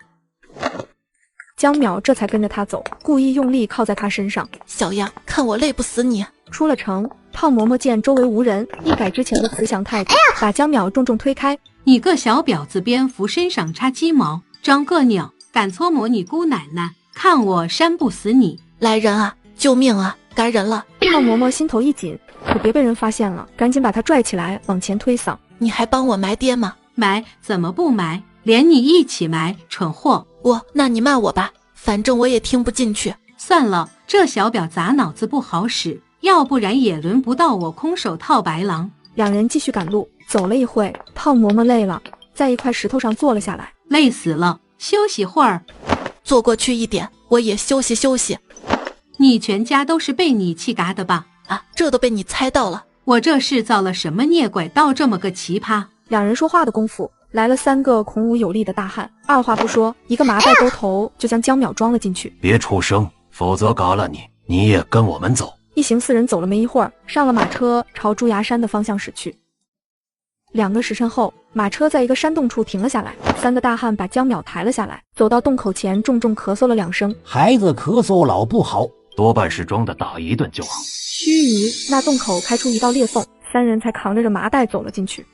这就是活神仙的手段。闭嘴，不要乱说话。江淼默默在心里接了一句：要多挨揍。嘿嘿。好消息，江淼成功混进了土匪窝里。坏消息是洞口有阵法出不去了。接上集，江淼被大汉带到了山洞里，刚睁眼就看到一双大眼睛盯着自己。淼淼，这作风怎么这么像江淼？可也不对啊，淼淼是 A 杯，这应该不是淼淼，淼淼没这么大，吓死本上神了。这可不是我想象中的一眼万年，幸好是个误会。你这是什么眼神？瞧不起我吗？区小艺，可把你能的也不嫌重得慌。2人同时默契地转开视线。真丑。去，肤浅。江淼开始打量周围环境，阴冷潮湿的墙壁上，水珠缓缓滑落。不远处有一条深不见底的地下河，周围点着稀稀落落的火把，映照出地上瘫软的孕妇们。之前与池哥一起挖野菜那个凶神恶煞的妇人，半边脸肿得像发面馒头，一看就是因为嘴贱被人赏了大耳刮子。看到这里口渴了，这么好看的视频边喝边看更过瘾。我刚在抖音商城秒杀频道买的经典碳酸饮料，冰爽清凉解渴，6瓶不到9块9，而且现在有超多优惠券限时发放，买到就是赚到。就在评论区先到先得哟，点商城，进入秒杀频道，或者直接点评论区就能买。小贱人，你敢笑老娘？小贱蹄子，你再笑个试试，信不信嘴给你撕烂，牙给你打断？你说话这么冲干嘛？活不到明天了吗？谁他娘的在闹？瞅我干哈？又不是我打的你。闭嘴！再出声连你一起打。他娘的，女人就是麻烦，幸好不用忍多久。这是要朝我们下手了。去洞口把人引开。得令，小的保证完成任务，大人你就瞧好了。这符分明是淼淼的手法，不会吧？不会吧？我的赶紧逃，被淼淼发现就麻烦了。孙居月咽了口唾沫，悄悄朝暗河边上挪，再挪，一直挪。突然，江淼一把抓住他脚脖子。人固有意思，但不能射死，水鬼很丑的。我只是打算跳河远遁，桑居月扯出抹勉强的笑容，对江淼点了点头，以表示感谢。你是哑巴？没事，哑巴挺好的，少说话少挨揍。你看他就是因为话多被揍得好惨。不是我不想骂，而是嘴巴一动就痛的我想死。别怕，我会保护你的。你看我刚才救了你一次。怎么突然有个预感，自己可能要去跟冷千里肩并肩讨饭了？但迫于江淼那期待的目光，他期期爱爱地点了点头。乖啊！救命！救命！救命！救命！只见7、8个大汉跌跌撞撞的朝山洞深处跑来，英哥跟在后面撵，发出凄厉的嘶吼声。还我头来！还我脸来！救命！救命！救命！救命！只见7、8个大汉跌跌撞撞的朝山洞深处跑来，英哥跟在后面撵，发出凄厉的嘶吼声。还我头来！还我脸来！江淼生怕孕妇们也被吓出个好歹，飞快念了起法咒，食指翻飞结出咒印，月随即身子一闪，便顺着山壁爬了上去，不一会儿就消失在桑居月眼前。这么好看的视频看饿了，没有零食怎么行？这个麻辣王子辣条就是我刚发现的零食，解馋香辣，太适合看剧了。我最近都在抖音商城大牌试用探索好吃的零食，身边的朋友嘴馋都直接在这里试吃，超多好吃的零食都有上新，基本领券后才不到9.9。趁过年回家前，大家记得提前选好吃的零食，提前给家里置办好吃的零食年货。点商城，进大牌试用，或者直接点评论区就能直接开选。这一看就没少爬树，难怪天尊精心种植的鲜果年年只剩歪瓜裂枣。江淼来到洞口，伸手朝地面上摸去，猛地缩回手来，恐怖如斯！这世上竟有如此高深莫测的阵法，须得浪费我2张符才能解决。恐怖如斯！世上竟有比主人更厚颜无耻的小姑娘。江淼肉疼地取出2张符，骂骂咧咧：这正不得，蝌蚪背上纹青蛙，秀你妈呢！本来可以重复利用的符，这次用完都废了，还一次废俩。等本大仙找到不正的王八蛋高低的，让他赔1000两。一边避避，一边把2张符分别放在阵法的东西两侧，念了串出一都听不懂的法咒，并起2指往符箓一指，错，符箓便化作无数星星点点的光芒，渗透进阵法中。随即那阵法肉眼可见的颤动了一瞬，像是极其不甘心地破了。与此同时，京城一客栈内，驼背老头猛地吐出一口鲜血，痛苦地捂着胸口，抽搐着倒下。师傅，你不要吓我！我来客栈的时候有人见到过我，这要是出了人命，我浑身着满嘴都说不清楚。嗨，老头发出一阵咳嗽声，缓缓睁开了眼。师傅，您怎么了？花儿这就去给您请大夫。你出去，我不需要大夫。师傅，您真的没事吗？没事，救急突发而已。你功法修习的不错，再努力些，为师答应你的事自然会办到。那花儿先回去了，师傅您保重。小贱人，以为我看不出来你到底是个什么东西？若被我知道是谁破了我的阵，定要那杀千刀的求生不得，求死不能。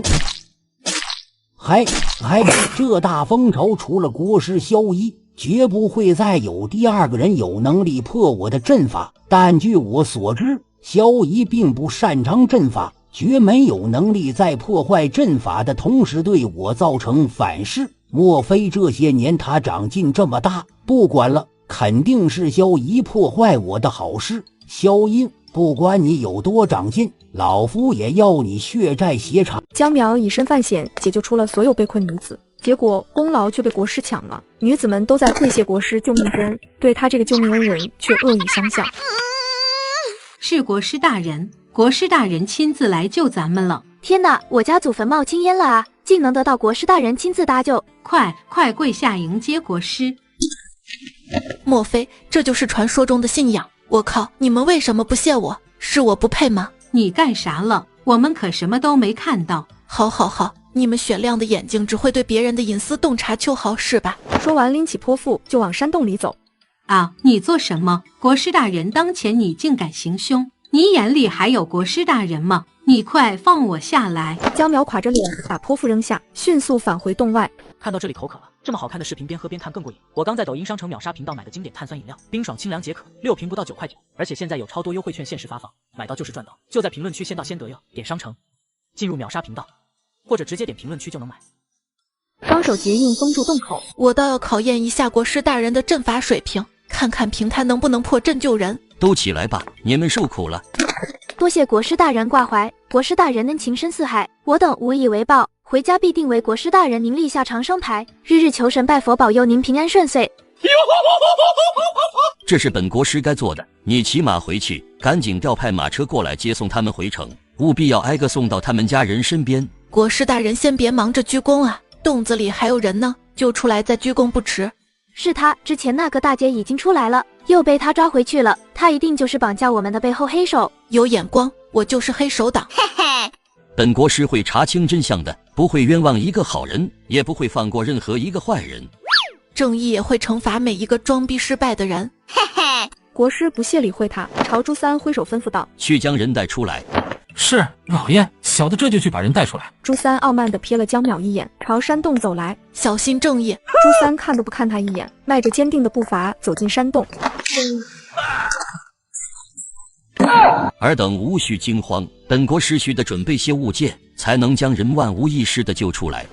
别，他们都说是您国师大人将他们救出来的，您必须现场展示一下神迹，让他们开开眼啊！你又是何人？为何在此？莫非真是绑架他们的凶手？不要血口喷人啊！我跟他们是一伙的，都是受害者，好吧？国师有点绷不住了，暗自盘算。你知道你现在像什么吗？像什么？活像那灰太狼，3000多集都抓不着羊。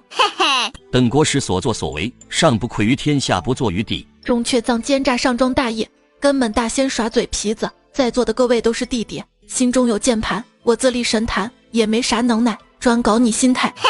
国师裂开了，终于爆发，朝国师府随从们喝道：“摆阵！”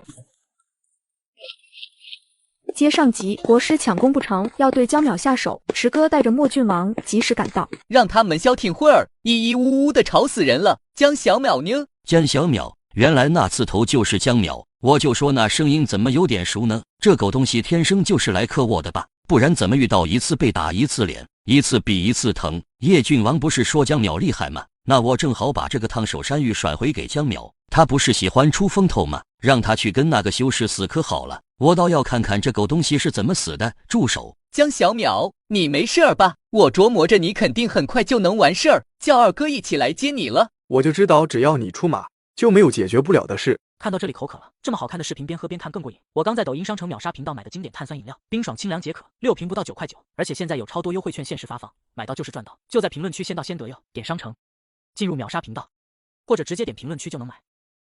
那家伙说是他搞定的。国师大人，巧啊！叶郡王来的正是时候，本国师已经叫祝三回城调动马车过来接他们回城。国师大人算无一策，怎么这次竟忘了准备马车？理解，国师定是怕来晚了，造成不好的后果。至于什么后果，明白人都知道。碍于圣上还信任国师，我也不好说破。但我很期待国师怎么被江淼一步步拖下神坛。幸亏我二哥心细，特意准备了马车和吃食。叶郡王既相信江淼能解决此事，本国师就不献丑了。我累个豆，你竟然还有更丑的献，赶紧献出来给本大仙看看。本国师不与你这小儿一般见识。山洞里还有孕妇没救完，国师莫要辜负圣上的信任。说完不跟国师反应时间，撒腿就跑了。只要我跑得快，国师就别想把锅甩。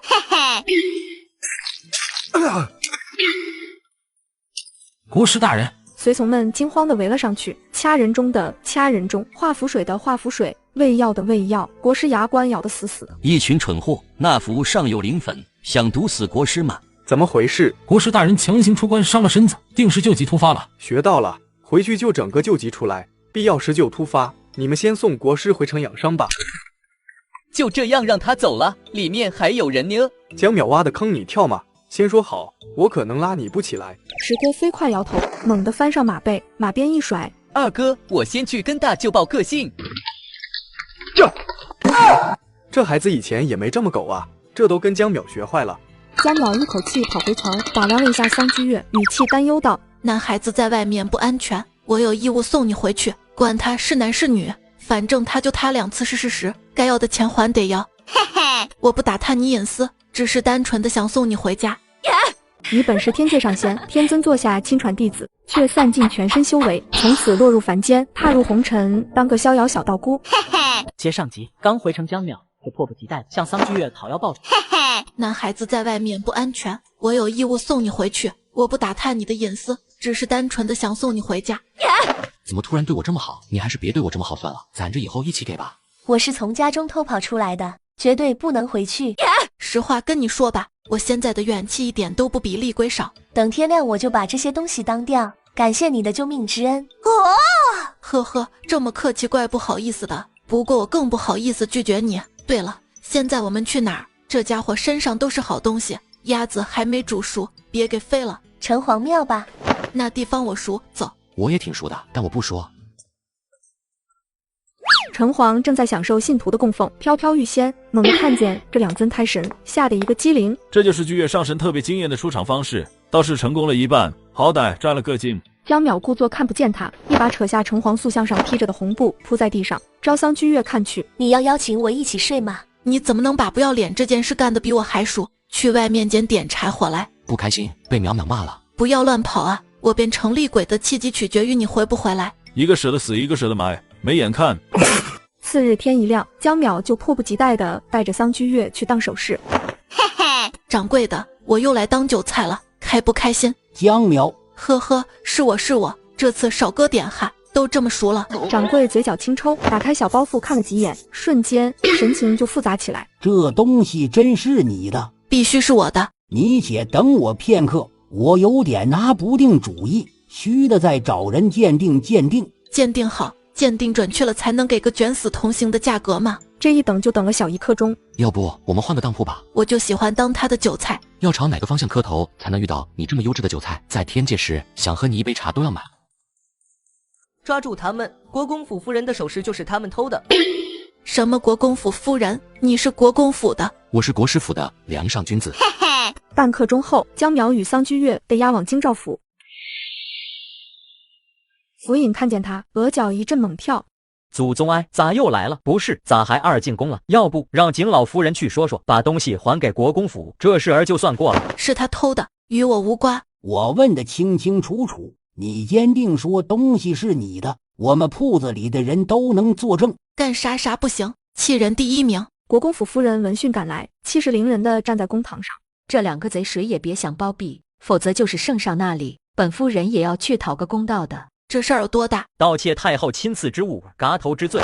我若拿出这个，阁下又该如何应对？好像有点眼熟，在今日之前，约莫日都能看到，日都能看到圣上的玉扳指。有点眼光。圣上的东西怎么在你这儿？这小丫头明明是轩辕侯府的弃女，别说现在是个贱民身份，就算她还是轩辕侯府家的小姐，也没可能得到圣上贴身的贵重物品，一定是勾结了宫里奴才偷来的，二者里应外合，一个负责偷，一个负责销赃，而这个蠢货竟然还敢拿出来，是打算打着圣上的幌子替自己脱罪吗？哼，真是开眼了，蠢货真是永远不知道自己是蠢货啊，还愣着做什么？还不将他拿下，等候圣上发落？有没有一种可能，这是圣上感恩于我给的小薄礼？小薄礼？圣上戴了几10年的翠玉扳指，在他看来竟是小薄礼，果然是井蛙见天小，人狂必有祸。突然理解了轩辕侯府为何要把这养女赶出家门，换了是我，恐怕做得更绝，必须先打断手脚，扒了舌头再赶出去啊！真是太招人气了。你既然说是圣上给你的，那就证明一下吧。你若证明不了，呵呵，明年的今日就是你的忌日。你也是个法盲，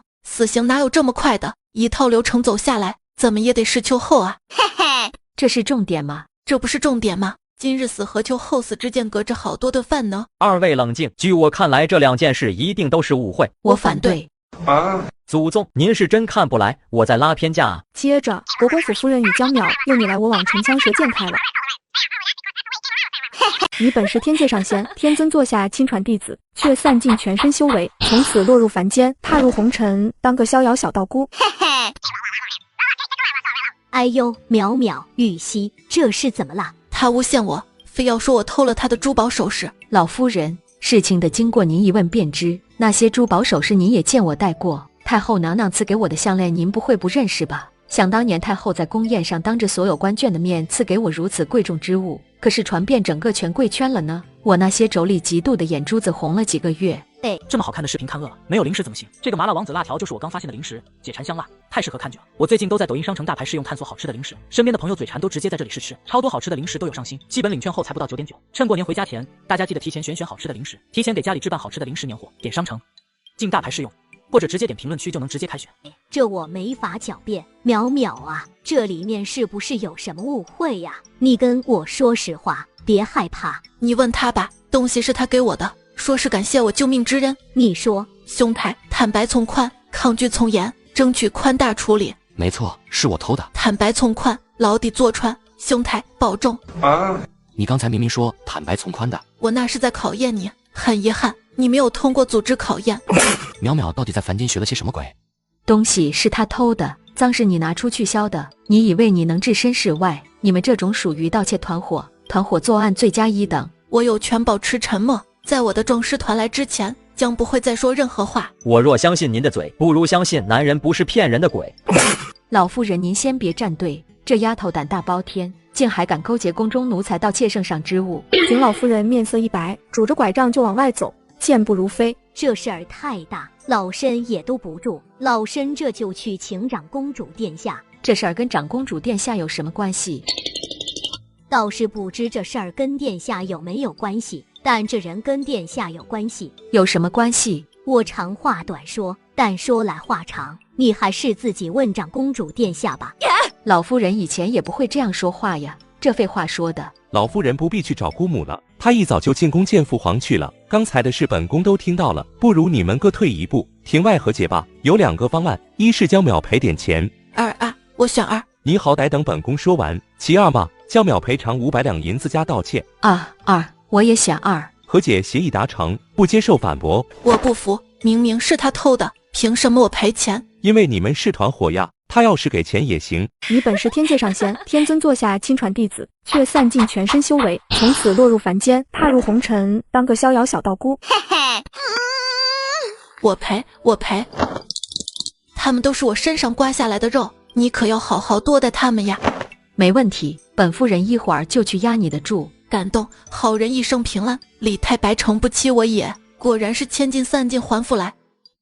不过殿下，圣上的扳指还在江淼这里呢。这事本宫知道，也不必详说了。今日之事到此为止。我算是看出来了，这江淼也不知走了什么狗屎运，连太子殿下也替他大事化小，把轩远侯的女儿踹下山道，这种小事儿算个屁啊！绝对不会判他刑的。回头就去压江淼不判刑，赚个100倍方能解我心头郁气。你有什么特长吗？睡眠时间特别。这么好看的视频看饿了，没有零食怎么行？这个麻辣王子辣条就是我刚发现的零食，解馋香辣，太适合看剧了。我最近都在抖音商城大牌试用探索好吃的零食，身边的朋友嘴馋都直接在这里试吃，超多好吃的零食都有上新，基本领券后才不到9.9。趁过年回家前，大家记得提前选好吃的零食，提前给家里置办好吃的零食年货。点商城，进大牌试用，或者直接点评论区就能直接开选。这家伙竟还是个懒的，这怕不是自己从家中跑出来的，是被赶出来的吧？那你还有什么技能吗？违法的事儿都不算。技能挺多的，只是用出来就移山填海，血染万里，也不知算不算违法。除此以外，没有以外了。江淼望着他那张连范蠢都好看的不得了的脸，竟看不出任何信息来。身份不明，来历可疑，长得比花还好看，关键是又坑他花了钱，种种迹象表明，美丽废物2号实锤了。出门左转，出了这条街左转再右转，穿过下一条街就是京城最繁华的花街，是我为你量身选定的风水宝地。滚去乞讨！直觉应验了，早知道之前对冷千里好点的，好歹有个乞讨搭子，同是天涯沦落人，男人何必为难男人？我请个假，一会儿就回来。且慢，昨夜的事，父皇都知道了。吃牛肉被发现了，虽然宰牛犯法，但那是同伙宰的，与我无，好吧，有点瓜。江淼，谁也不能抢走你的功劳，山洞里的妇人还需你解救出来，凡事以大局为重。1万两黄金不二价，你怎么不自己去挖？挖什么？莫非要给我一座黄金矿？嚯！此事说来话长。话说前朝的前朝，朱崖山不叫朱崖山，叫双神山，是个风水宝地，你懂我意思吧？你想请我勘测风水，为自己准备个好阴宅，是够大胆的。堂堂太子拒绝下葬皇陵，你祖宗棺材板压不住了啊！那是前朝的祖皇帝陵墓，你懂我意思吧？你想用你的陵寝镇压他？我意思是，那陵墓里奇珍异宝无数，据说还有长生不老的秘籍。你不是爱财吗？财富都给你，我只要长生秘籍。古往今来追求长生的没一个善终，1年可见春去秋来，100年可正生老病死，1000年可叹王朝更替，10000年可见斗转星移。天一亮，一行4人就骑马出了城，朝朱崖山赶去。江淼倒坐在马背上，靠在池哥后背打瞌睡，谁也不知道他怎么睡得着。让你的人把里头的活人带回去，嘎的就别带了。还嘎人了？嘎的那个是我家小可爱，英哥回来了。山洞里吹出一股阴风，直往人脖子里钻，活像背后有鬼在吹气。太子和谢无期生生打了个寒战。就这还灵根呢，修仙了你也还是个菜。有灵根就不能怕小可爱了吗？世子爷见到奴家开心吗？英哥大为受伤，气呼呼的又飘了回去，把靠在洞口睡的正香的那泼妇摇醒。看到这里口渴了，这么好看的视频边喝边看更过瘾。我刚在抖音商城秒杀频道买的经典碳酸饮料，冰爽清凉解渴，6瓶不到9块9，而且现在有超多优惠券限时发放，买到就是赚到。就在评论区先到先得哟，点商城，进入秒杀频道，或者直接点评论区就能买。啊！救命！有鬼耶！敢骂我家大人，奴家吓死你！哼！大人，奴家想死你了！谢无期看呆了，眼珠子一动不动地盯着英哥。大兄弟，你口味这么重，你娘知道吗？不是，他好像一个人诶。奴家明明好像一个鬼。不是，我意思是你很眼熟，我好像在哪儿见过你。莫非她是你失散多年的姑奶奶？江淼来了点兴趣，目光在一人一鬼脸上打了好几个转。你能不能有点品味？咋啥人都能套上近乎呢？奴家是鬼，是鬼。还有，世子爷您跟奴家都近乎的躺一个被窝了，就不许别人跟我套近乎了。把他收走，立刻！就不，玉佩还给我。我想起来了，我家里有幅画像，是我祖母年轻时的画像，跟她长得好像。莫非她是你祖母走失多年的亲姐妹？我祖母没有姐妹，倒是有个早夭的女儿。江淼，你算算，莫非她就是国公府老太太的女儿？当年并非是早夭，而是丢了。拉倒吧，这近乎别套，奴家自个儿有娘。不是，她跟国公府一文钱的关系都没有，这近还是别认了。英哥命运坎坷，就这样傻乐着挺好，自个儿的鬼自个儿疼，走了，干活儿去。太像了，怎么就没关系呢？正说着，山洞里跑出一串彪形大汉。啊，好多鬼啊！安了安了，他们不是死人，这有什么好大惊小怪的？真是没见过世面。就是他们把孕妇抓来这里的，叫你的人把他们押回去，仔细审问。我从来没见过鬼，还有会飞的箭，太激动了。走，我请你们吃宵夜，有家烤羊排，味道特正宗。改天吧，来都来了，先去把坟挖了。那我们要发达了，都是江淼的免费劳动力，能来见世面就不错了，还想分钱。正说着，山洞里跑出一串彪形大汉。啊，好多鬼啊！安了安了，他们不是死人，这有什么好大惊小怪的？真是没见过世面。就是他们把孕妇抓来这里的，叫你的人把他们押回去，仔细审问。我从来没见过鬼，还有会飞的箭，太激动了。走，我请你们吃宵夜，有家烤羊排，味道特正宗。改天吧，来都来了，先去把坟挖了。那我们要发达了，都是江淼的免费劳动力，能来见世面就不错了，还想分钱。江淼走到一旁，张开双臂，仰着头闭上眼，深深吸了口气。看见了吧，江小淼在感应陵墓的位置。大师就是大师，果然与众不同，找墓穴都不用罗盘什么的。别说话，不要打扰他。然后晚风送来江淼的七言绝句：吹吹人间发财风，甜我108000梦。怎么了，战士们，朝梦想出发吧。2个时辰后，江淼掐着腰站在半山腰上，指着3个累成狗的权贵骂骂咧咧。你说你们能干点啥？还盗墓，爬个山都爬不动，不如回去睡大觉。我正有此意。你有没有想过，墓道其实是在山脚下？对啊，咱们皇陵入口不都在地面上吗？草率了，碰到知识盲区了，认错是不可能认错的。我说是在山顶，那必须就是山顶，在这儿等着，本大仙去探探虚实。说完，不等3人反对，就跟只灵猴一样窜上树不见了。江淼不会遇到什么危险了吧？那不会，不管遇到什么，江淼都是对方的危险。然后便见一道影子飞快从他面前窜了过去。跑啊，有蛇，好多蛇！3人一听，争先恐后往下跑。谢无期很快落到后面，被身后越来越大、悉悉索索的声音吓妈了。救命呀！别扔下我啊！池哥大着胆子回头，便见皎洁的月光下，一条条水桶粗的大蟒蛇飞快滑行而下。啊！我还没成仙，不能死啊！只见江淼双手叠印，动作快的在空中留下无数残影。停！随着江淼的声音落下，那密密麻麻的巨蟒也停了下来，茫然的在周围打转。他们上来了！池哥和太子脸色苍白，惊恐无助的朝江淼望过来，却见江淼做慢条斯理的摸出从聚仙阁顺来的琥珀桃仁吃了起来。还得是饿极了吃东西才香，快想办法啊！你少吃一口会死吗？我多吃一口你会死啊！咦，他们瞎了吗？莫慌，本大仙已经布下结界，任凭他们喊破喉咙都咬不着我们。你究竟做了什么？他们要这么追着你？别不知好歹，长这么大你们有被人这么坚定的追求过吗？请珍惜这份难得的体验，别人想要都要不着。说话这么毒，他被轩辕侯府赶出来，着实不冤。这么大的蛇蛋没见过吧？实不相瞒，我也没见过。江小淼，你能不能挑点食？别什么都想吃。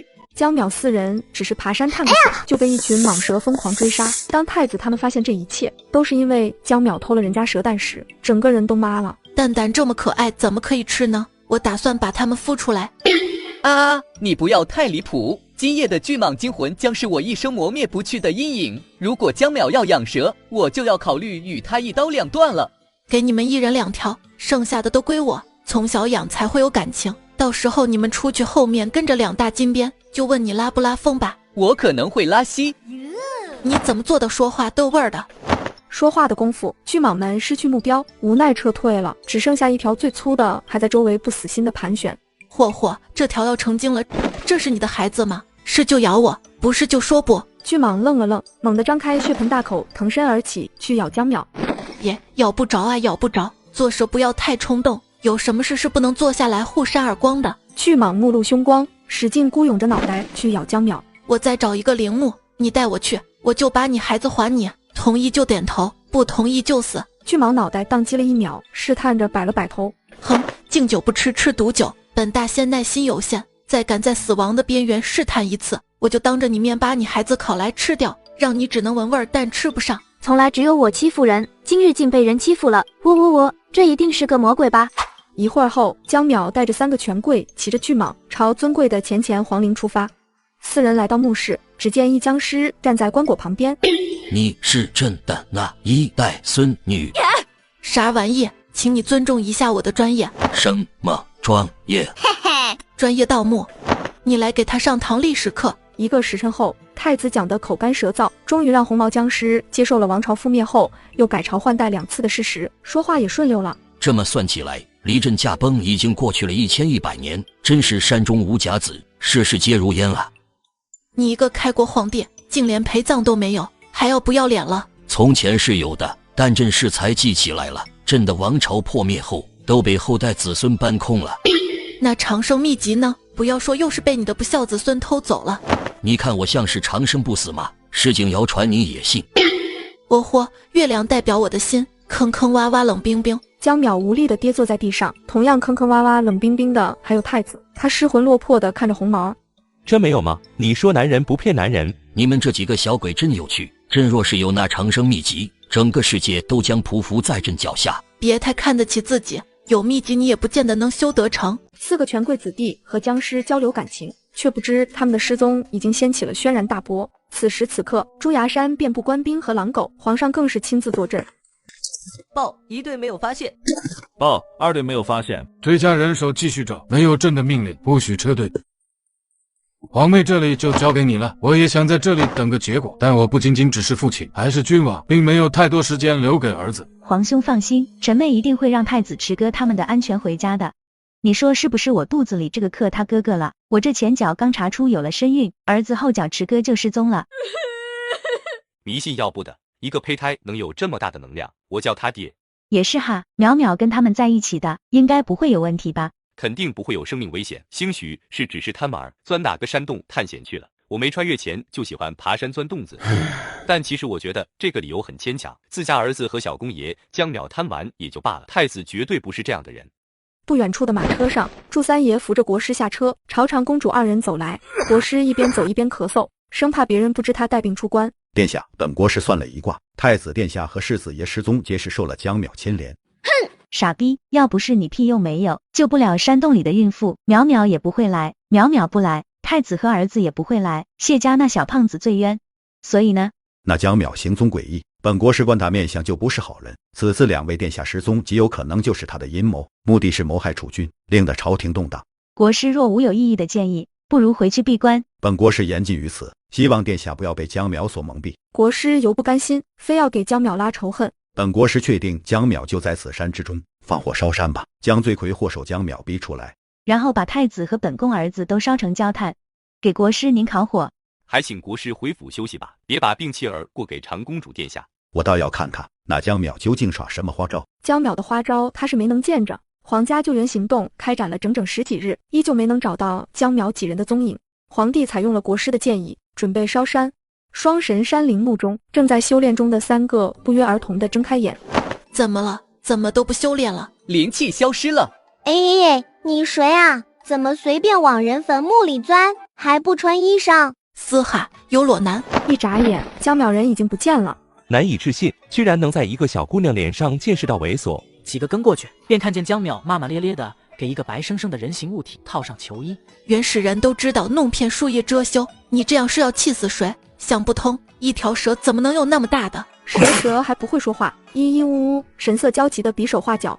你是说现在连接2个空间的通道打开了？太阳和月亮表示通道开启是有时间限制的，所以你很着急，我们再不走就晚了。朕可不可以跟你们一起走？可以，但你吃了我的丹药，要给我打工。从前都是我奴役别人，还没尝试过被人奴役的滋味，往后的日子又盼透了味。很快，一行人大摇大摆从墓门钻了出去。你说我们下去就能回去了，你回山上，不跟我们走？蛇点了点头，有些不舍得望了江淼的包包一眼，随即一扭头飞快跑了。好家伙，孩子也不要了，算了，不要就不要吧，无所谓，我会孵蛋。朱崖山脚下发生奇怪一幕，只见一队士兵抱着桐油往山上浇，原因竟是太子在山里失踪了。国师非但不去找人，反而命令士兵烧山。殿下，一切请以大局为重。如今太子殿下失踪多日，朝堂人心不稳，这件事必须得有个结果，还请殿下配合。好一个人心不稳，那就让心不稳的亲自来跟本宫说他怎么个不稳。殿下或许还不知道，朝中重臣得知太子殿下与江淼为伍，均是颇有微词。就算殿下没有失踪，只怕什么？说来让本大仙听听。你从哪儿冒出来的？老壁灯，本大仙看你不顺眼很久了。不要过来，你想做什么？做了你喜欢烧山，巧了，本大仙也喜欢。祝三看到这里口渴了，这么好看的视频边喝边看更过瘾。我刚在抖音商城秒杀频道买的经典碳酸饮料，冰爽清凉解渴，6瓶不到9块9，而且现在有超多优惠券限时发放，买到就是赚到。就在评论区先到先得哟，点商城进入秒杀频道，或者直接点评论区就能买。迈开小短腿，招呼花枝招展的随从们冲向朱崖山。不许点火，不许烧山，烧死他 ！TMD， 合着烧我儿子就行，烧这老壁灯就不行，惯的你！本大仙数到10，没下山的就跟老壁灯组团去投阎王的塔吧。1、2。江淼的声音就像催命符，击打在国师心口。他挣扎着从地上爬起来，想要离开危险地段，结果走不动，根本走不动。多大的人了，还哭鼻子？儿子没了怕什么？旧的不去，新的不来，这不诱我了。逗你们的，圣上爱民如子，本大仙哪能罔顾人命呢？小贱人，有本事你烧啊！看圣上治不治你的罪，敢跟国师大人作对，你死定了！骂得不够远毒，再骂我爱听。小贱人，丧家之犬，人人喊打得过街老鼠，也诅咒你不得好死，永世不能超生。等的就是你这句。话音一落，手指尖上的火苗轻飘飘地落到祝三爷身上。他骂我骂得这么恶毒，我不灭了他会生心魔的，这逻辑说的。万里突兀地响起一道惊雷，拇指粗的紫电不偏不倚落在他头上。啊，淼淼，你不要吓我！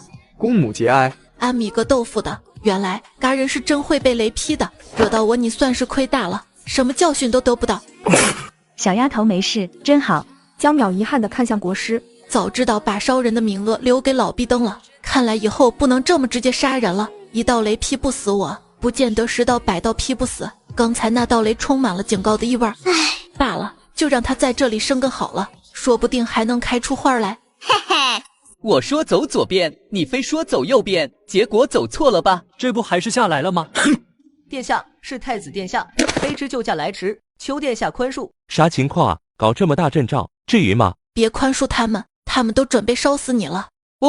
我就说好大一股桐油味儿，幸亏小爷我跑得快，咋的？你们想造反吗？世子爷息怒，事情不是您想的这样。太子皇兄，这件事是圣上的旨意，他们只是奉命行事，回头我再跟您细说。辛苦你了。池哥眼尖，抬眼就发现了长公主的马车。看到这里口渴了，这么好看的视频边喝边看更过瘾。我刚在抖音商城秒杀频道买的经典碳酸饮料，冰爽清凉解渴，6瓶不到9块9，而且现在有超多优惠券限时发放，买到就是赚到。就在评论区先到先得哟，点商城进入秒杀频道，或者直接点评论区就能买。我娘怎么也来了？因为你们失踪，姑母很是担心你。还有无期，你娘那日也来了的。我娘居然这么爱我，我可要长阅历了喂！我娘也来了，我娘也来了。别高兴太早，我刚才问过了，这边已经过去了18天，长公主殿下来了这里就没走。你娘哪日来的？我记得我们在山里只过了2日啊，这怎么就18天了呢？那我娘就是只来了1次吗？不去攀，不去比，别拿畜生气自己。我一个亲人都没来，你好歹还来了一个。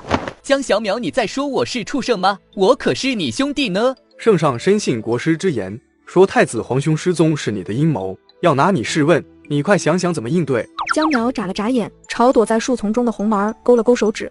出来吧，你的一小步却是将世界的一大步，值得记入史册。真的吗？你不是在骗我吧？凡事都有第一次嘛，比如醒来就要给这个世界第1拳，先去打倒狗皇帝。世上有鬼这件事我才没接受多久，又要遭遇僵尸对我认知的冲击吗？那就放心大胆去做吧，剩下的交给报应。气宇轩昂地站在江淼身后，睥睨众生。妖怪呀，快跑！众官兵一看，红毛满身红毛，扛着他们太子殿下跑了。皇帝不是要拿我是问吗？我让我打工仔去跟他讲讲道理。行吧，江淼一定能讲赢的，我就不操心了。江淼给红毛贴了张隐身符，主要是怕吓得长公主滑胎。叫你把毛剃了，你非不剃，眼瞅着就入下了，你就跟狗一样吐舌头散热好了。朕一个僵尸怕什么热？还不是因为朕的孝子贤孙们把朕的衣裳都扒走了。我一个堂堂开国皇帝，总不能在小姑娘面前裸奔吧？太过分了，这仇必须得报。回头你带本大仙去挖他们的坟，给你报仇。我谢谢你呀，这是人能做出来的事吗？别这么小气嘛，本大仙这可是替你去教训那些不孝孙的。被侯府赶出家门的弃女，却被皇帝点名去参加早朝，而小丫头第1天上朝就把所有大臣都给得罪了，一群大臣围攻她一个人。淼淼啊，皇兄也不是针对你，太子失踪这件事确实让他很恼火。那些个大臣吃饱了没事干，竟逮着这事儿说，非要皇兄重新立太子，说什么储君不稳，国不安稳。皇兄烦不胜烦，难免迁怒于你，你别放在心上，看在他帮你养锦鲤的份上消消气吧。没事儿，我这人喜欢以德服人，你放心好了。有我在中间周旋，皇兄应该不会被揍的吧？进了宫，长公主和江淼一行人朝御书房走去，远远就瞧见老太傅跪在C位，身后跪着一干身穿红衣的御史。御史穿红衣，这是以死相逼，非要皇帝妥协呀，干得漂亮！长公主殿下到。大胆妖女，竟敢擅闯宫廷，你眼里还有圣上吗？江淼二话不说，拔出初衣就朝他斩去。说好的以德服人呢？哎呀呀，淼淼，以德服人，以德服人。我这人向来以德服人，诸位要是不同意，我就动剑了。妖女有本事就杀了我们，朗朗乾坤，苍天有眼，你又能猖狂到何时？嘿，我这暴脾气。淼，一个人头1000两，现银。老人家，你要这样说的话就不能这样说了。老人家，您家中孙儿2岁之时摔了一跤，突然就痴傻了。太医也说没得法，但我这个妖女有办法，你要不要听听？我堂御史大夫，岂能3言2语就被妖女牵着鼻子走？淼，你快说，有什么办法能治？那孩子是在夜里摔的，3岁之前的孩子心灵纯净，身体接近原始，魂魄与鬼魂磁场相近，就很容易看到不干净的东西。那天夜里，孩子是看到阴差领着鬼魂过路，被吓傻了。子不语怪力乱神，简直一派胡言。老夫吃的盐比你吃的米都多，你当老夫是好骗的？瞧把你闲的，盐吃多了的后遗症呗，多骄傲。您仔细想想，您孙儿摔傻的前1日，您家隔壁邻居可是被人灭了满门。这件事全京城谁人不知？你以为这样就能让我相信吗？拿回去烧了，福灰合着黄酒喂给您孙儿吃下，便知我是不是吹牛逼。你简直丧心病狂，连个痴儿你都要祸害。老御史，你且回家试试，不行再来讨伐他不迟。这可是皇宫，他跑不掉的。本公主给淼做担保。见长公主发话，老御史神色犹豫不决，最后下定决心接下符。女孩第1天上朝就吃瓜看戏，没想到最后发现自己就是那个瓜。这女孩怎么能忍？直接提剑又要教御史们做人。这位大叔，您贵姓呀？黄御史垂眸不言，眼不见为净，跪了1上午，实在没精力跟他鬼扯。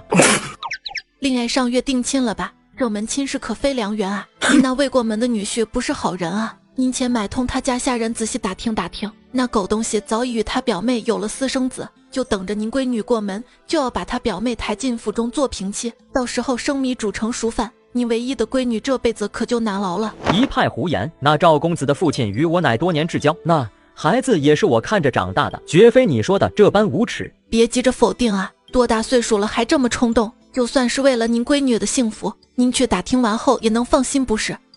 对了，也不用找赵府的人打听，您派人去京城外的黄桥镇查一查一家姓翟的人家，便知我所言非虚。那镇上就一家姓翟的，去年才搬来的。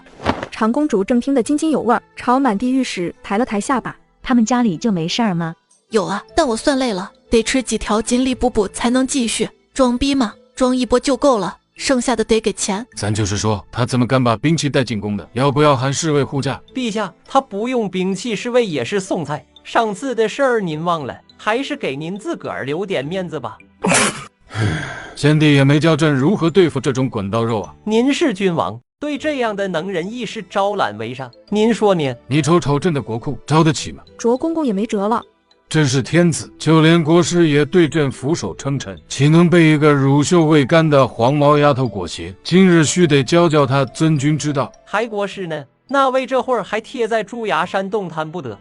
圣上英明，您英明在早就立了太子，太子殿下看起来跟江淼关系还不错，想来是不至于弑杀新君的。您这位老君可就难说了，明明知道江淼惹不起，您还偏要去惹。卓公公默默退后。圣上您自求多福吧，傻人有傻福，傻逼没有。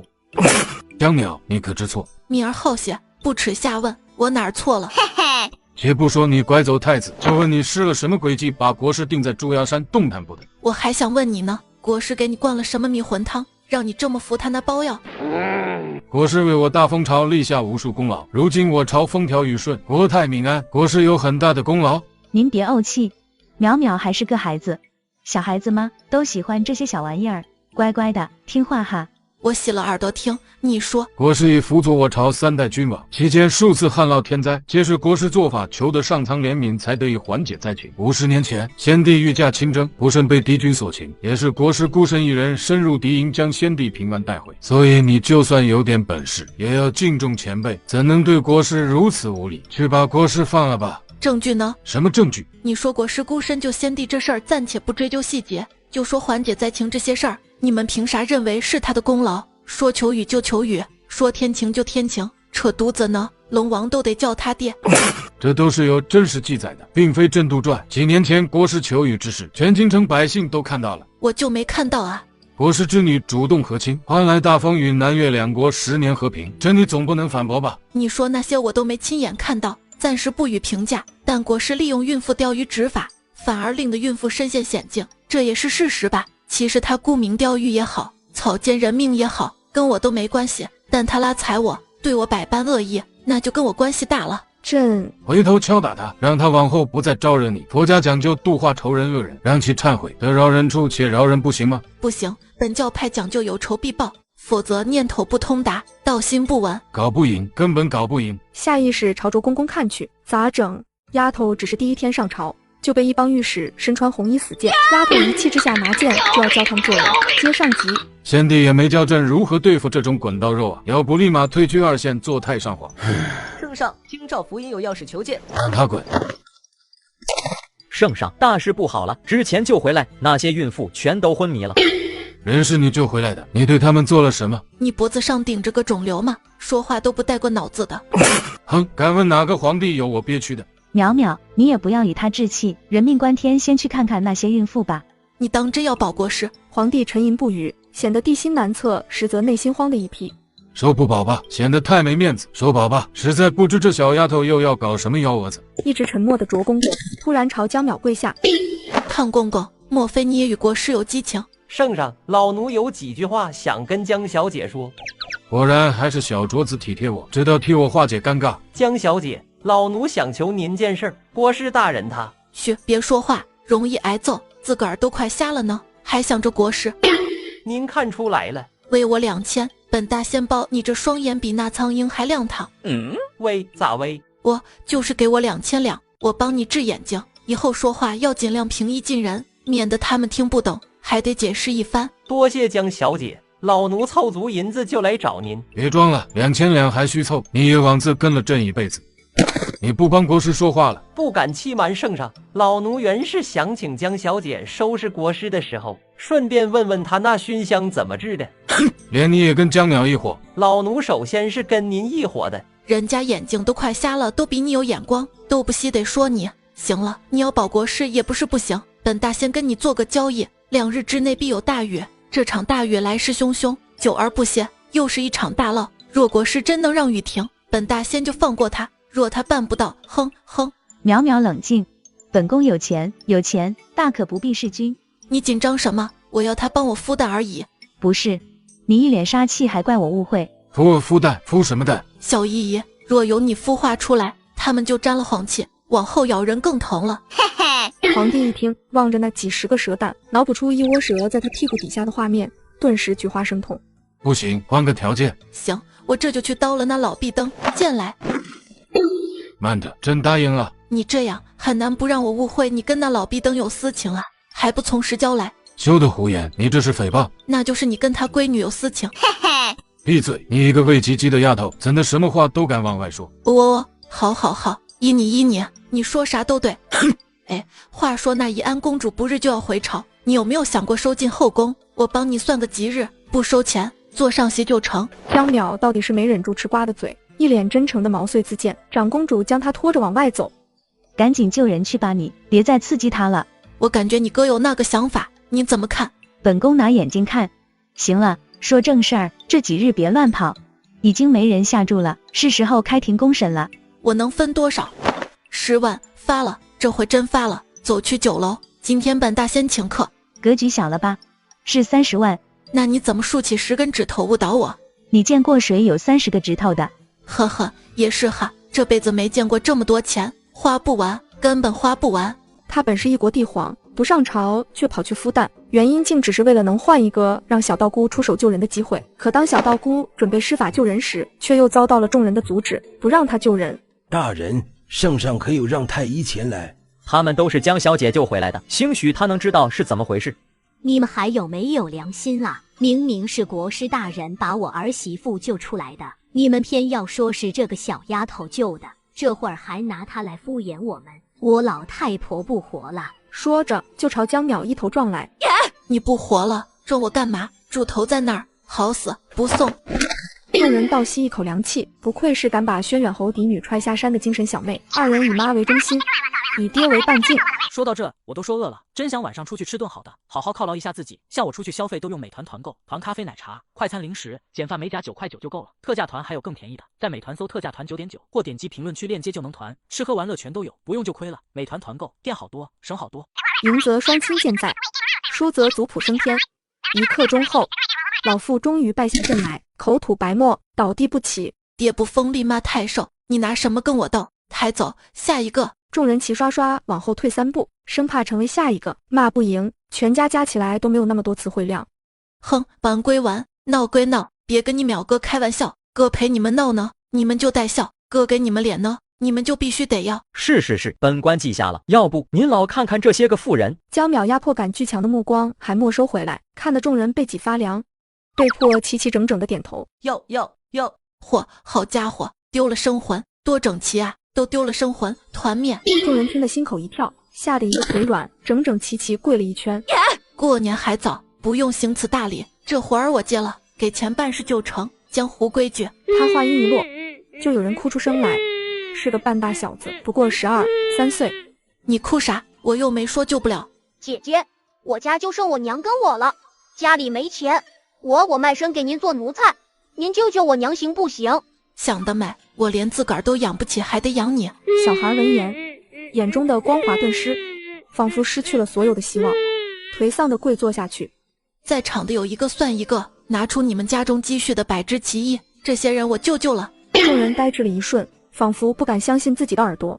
这么便宜的吗？比医馆要的还少。都发什么呆？还不赶紧谢过江小姐？小人家中积蓄不到半两银子，也够吗？不管多少，都取百支奇艺。要的就是你们的诚意，不过若是谁敢作假，呵呵，众人也不去想他哈呵什么。自己今日遇到大善人了，就自家娘子这种情况，哪怕倾家荡产也得救啊！霎时间，都纷纷上前付钱，一边点头哈腰，感激的话说了一箩筐。江淼也不看收了多少钱，顺手揣进。世上无难事，只要肯放弃嘛。天黑之前，你能赚到一个铜板，我就帮你救你娘，不能偷抢哦。姐姐，我懂了，多谢。说完便爬起来飞快跑了，之前的颓废之气一扫而空，取而代之的是朝气蓬勃的生气。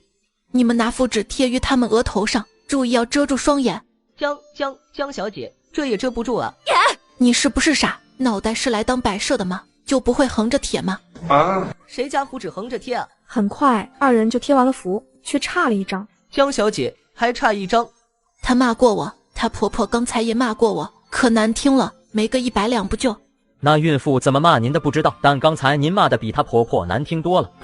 说到这，我都说饿了，真想晚上出去吃顿好的，好好犒劳一下自己。像我出去消费都用美团团购，团咖啡奶茶、快餐零食、简饭美甲9块9就够了，特价团还有更便宜的，在美团搜特价团9.9，或点击评论区链接就能团，吃喝玩乐全都有，不用就亏了。美团团购店好多，省好多。咦，好奇怪，刚才我贴符纸之时，好像根本就没看到他。我也是，我刚才好像也没有看到他。所以说，对本大仙不敬的人，老天爷都会针对他。明明是你针对他，这锅老天爷不背。江小姐，不知何时能开始帮他们把生魂找回来？等到亥时。通常这种事不都是子时候操作吗？装神弄鬼罢了，本大仙就不一样了，啥时候都行。那你还说要等到亥时，这样显得比较有原则。江淼随口胡线，其实他在等那个小男孩。小男孩还没等到，倒是等来一个泥腿子大汉。娘，信儿咋样了？儿啊，你可算是来了，你老娘被人欺负死了。咋回事？谁敢欺负你？儿子帮你出气。他就是这个小贱蹄子江淼。大汉二话不说，笃朝江淼走去，抬起手来，蒲扇大的巴掌就朝江淼挥去。一直站在阴暗的角落，没个人注意的红毛，以迅雷不及掩耳之势跳了出来。杀人啦！江淼杀人啦！关老爷也不管，这是要逼死我们一家人啊！闭嘴！我的打工仔伤了人，这是医药费，但我这人干活的时候喜欢清静，这一家子太烦人了，影响我发挥。这是要他们把那泼妇一家子赶出去的意思，谁敢了，怕是要忍一身骚。老娘就不走，谁敢赶老娘走，老娘就死在这儿。你赶紧求江小姐高抬贵手吧，否则你娘子就要1尸2命了。娘，我们走，我就不信了，他敢把信儿怎么样？还是我儿聪明。看见了吧，这就是人性中的恶。有些人的自私、恶毒、无理、傲慢和愚昧是刻在灵魂里的。不是我瞧不起你们，学都学不来。感觉自己平白被看不起，又好像被夸了。每天只想躺平的小道姑，为了能让皇帝帮她孵蛋，只能答应皇帝请求，离开心爱的躺椅，下山救人。嗨，工头大哥，有个大工程，我有路子拿下，可有兴趣？我靠，又来，这又是哪个贵人归天了？让别人去陪葬行不行？这事儿回头细说，这一票干下来，你就翻身了。翻不翻身不要紧，只求不是高危工种。有人说笑一阵，就到了亥时。时辰到，本大仙要做法了。可需要我们回避？不用，人都走了，本大仙装逼给谁看？你们站到门外去，大声喊自家娘子的名字，我没喊停就不要停。众人急忙出去喊名。江淼慢悠悠走到堂前，取出根烧过的线香，随手一晃，那香便燃了起来。脚踏七星，不走天罡，口中念念有词，随即留在医馆中的长公主等人便见那线香燃起的烟成一条直线飘出门去。这不科学！你这个文盲懂什么科学？科学的尽头是玄学，玄学的尽头是量子力学。正在此时，之前那出去赚钱的小男孩跌跌撞撞地跑了回来。姐姐，我赚到钱了。这是怎么了？本大仙掐指一算，被人揍了。你掐指算了吗？长眼睛的都看得出来。那他还问，这不废话吗？先前你没算到这孩子出去有灾吗？瞧这可怜的，见谁都算，我 CPU 不费电的吗？皮外伤没大事儿，饿晕的，先喂点糖水弄醒，得他喊他娘才喊得回来。没事儿，尝尽生活的苦后，才会发现西北风很甜。我懂了，多谢姐姐指点。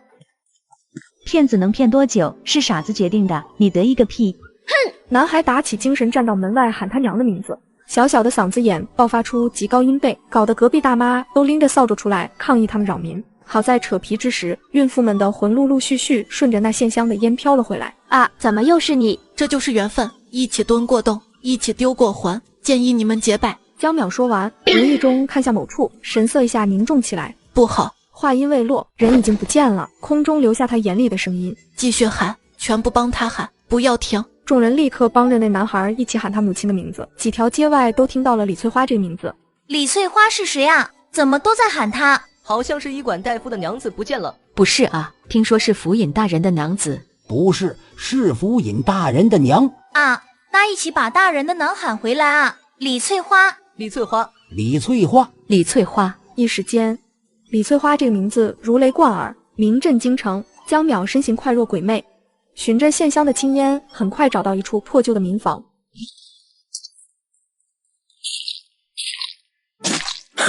谁他娘的敢坏老夫好事，让老夫知道，必将把你碎尸万段，永世不得超生。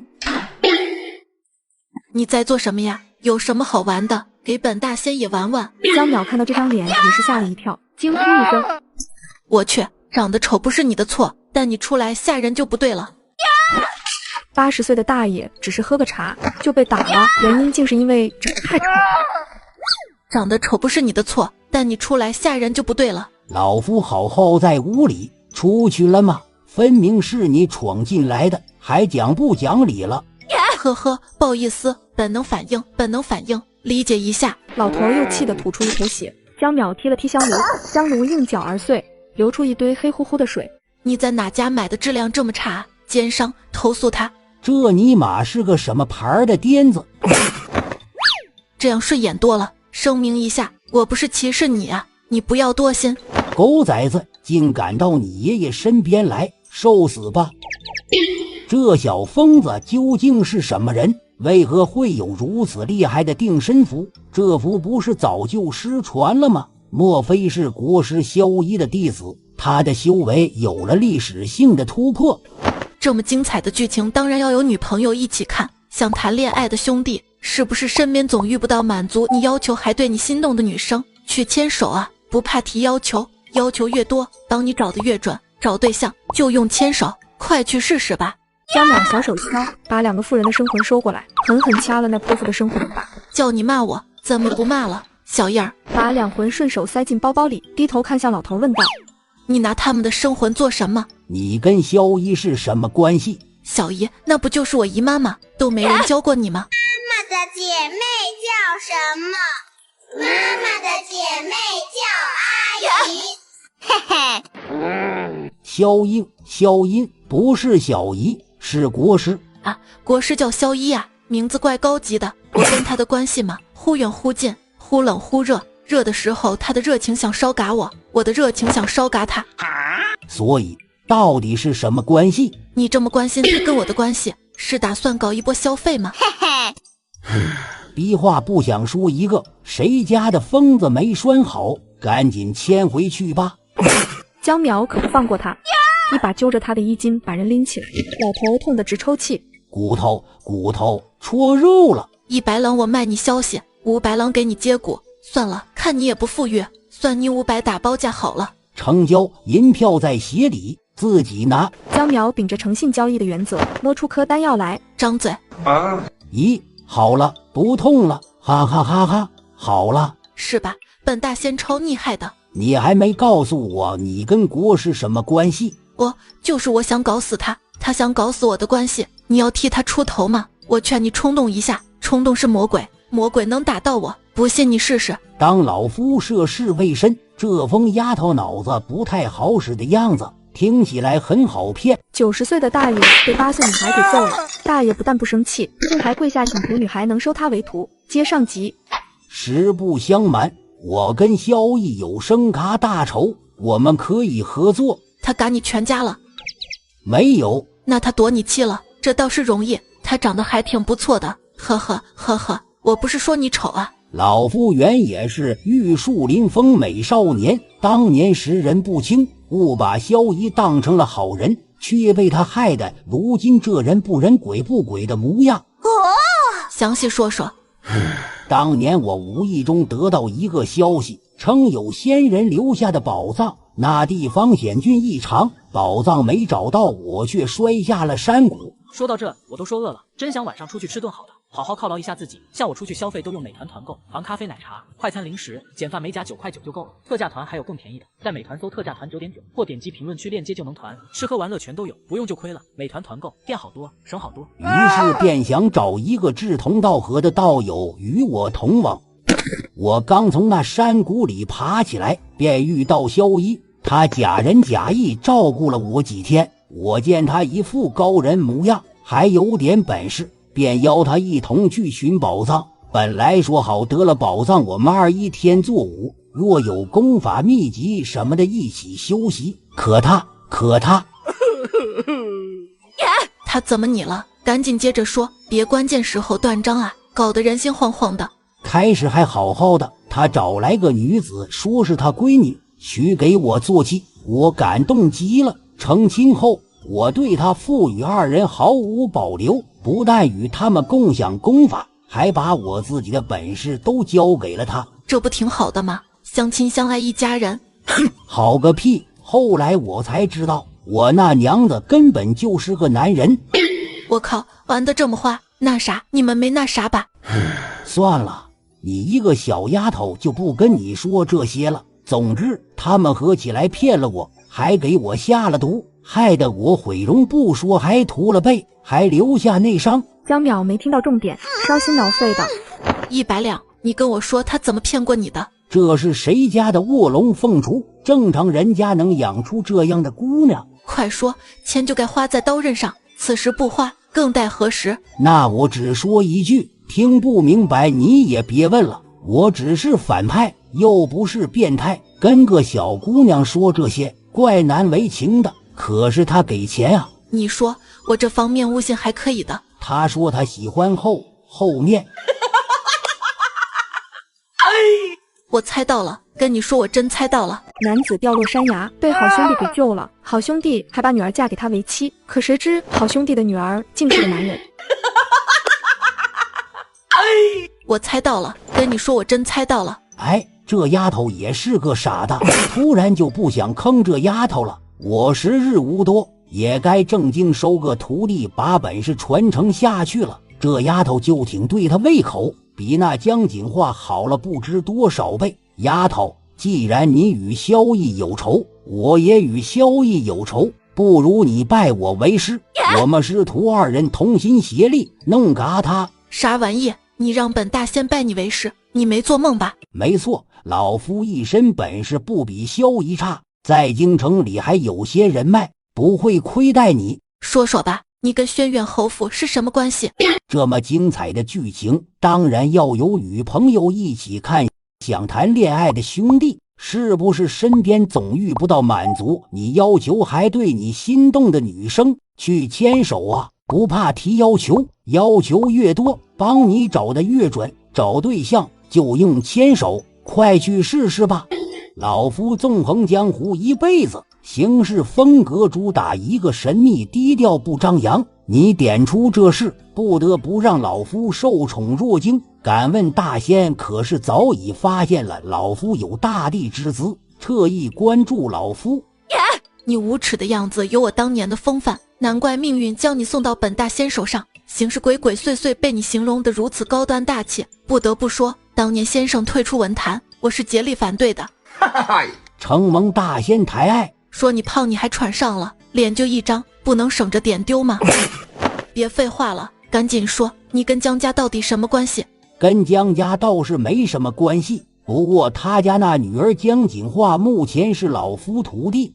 他可真是好命，坏事都有你这个冤种师傅代劳，是因为有机会成为我徒孙吗？我若收你做弟子，江景化就是我徒孙，江家几个小子就得叫我奶，轩辕侯就略等于我儿，哈哈哈哈！快交上束修，我就收你为徒。因这个原因被江淼收为徒弟，老头我是万万没想到的，感觉平白被人低看了一眼。但成大事者不拘于小节，目的达到了就成。反正学到本事后，送师傅上路这件事我有经验。清理门户这件事我好像做得轻车熟路，且很好玩的样子。再说又没祷告天地，收徒也是假收，问题不大。就这样，两人一拍即合，各怀鬼胎，达成了统一意见。18岁的老大娘收了个80岁小徒弟，小丫头不讲武德，刚收完人家拜师礼就要我这是拜了个什么疯批师傅，翻脸翻得无缝衔接，主打一个迅雷不及掩耳。那些孕妇是你抓的吧？目的是帮江锦化施展什么邪术吧？眼见计划失败，你又抓了他们生还，等着人死了再继续行事，我说的对吗？是江锦化哭着求我的，我一时心软才误入歧途。你知道我为何收你为徒吗？因为我资质上乘，对于这一块我向来是自信满满的。回答错误，因为我喜欢清理门户，这样就没人能说我多管闲事了。为师是不是很机智？江淼说着说着，自个儿开心起来，笑得眉眼弯弯。师傅，我发誓我这辈子就做过这件坏事，且还没做成功，您就饶了徒弟吧。你身上背着人命，自有报应。为师打算刀几个人，你帮为师把报应背了吧，也不枉我们师徒一场。这玩意儿也是能背的，关键是就算我愿意背也背不着啊。只要是对方受益，我顶多算个帮凶。师傅你是主谋，也是逃不过的。为师的手段你少打听，对本大仙来说这都不是事。说罢拍拍屁股站起身来，将这屋子扫视了一圈。他一到这里就感觉到冷千离和另一个废物留在这里的气息。为师有个废物小弟曾在这间屋子里待过，如今他失踪了，你去帮为师找出来。我倒不怎么关心冷千离的死活，能找找，找不到算球，反正我是不会让自个儿受累的。说完就要走，老头儿一看急眼了，师也拜了，束修也收了，我除了有机会被清理门户，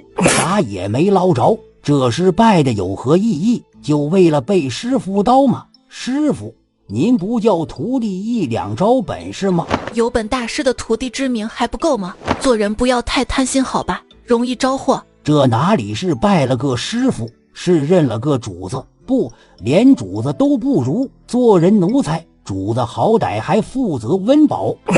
对了，我在你身上中了印记，欺师灭祖就会自爆哦。江淼哼着小曲，开开心心的走了。这老头儿没说实话，都不告诉我江家的祸有他大半功劳，幸亏被我看了出来，否则到了老头儿算是平白帮了轩辕侯府，到时候得把自个儿气死。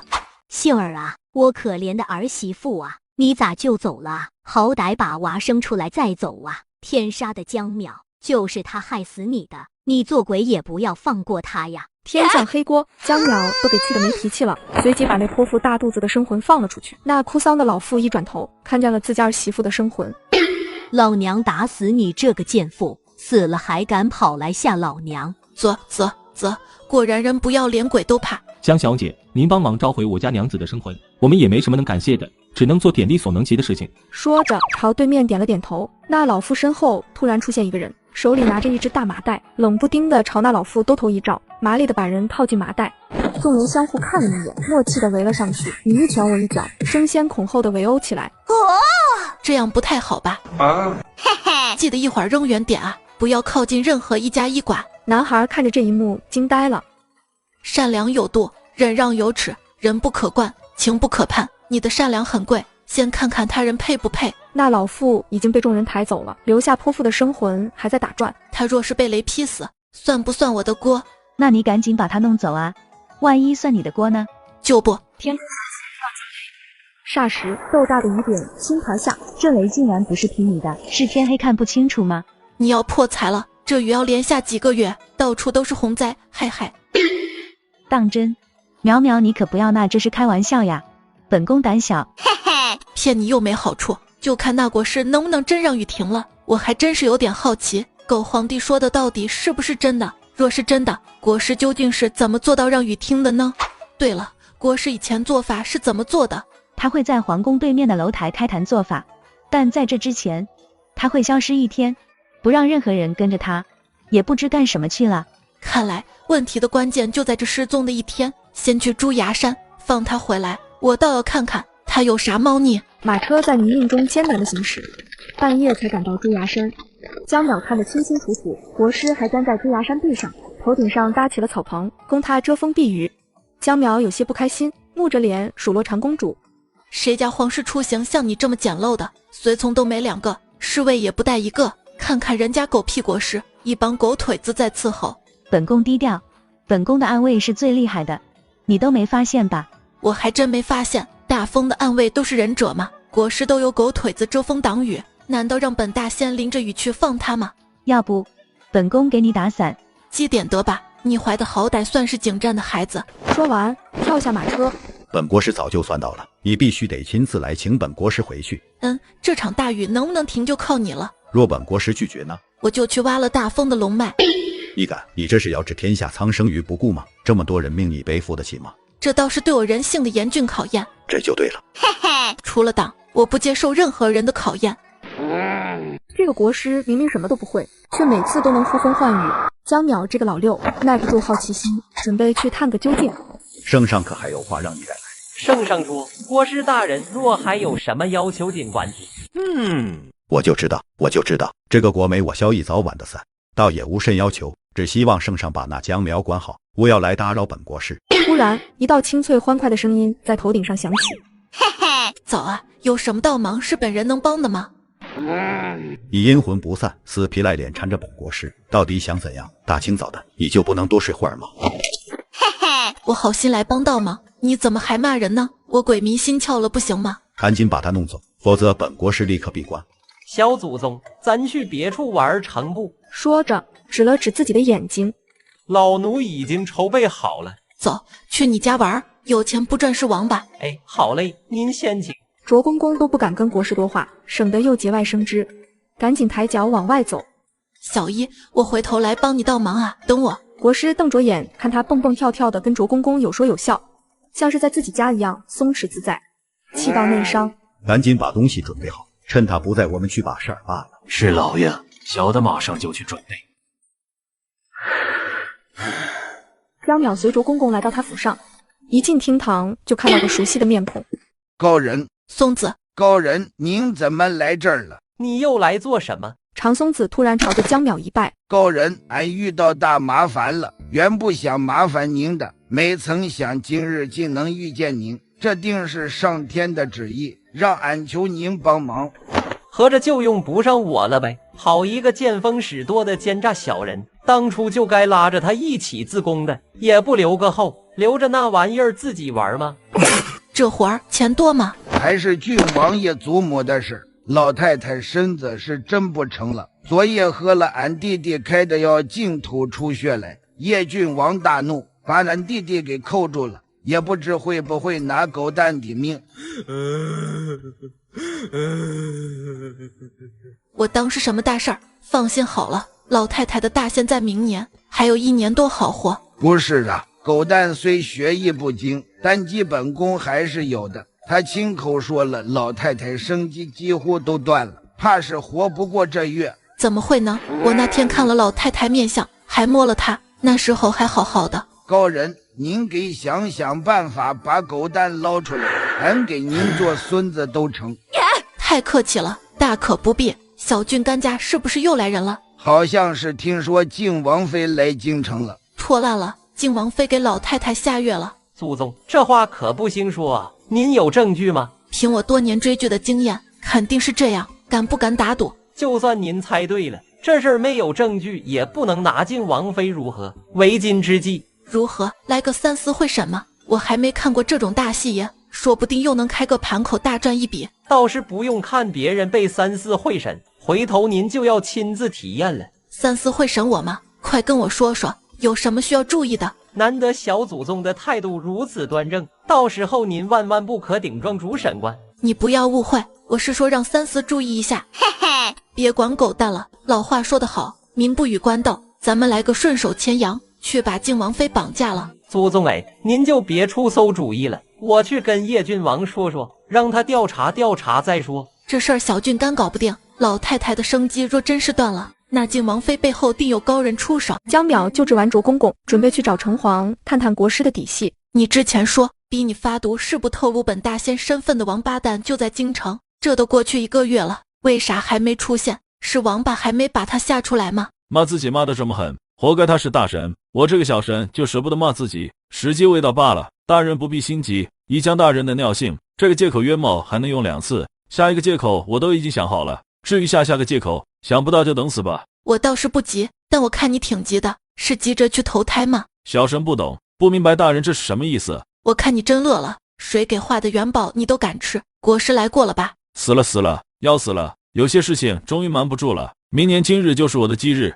所以这些年来他求雨得雨，求情得情，是贿赂你办到的。你啥时候跟他勾结上的？还不是江大人当初选地方的时候，要求是个国泰民安、风调雨顺的好地方，我才跟国师勾结的。啊呸，是合作。这会儿倒怪上我了。那你这次也答应他了？江大人息怒，小神这样做是受那颗王八蛋的胁迫。他不许小神透露您的身份，但又不想您在大风受苦，所以要求小神遇到旱涝天灾之时联系龙王解决，让您好过些。这么精彩的剧情当然要有女朋友一起看。想谈恋爱的兄弟，是不是身边总遇不到满足你要求还对你心动的女生？去牵手啊，不怕提要求，要求越多帮你找的越准，找对象就用牵手，快去试试吧，让我好过些。我是哪种农作物？世上竟有如此爱护我的王八蛋，思维如此清奇，默默爱护不求回报，这不是纯爱战士，是我爹啊！你有没有路子把龙王请上来？我有一计能打击国师，但需要龙王配合。您确定需要龙王帮忙？如有任何不良后果，您不怪小神。这个方案我单方面通过了，放心吧，任何后果本大仙一力承担。小神不信，除非您写个字据，这也不能怪我机上小赌恶意揣测。江大人的心意早就为了哮天犬。江大人二话不说，摸出黄纸就写下保证书，拿着，本大仙的笔墨金贵，记得供起来。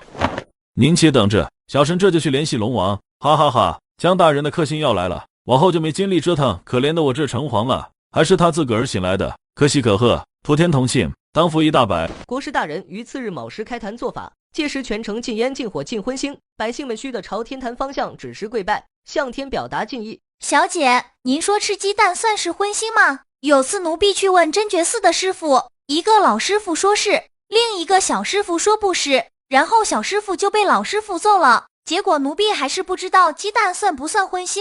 荤不荤我不知道，生吃倒是蛮腥的，我不喜欢。那小姐您明早还吃鸡蛋吗？官府说了禁止烟火，我不吃生食不吃剩菜，你敢生火？奴婢才不信呢，我生火煮饭老天爷就要降罪了，那这老天爷也不配。我就喜欢你这种体重190反骨冷100斤的崽。修仙吗？我问你想修仙吗？长生不老永远不死那种。不要，奴婢才不想永远不死呢，想想还要做那么多久奴婢，就好绝望。说好的狗腿子呢？灯草的嘴，骗人的鬼。次日还不到卯时，江淼就被灯草从被窝里挖了出来。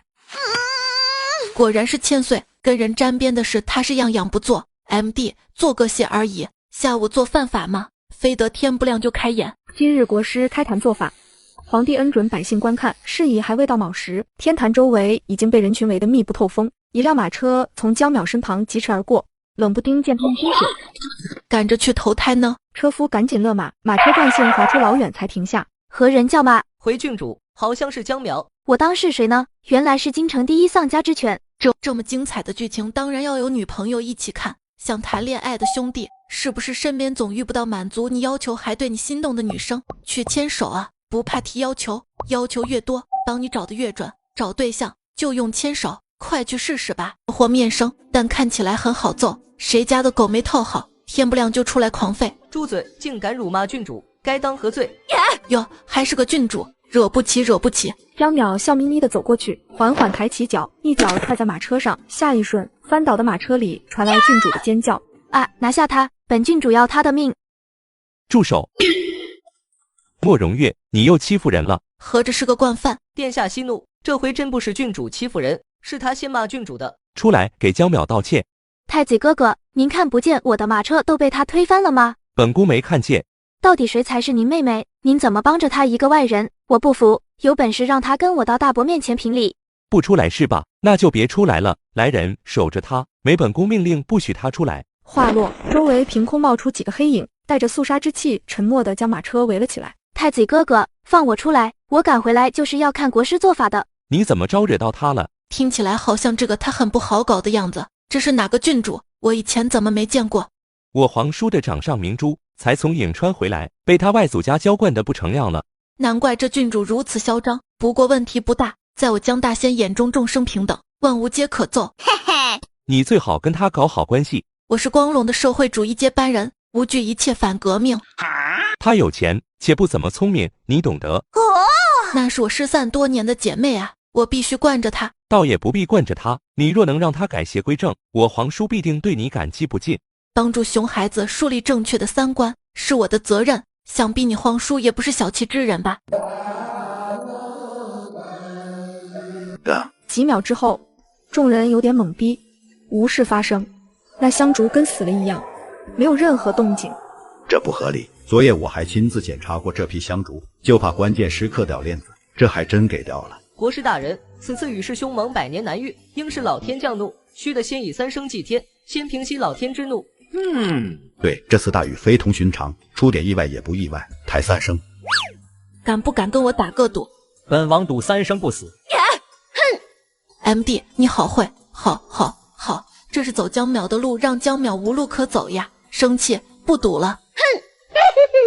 须臾，孔武有力的侍从抬上活牛、活羊、活猪。国师念了段无人听清的咒语，猛地将手中尖刀扎向牛脖子，然后所有的人就看见那尖刀被牛皮挡住了，别说扎得动了，连皮都没划伤。国师微微一怔，这么精彩的剧情当然要有女朋友一起看。想谈恋爱的兄弟，是不是身边总遇不到满足你要求还对你心动的女生？去牵手啊，不怕提要求，要求越多，帮你找的越准。找对象就用牵手，快去试试吧。深吸口气，运起全身力气，狠狠再扎1刀、2刀、3刀。神经啊，戳来戳去很痒的好吗？这刀钝了。龙套抹着脑门上的汗珠子，急忙递上一把新刀。幸亏他准备到位，国师接过新刀，换了个方向，对准了猪。猪平安。不可能，这世上怎么会有我杀不死的3声？遂对着杨洋猝不及防的捅去。何必呢？真正的威风不应该建立在杨洋的痛苦之上。不好，此次老天怒已深重，根本不肯接受我等献祭。为今之计，只有献祭皇室血脉，以示圣上诚意，换取上苍怜悯。这没有别的办法了吗？睁眼下罪己诏，祈求上苍原谅。罪己诏就罪己诏吧，但凡有一点意义，也不至于一点意义也没有，起码能拖上一阵。圣上请睁眼看看您的子民们，他们正承受着大雨肆虐，难道您忍心看着他们即将因灾难成为遍野饿殍吗？真的眼睛还不够大吗？天坛外观里的百姓见国师点香点不燃，杀3声杀不死，整个天坛上气氛凝重。这会儿又跟他们圣上不知在说什么。怎么回事？出什么意外了吗？肯定是出意外了，但我坚信国师能成功止雨。对，这么多年来，国师从未失手过，这次也不会意外。我附议。人心是最不坚定的东西，哪怕你成功了1万次，只要失败1次，都会导致信用崩塌。已经有脑筋转得快的，悄悄往后退。这几日已经有粮商暗暗提高粮价，若今日国师做法失败，都不敢想象粮价会涨到什么程度。与其在这里等消息，不如先到邻近的镇上买点粮食来备着。天空一声巨响，唐松子闪亮登场。什么情况？这是江淼乔装打扮的，易容术好生了得。呆，你是何人？竟敢打扰本国师做法？娘爷，面前这些人可都是他从前想巴结都巴结不上的权贵呀。高人说让我突然出现，以迅雷不及掩耳之势镇住场子，也没说是这么突然啊。接下来该怎么做？对了，高人说随机应变。这人是你找来的？嘿嘿，隆重介绍一下，长松子道长，现为本集团代言人。这都集团了，发展还挺迅速的。贫道清风关长松子，特来助圣上止雨，但贫道此刻有神明加持，不便行大礼，望圣上海涵。嘿嘿，这哪里是贫道，是救我脱离苦海的天菩萨。不管这人是个什么鸟，只要能阻止我献祭皇室宗亲，就是好鸟。道长不必多礼。国师直觉长松子是有备而来，为的就是将他取而代之。来人，将此狂徒拿下！慢着，既然这位道长都说是为助阵止雨而来，那就让道长做法。圣上不可，此人不知是何方妖道，万一他的行为惹怒上苍，本国师是不会再出手的。这早知道今日是这种令我左右为难的场面，我绝逼昨日就传位于太子，让太子做选择题。反正太子说他都会修宪了。怎么，国师大人怕了？无名小卒儿，本国师倒要看看你如何让雨停。乡亲们，贫道清风关长松子，今受玄天大帝授意，他来带领大家齐天止雨。荒谬！本国是护佑大封近100年，也未得玄天大帝授意，而你一个名不见经传的妖道，何以得此殊荣？大家万万不可相信他，谨防受骗。百姓们纷纷点头，感觉国师大人说的好有道理。清风关他们也知道，虽说存在了很多年，但去求过拜过，不怎么灵验的样子。去年我在清风关求了个姻缘签，你这道人说是上签，去年定有好姻缘，结果到今年我也没娶上媳妇。对，我也去求过，这道人说我命里无儿，结果我媳妇儿给我生了个大胖小子。乡亲们不要在意那些细节嘛，要以发展的目光看待贫道。贫道如今得玄天大帝传授道法，实力与往日不同而语。不信你们看，国师点不燃这香烛，大家都看见了吧？贫道能点燃。啊，真的被他点燃了。知道你为什么点不燃吗？为什么？你被开除到极了，属于你的时代过去了。国师如遭一个踉跄，险些摔倒，瞬间像是老了几十岁。国师应激反应这么大的吗？这就哑巴了。台词太多，浪费时间，本王给他禁言1刻钟。人家一眼又没你钱，你怎好意思嫌弃？乡亲们，祈求上苍之语，非贫道一人之力，还需要你们所有人的愿力加持。你们必须让老天爷看到你们的诚意，如此才能阻止这场大灾。上苍有好生之德，不杀生，不献祭，只以诚意打动上苍，这才是真正的道。与国师祭祀3声不成便要杀我亲人一笔，简直不要太高大上啊！如此，便请道长指引我们祈求上苍之语。各位乡亲，请与我一同虔诚祈祷，随我诵念咒语，让我们共同的心声直达苍穹，让上苍听见我们的祈求。这一手全民参与，瞬间让民众血液澎湃起来，太激动了。他们也成为了与上天沟通的使者。这么精彩的视频看着还高兴吗？再告诉你个高兴的消息，马上情人节了，这不得整点仪式感吗？我刚在抖音商城买的德芙巧克力礼盒，跨年送女朋友创意礼盒，既好看又好吃。这一盒不到1杯奶茶钱，连价格都是理想型。这些小东西真是画龙点睛，毕竟情人节给最重要的人是得准备迎接浪漫。点商城进入秒杀频道，或者直接点评论区就能买，还有超多优惠券限时发放，就在评论区先到先得哟，发小钱造大仪式感。我也点评论区看看去。天生五谷以养人，金银与太多，五谷不合。接天生五谷以养人，金银与太多，五谷不合。接天生五谷以养人，金银与太多，五谷不合。精进清酒，以请摄灵，性为止语，除民所苦，无使阴灭阳。精进清酒，以请摄灵，性为之语，除民所苦，无使阴灭阳。阴灭阳，不顺于天，天之常，意在于利人，人愿止语，感告于社。人们的声音充满了对天地的敬畏，对五谷的祈愿，对风调雨顺的渴望。诵咒的声音在空气中回荡，震撼着每个人的心灵。它仿佛有着神奇的力量，将人们的意志凝聚成一股强大的力量，直冲云霄。与此同时，长松子庄严的面上迸发出纯净的光芒，渐渐朝周围扩散开来。这竟是凡人成圣的征兆。天道这是喝到假酒了吧？玉帝谕令，神力镇压四方，金木水火土，听我号令，风雨雷电皆须退散，速速如律令。骤雨落下，空气中仿佛还弥漫着余音，人们被这股力量深深震撼，如被定格的画面，一动不动。哈哈哈，说要止雨，雨呢？止住了吗？哈哈哈，我从未觉得大雨如此美妙，如此令人畅快淋漓。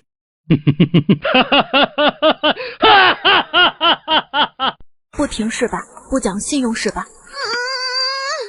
就喜欢看小丫头气急败坏的样子，特别可爱。民众们看不见白玉京的存在，只能看到江淼独自喋喋不休，与空气对话。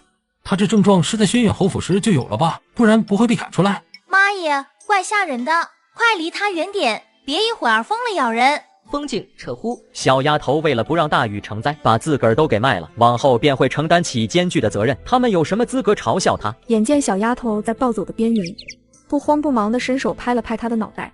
你再喊一句雨停试试，说不定就可以了。哼，你在玩我怎么说？你永远都可以相信我。有远太远，我鼠目寸光，只看眼前。你要是不满足我这个愿望，就满足我另一个。好，我答应你。江淼得到保证，当即单手指天，铿锵有力地喊道：闪龙，一天天的就知道下雨，有本事你下钱啊，给劳资评。我答应得太早了，现在后悔还来得及不？笑死，他当老天爷是他爹呢。下一瞬，瓢泼如注的大雨毫无征兆的停了，风中连一片雨丝都没留下。这难道这就是传说中的言出法随？老天关了我的窗，还把给门带上了，顺带又降了我的脑子。他真的让雨停了？这怎么可能？他是怎么做到的？不是他做到的，是我们与长松子道长一起祈求上苍之雨的。你们都清醒一点，不要被他骗了。听到这些人奚落江淼的声音，白玉京又不开心了。这明明就是小丫头的功劳，有这些人什么事儿？哼，你要是想，本王可以让你表演雨停雨落。不需要，本大仙不看重这些虚名，比起装逼，我更喜欢扮猪吃老虎。要让他们知道我这么厉害，回头就不好坑了。说着，自个儿还捂着小嘴偷乐起来，亮晶晶的眼睛弯成了月牙，可爱又可恨。这丫头总是会猝不及防给我一击，这本事也是挺独特。道长法力高深，替朕化解一场灾祸，朕当重重奖赏。圣上贫道只是略施法术，谈不上高深，但人力毕竟有尽，法术只能应急，不可长期依赖。贫道以为圣上应当着眼于长远，大兴水利，以抵御旱涝之灾，此乃功在当代，利在千秋的明智之举，方能确保国家长治久安。爱卿果然深谋远虑，有大才也，请随朕入宫，我们详谈一下此事，共同为大风的未来谋划。都爱卿了，关系发展的挺快的。不用说，这幕后黑手又是淼淼。小丫头脑袋瓜子怎么长的？小小年纪运筹帷幄，一步步将国师在皇兄心中的形象磨灭，最终达到他想要的目的。这倒是不简单，竟在我们不知不觉的时候上了江淼的贼船。贼船的空间是有限的，作为过来人，我已经过来了，就不能再让别人过来。池哥悄悄靠近他，神色凝重道：太子皇兄，切忌严防这牛鼻子。为何？他出现在这里，说明他深得江小淼信任，我们的地位岌岌可危。好一个坚定小人，走去我府上商议对策。对，不能让他争宠，江小淼是我们的。二人对望一眼，均从对方眼中看到了深深的危机感。不远处，被皇家成员忽视的国师咬碎了后牙槽。活了近100年，我从未像今日这般丢脸，长皇误我也。国师大人，圣上，国师大人晕倒了。叫朕做什么？还不赶紧送国师回府！他娘的，我又不是太医。再说了，国师只是晕倒，又不是死了。须得这如此小题大做的吗？晕得好啊！这老壁灯还想当我情人，怎么不去搞？